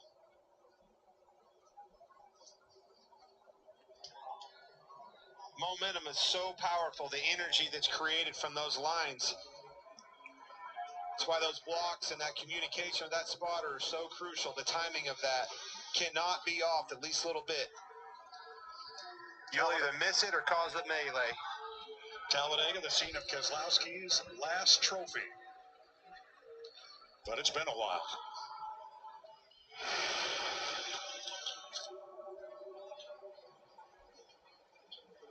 He's in a good spot for it, Mike. 6-time winner here. Got a lot of help with those Stewart-Haas cars behind him. Good scenario of Ford in front of him. Well, there's 16 guys. The first 16 cars have not won a race this year, and there's several of them that were on that list. I've been on that list, obviously, 115 races. We talked about it on the podcast this week. We lost our sponsor that day and came out and was able to beat Jamie McMurray to the start-finish line and break that streak. So Talladega is a place that all these guys know, especially the guys that are up in the front. This is a place where you can make it happen. Gregson, I mean, he's on the back bumper of Keselowski like a dog on a mailman. Yeah. That analogy. Yeah, and as this race gets closer and closer to the end, the pushes will get harder and harder until they're too hard. Well, they're already getting there. I mean, I've seen Truex off the bumper, Reddick slamming that thing. Keselowski is giving McDowell all he needs. This is definitely ratcheting up. It causes accordion effect down in the back in the field too. 6, 7, 8. Look back in there. Look how fast. If those guys are doing that up front, it just gets way worse as it goes back through the field. Toyota and Chevy at the front, or Toyota and Ford at the front. The Chevys are Busch and Chastain in 8th and 9th. Suarez and Bowman 11, 12th. Then Stenhouse and Byron further back.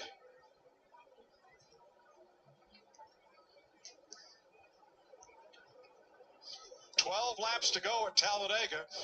Give us 10 minutes, we'll give you a great finish. But first, in case you missed it, it's been a pretty calm day through stages 1 and 2 here at Talladega. First 2 stages caution-free. Chris Buescher threading the needle with Ryan Preece as the Penske cars tried to hold the back. And Ford swept the stages with Cindric and Logano. 6-car pileup back at lap 133. Christopher Bell went to the garage in that one,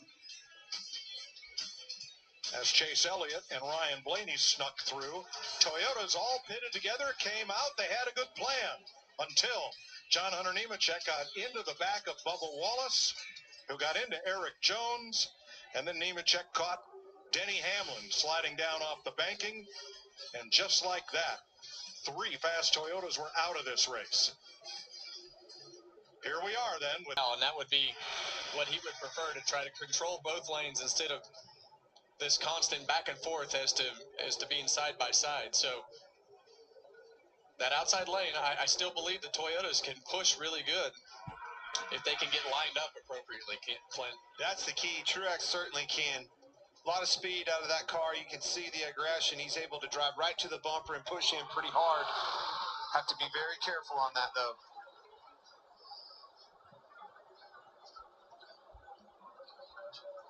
That outside lane seems to be able to stay more consistently lined up. I think with the big runs that Brad Keselowski and Noah Gragson keep getting, and right there you see Brad is able to has to be careful of as we get towards the end of this race, is doing what he's been doing, and that is getting too far out to where Brad can kind of snake through and get to the top side as we get towards the end of this run, because right now those Fords are committed to Michael McDowell, and he knows that. 4 Fords lead the inside lane. 3 Toyotas lead the outside lane. Chevy's lined up right behind them, ready to pounce.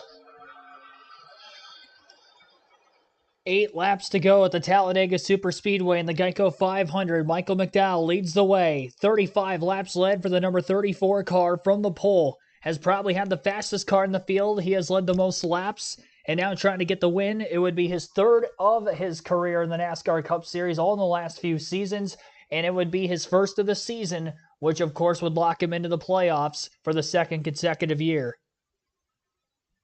And he came into this race outside the top 16 of points, so a win would go a long way there for the 34 team of Michael McDowell. Brad Keselowski, who has won in 3 seasons, is also in contention and has been pushing along that 34 car for quite some time in the bottom lane.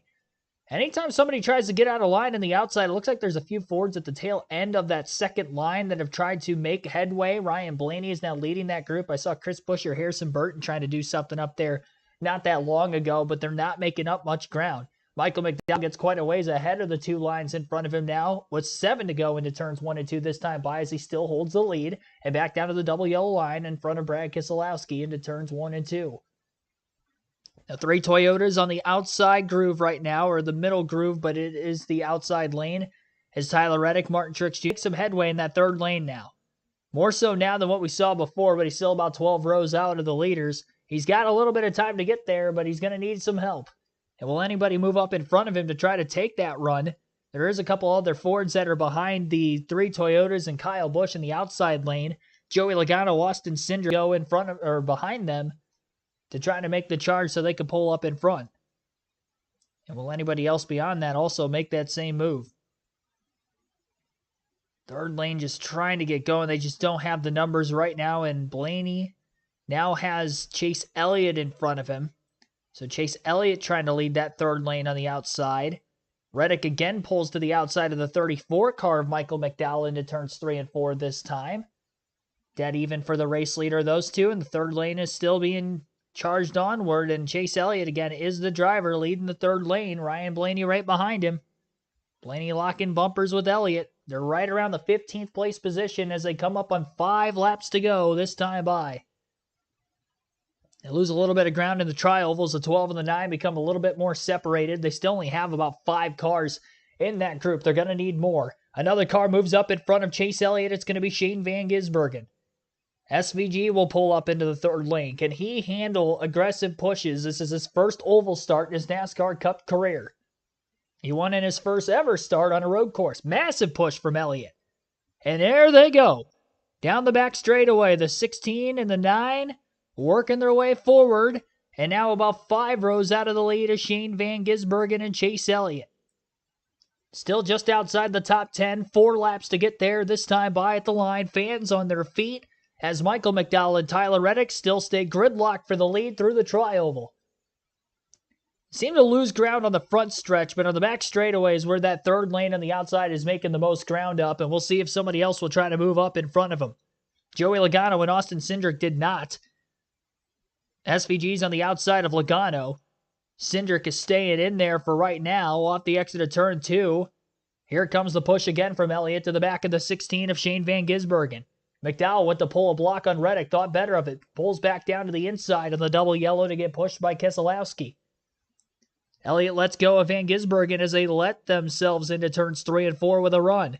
SVG going to try to side draft the 54 of Ty Gibbs, who's the third car in line on the outside. Now waiting to get another push from Elliott.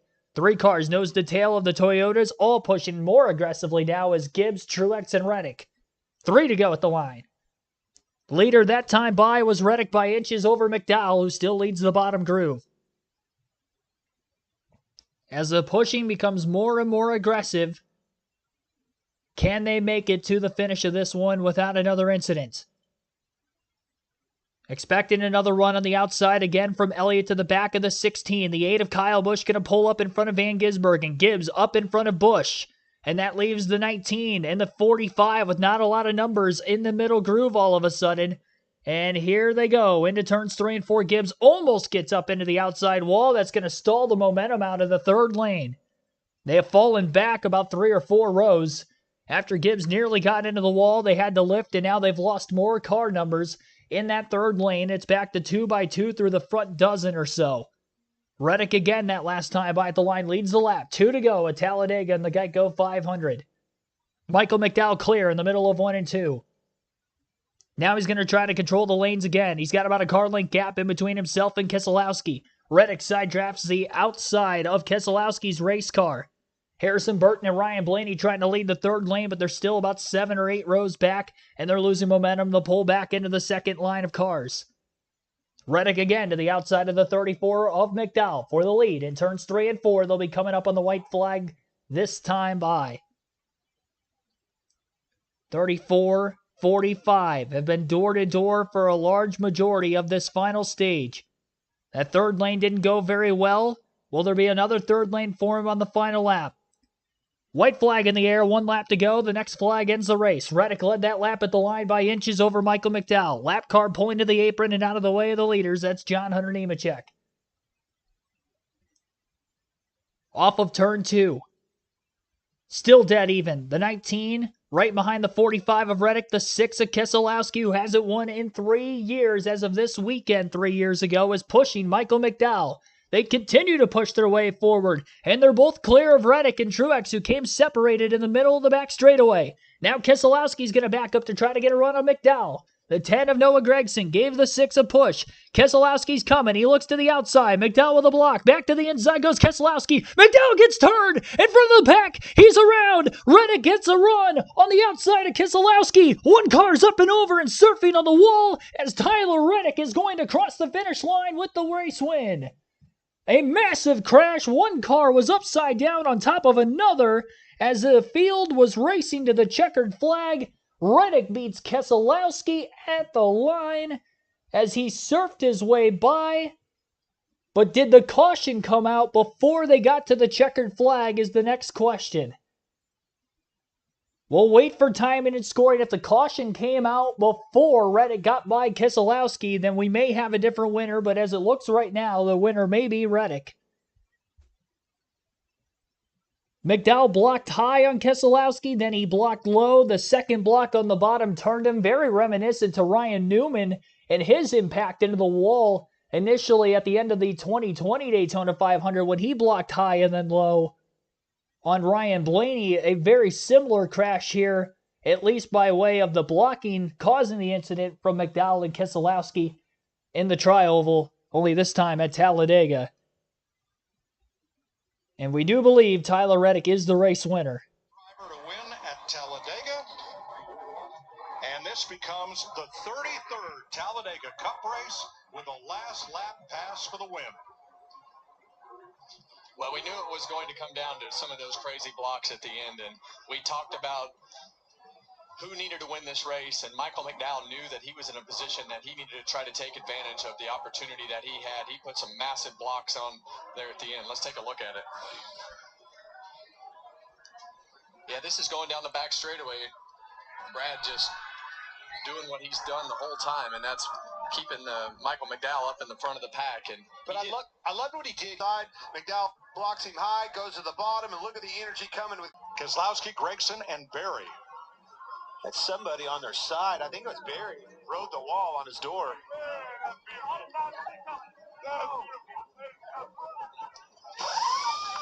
Michael Jordan among those celebrating. All drivers have climbed from their car without assistance. After 107 races, man, he was in position. 2 races in a row, Keselowski's finished second. Got his brand on the side of that car. Such an iconic figure and perfect day for him. Yeah, and he is at the racetrack a lot. I don't think people realize how much Michael Jordan supports his team and the sport and his drive. To races as he was growing up. Wow, how about that? That's a moment. Dad's over here celebrating, and you're in the lap of Michael Jordan, man. You don't get any better than that right there. Yeah, Bo. Thanks, Dad. That is awesome. We said it yesterday on the qualifying show. You're looking at a future champion of the sport right here. Well, he's going to the top. Well, we talked about Tyler Reddick being a little bit frustrated with the finishes that he's had because he knows the opportunities he's had to win races, and you never know coming into this particular race how it's going to work out for you. But to be able to win the race today and be able to put that 45 car in victory lane, it's a good day. They've run well enough to win a few races this year. And a young fan gets a great souvenir.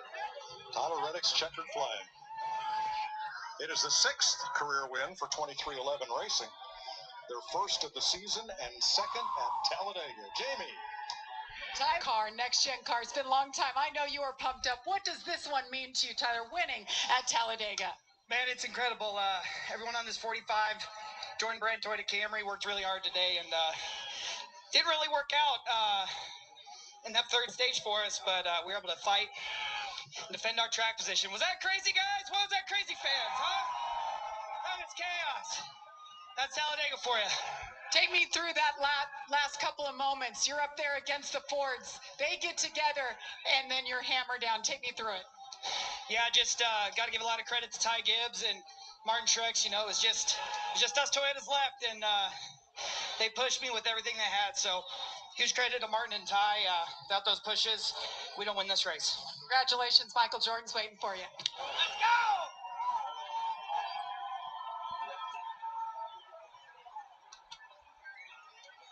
Brad Keselowski comes home second here today at Talladega. Bring me through the final lap, the move to get around McDowell, and ultimately the way things played out for you. Yeah, just I was getting some great pushes from Noah Gregson. Thought the Fords were really working well together, and we cleared the Toyotas there on the bottom lane, and it was pretty clear it was going to come down to the three of us, and backed up. Noah gave me a great push, and I went to make a move on Michael, and he covered it, and I went back the other way. I got another push from Noah, and I just nowhere to go when Michael came back down. So I hate that for him. He's a good guy. I hope he's all right. Just kind of the way this stuff goes, right? But all in all, a really solid day for us, for Ford, for Castrol, and another second. It's a solid day, but not the win we wanted, Josh. And how important is this for the team right now to be running well, to get these second place and turn things around the way you want? Yeah, I mean, good finishes are important, Josh, but we want wins. And could really taste it today, but just didn't happen. Thanks, Brad.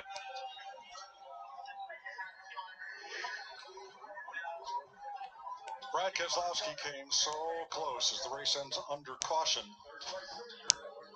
Let's have another look at what happens here coming off turn number 4. Well, Brad described it pretty well. Michael went up to block. He knew that one block is okay, the second block is not. And just came across the nose of Brad's car right there. Tyler Reddick never lifted. Watch the 7 here. Well, I have to get to a different angle, but man, he was into the wall. And I think Corey LaJoie was the one that was sliding on his side. As a result of that.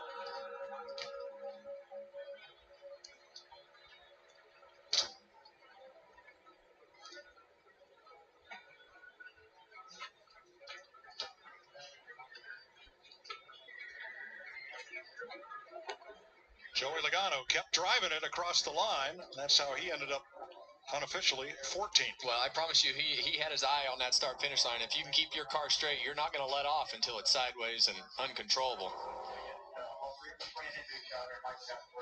There you can see. Watch the 7 car get up on its side. Oh, it's upside down. Upside down. Underneath Josh Berry. And it's still sliding on its side all the way down the wall. Yeah, he's going to finish the race. Look at that. That is wild. I thought I saw that. LaJoie, 19th. Wow. Unbelievable. Oh, it's going to go over. There's the reaction of Travis Peterson after Michael McDowell had pretty well dominated stage number 3. Meanwhile, over at 2311 Racing,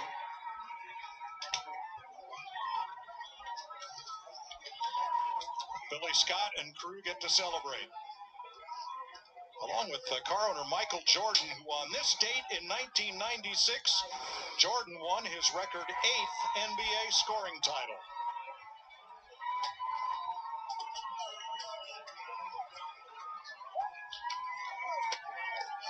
You ready to go see him? You want to go see him? Come on, let's go see him.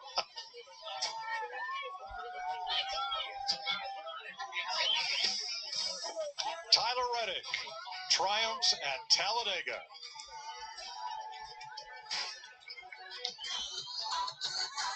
We'll go through the finishing order of this one. The caution did come out right before the checkered flag flew, so as a result of that, we do know Tyler Reddick is the race winner, but the rest of the finishing results here are unofficial. So Tyler Reddick with the race win, Brad Keselowski second, Noah Gragson with a third-place run, Reggie Stenhouse Jr. fourth, and Alex Bowman rounds out the top 5. Anthony Alfredo finishes 6th, William Byron 7th, Todd Gillen 8th, Daniel Hemrick 9th, and Harrison Burton rounds out the top 10.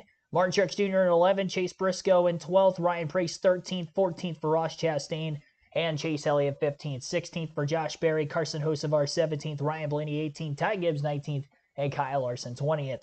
Austin Cindric 21st, Cody Ware 22nd, Chris Buescher 23rd, Kyle Busch 24th, Daniel Suarez 25th, Shane Van Gisbergen 26th, 27th for Zane Smith, Austin Dillon 28th, Joey Logano 29th, and Michael McDowell 30th. 31st was Corey LaJoie.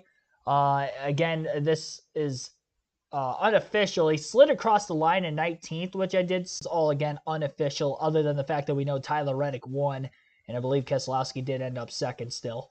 Outside of the lead lap, BJ McLeod 32nd, first and only car, 1 lap down. John Nemechek 4 laps down at 33rd. Justin Haley 34th, 4 laps down, and 4 cars DNF today. Despite that crash happening on the last lap coming to the checker, they would have all finished on the lead lap still, and I think they all crossed the line at the very least. McDowell, LaJoy, and all those guys.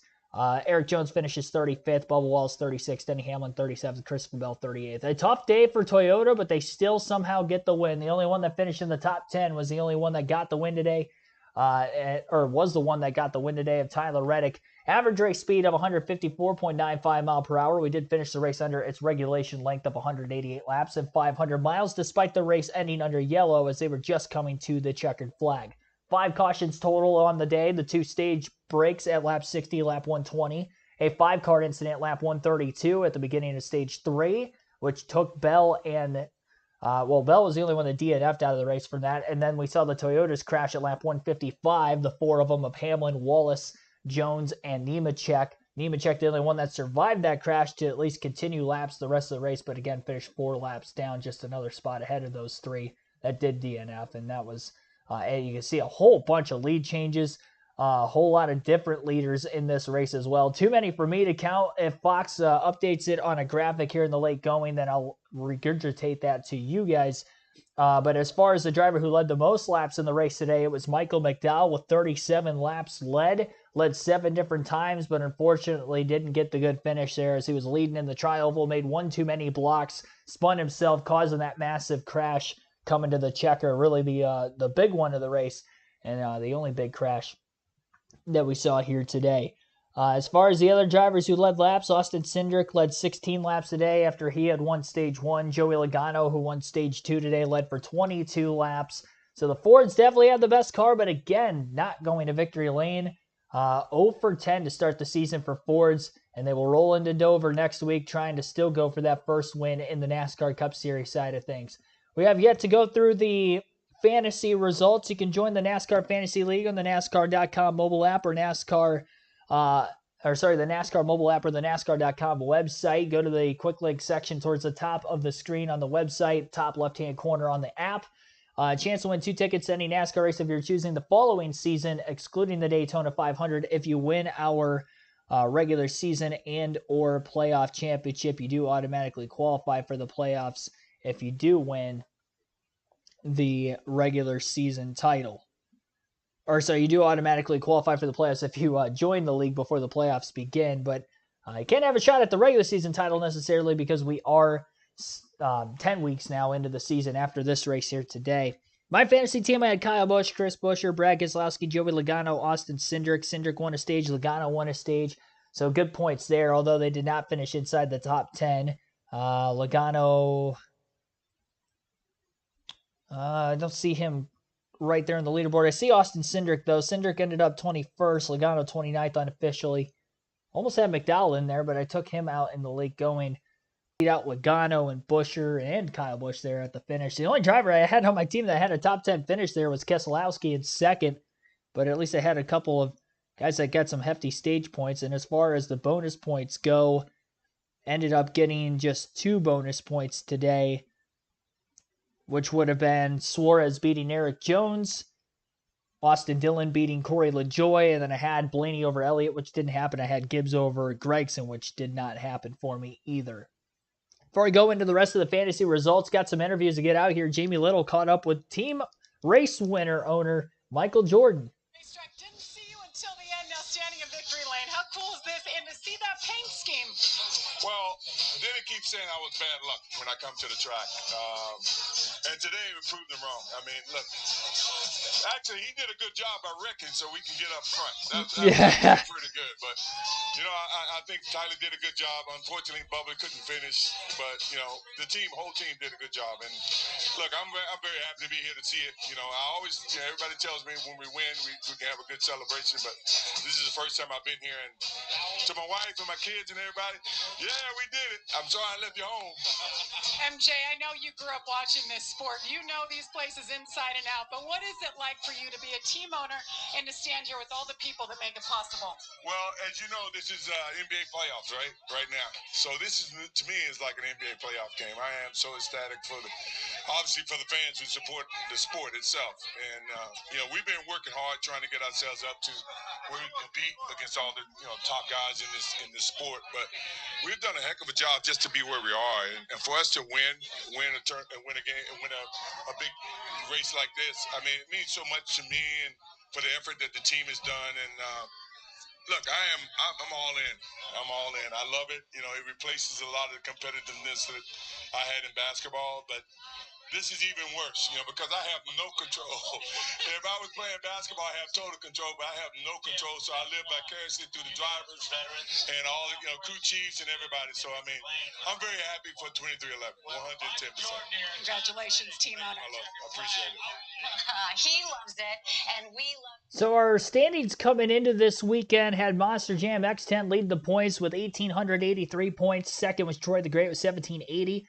Frank T26 was 1,766 in third. Hercules Harrigan was fourth with 1,754 points. And Dale 30 rounded out the top five at 1,726. Again, that was the point standings coming into the week. As far as our weekly standings for this week, Troy the Great, who came in second in the point standings, gets the win, and a pretty good one at that. He ends up outscoring our points leader by 33 points total, so that's a pretty good increment gained. And he is your Talladega winner with 192 points total. Frank T26 finishes second with 183 points. KFB for the win with 181 points in third. Tristan Heidenkamp finishes in a tie for fourth with Ghost NYX, both at 173 points, rounding out the top five. We'll look at Troy's team here to see who he had exactly en route to the victory. And it looked like none of us really had a good week at points looking at the drivers that they all had. Obviously, mainly getting into that wreck on the final lap of the race, I'd have to assume. But he ended up surviving the most there. Had two drivers who did have top 10 finishes. William Byron finishing 7th. Brad Keselowski, who he also had on his team, finishing in 2nd. He also had Blaney and Busch and Logano like I did. And the bonus points were about the same. I mean, really, the scoring was pretty tight through the top portion of the field.